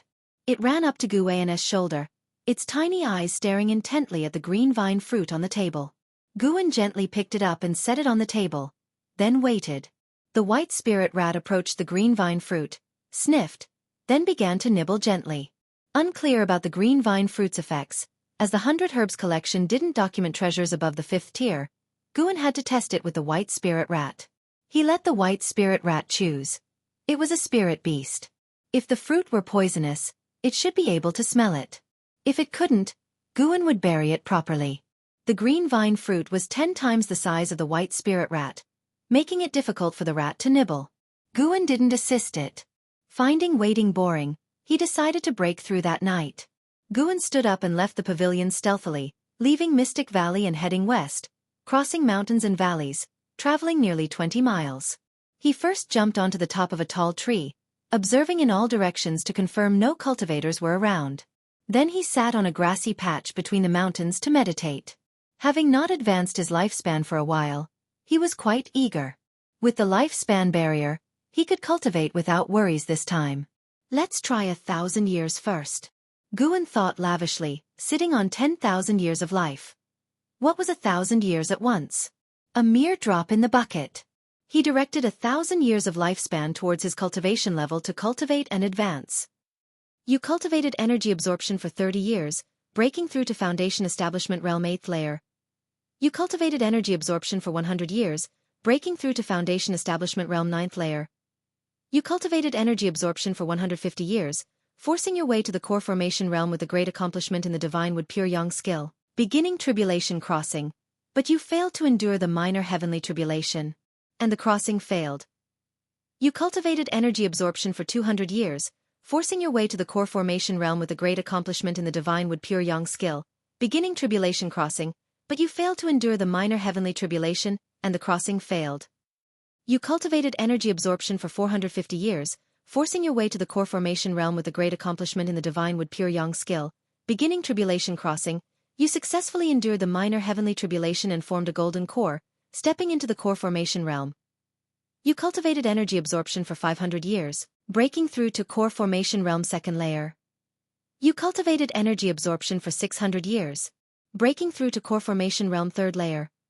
You cultivated energy absorption for 720 years, breaking through to core formation realm 4th layer.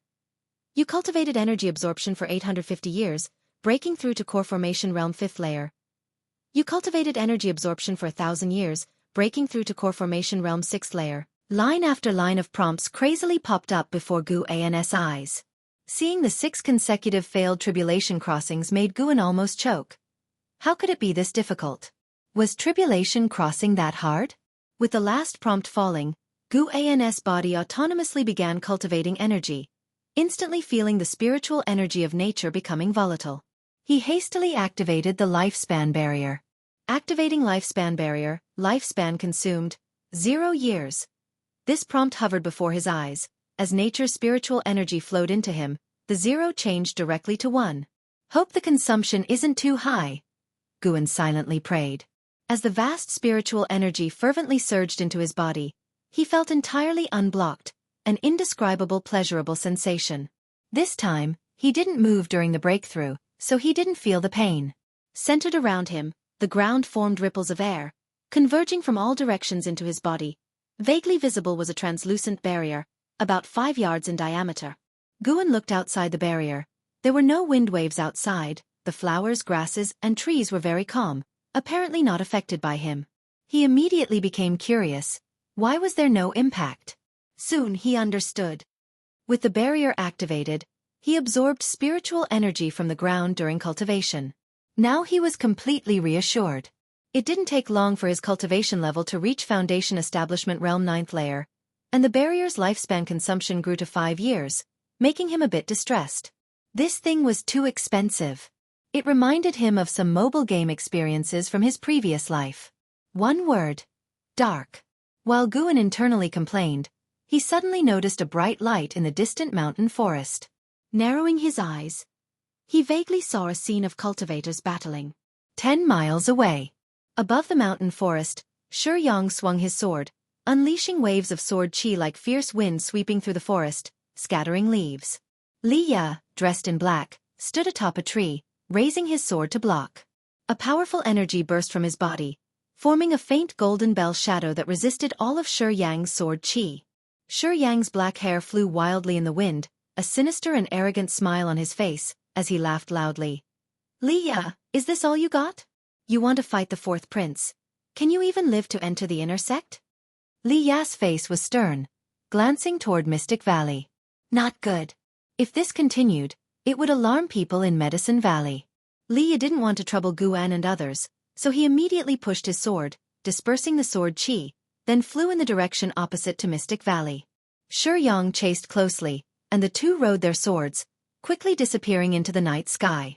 Gu, within the lifespan barrier, couldn't clearly see the battling cultivators in the distance, but luckily those lights disappeared. He didn't dare relax. The lifespan barrier could shield prying, perception, and deduction, but it didn't become entirely invisible. What if someone stumbled in by chance? Time passed quickly in Gu's anxious state. He began to form the golden core within his body. As the barrier consumed over 50 years of lifespan, he successfully formed the golden core. Although the barrier consumed a lot, it was within Gu's acceptable range.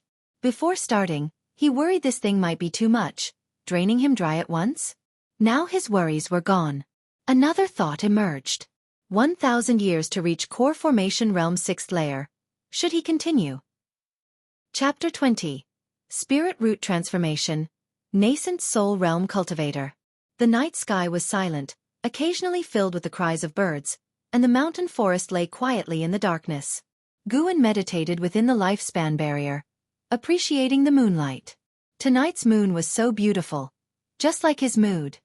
His cultivation level had already reached the 4th layer of the core formation realm, and he was getting closer to the end.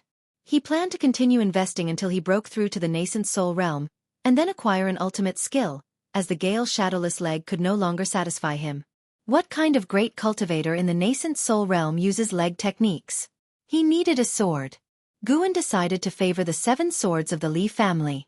With the cultivation level of the nascent soul realm, he also needed attacking techniques of the nascent soul realm.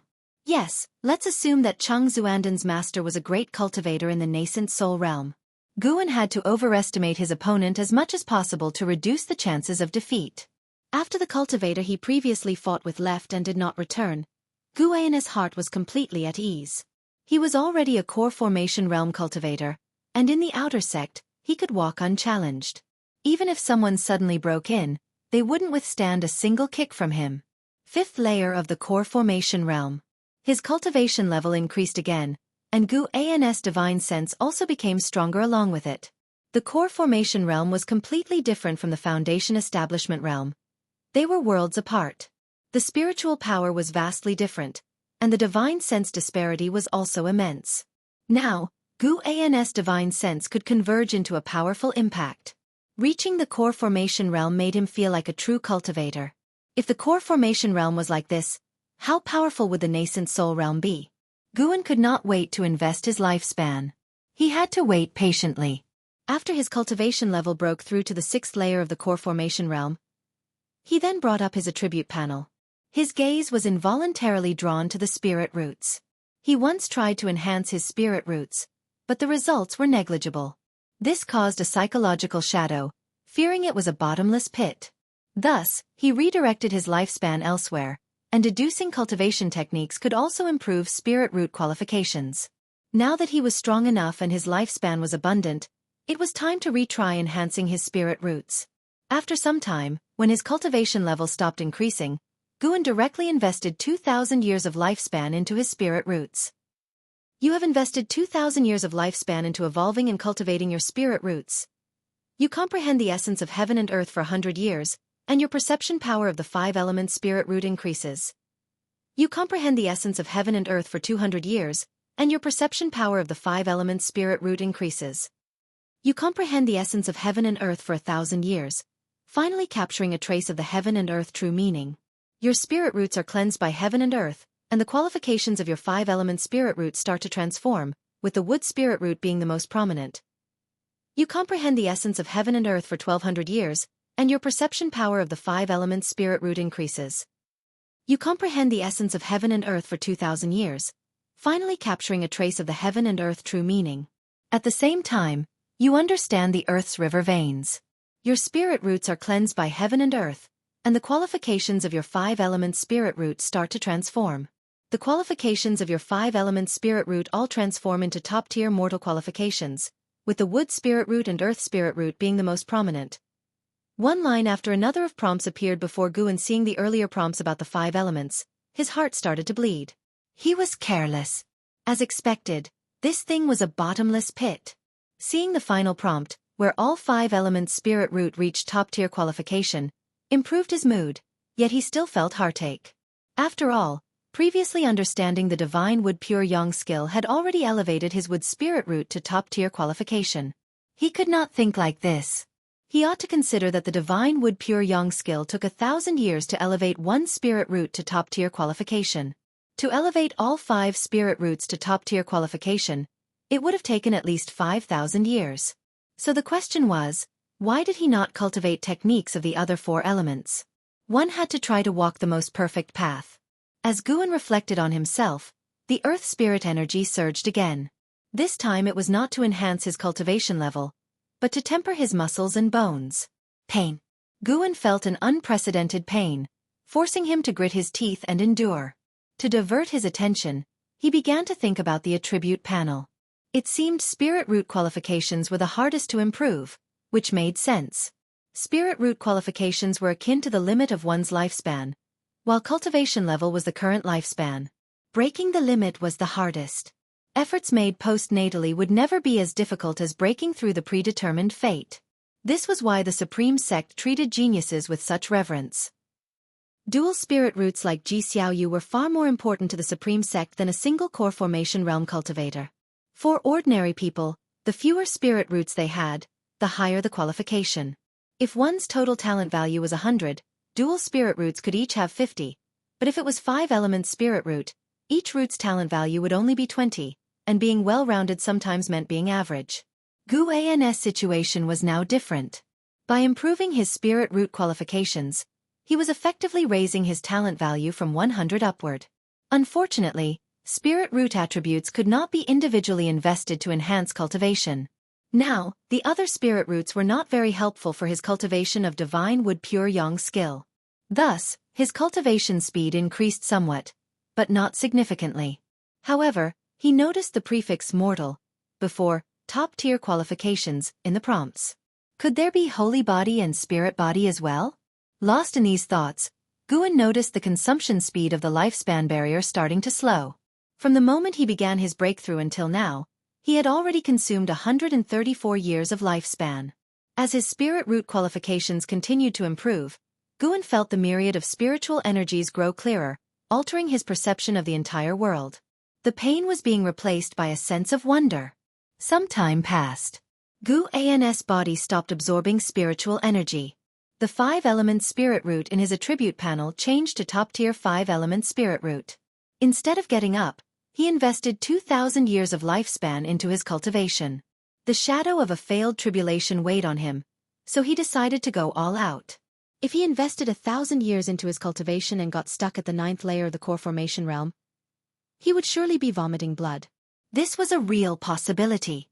After failing a tribulation, it would take 50 years to attempt again. In reality, failing a tribulation meant either death or severe injury, and recovering from injuries definitely took time. Moreover, the heavenly tribulation for the nascent soul realm must be even harder.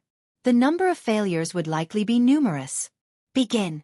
You practiced chi absorption for 100 years, and your cultivation broke through to the 7th layer of the core formation realm. You practiced chi absorption for 200 years, and your cultivation broke through to the 8th layer of the core formation realm. You practiced chi absorption for 300 years, and your cultivation broke through to the 9th layer of the core formation realm. You practiced chi absorption for 400 years, and with great mastery of the divine wood pure yang skill, you forcefully impacted the nascent soul realm and began your tribulation. You did not survive the 3 profound heavenly tribulations and failed the tribulation. You practiced chi absorption for 1,500 years, and with great mastery of the divine wood pure yang skill, you forcefully impacted the nascent soul realm and began your tribulation.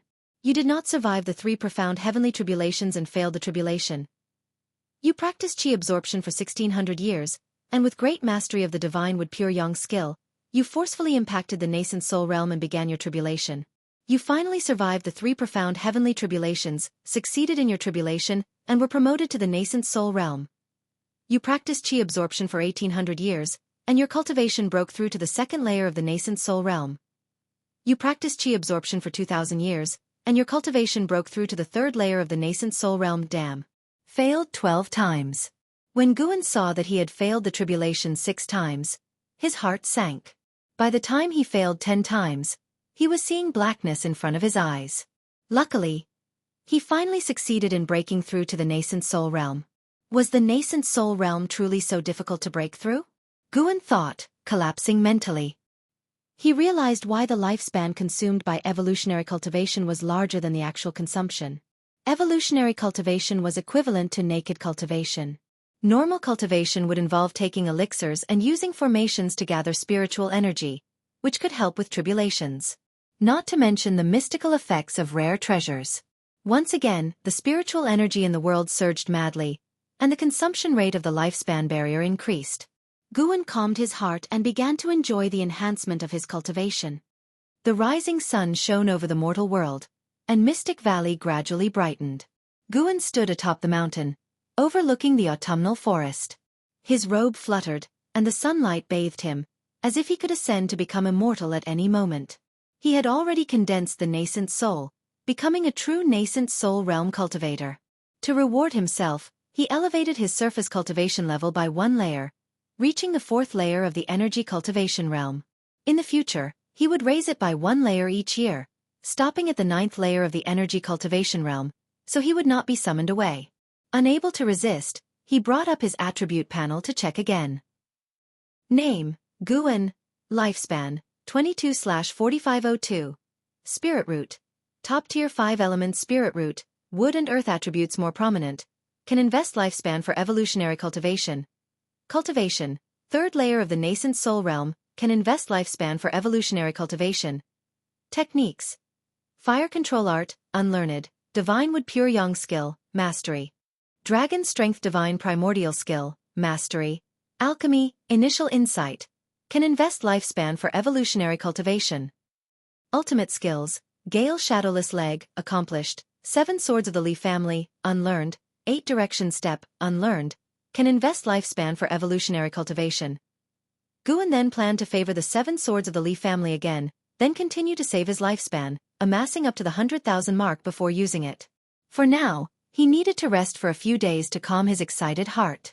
With his nascent soul realm cultivation, he could indeed go to the Supreme Sect to obtain a decent position and treatment, but when he thought of the Supreme Sect sending him to slay demons, combat the demon path, and the potential for internal conflicts, he calmed his wandering thoughts. Stay true to your original aspiration to achieve the ultimate result. Nobody could change his mind. He planned to hole up in Mystic Valley to the end. He could occasionally seek out heavenly materials and earthly treasures, but he would never shift his focus from Mystic Valley. A higher position might accelerate the increase of his lifespan, but the danger would rise proportionally. Anyway, without enemies, why rush? Guan turned and walked down the mountain. The nascent soul realm could already fly, but he chose not to. He chose to walk down the mountain instead. When he reached Medicine Valley, Xiaofan and others gradually came out. "Senior brother, you were up the mountain so early?" Yilan greeted Guan. She oddly felt that today's senior brother looked even more attractive. Guan smiled and said, "I went to check on the seeds. Today you will lead their training." Yilan nodded in agreement and wanted to ask more, but Guan had already headed towards the pavilion. Not far away, Wuxia watched Guan's figure, thinking to himself, "There must be some mystery in the mountain forest. I will definitely find it." Guan walked up the stairs and pushed open the door. As soon as he entered, he saw the white spirit rat lying on the table, its body swollen like a balloon, while the green vine fruit had disappeared. Still breathing, not dead. He immediately used lifespan detection on the white spirit rat. White spirit rat, first order 12/120/180 Its lifespan had increased by 70 years. Initially, the white spirit rat's lifespan was only 50 years. Was the effect of the green vine fruit this potent? Guan immediately went to the wooden cabinet, took out a green vine fruit, and started to eat.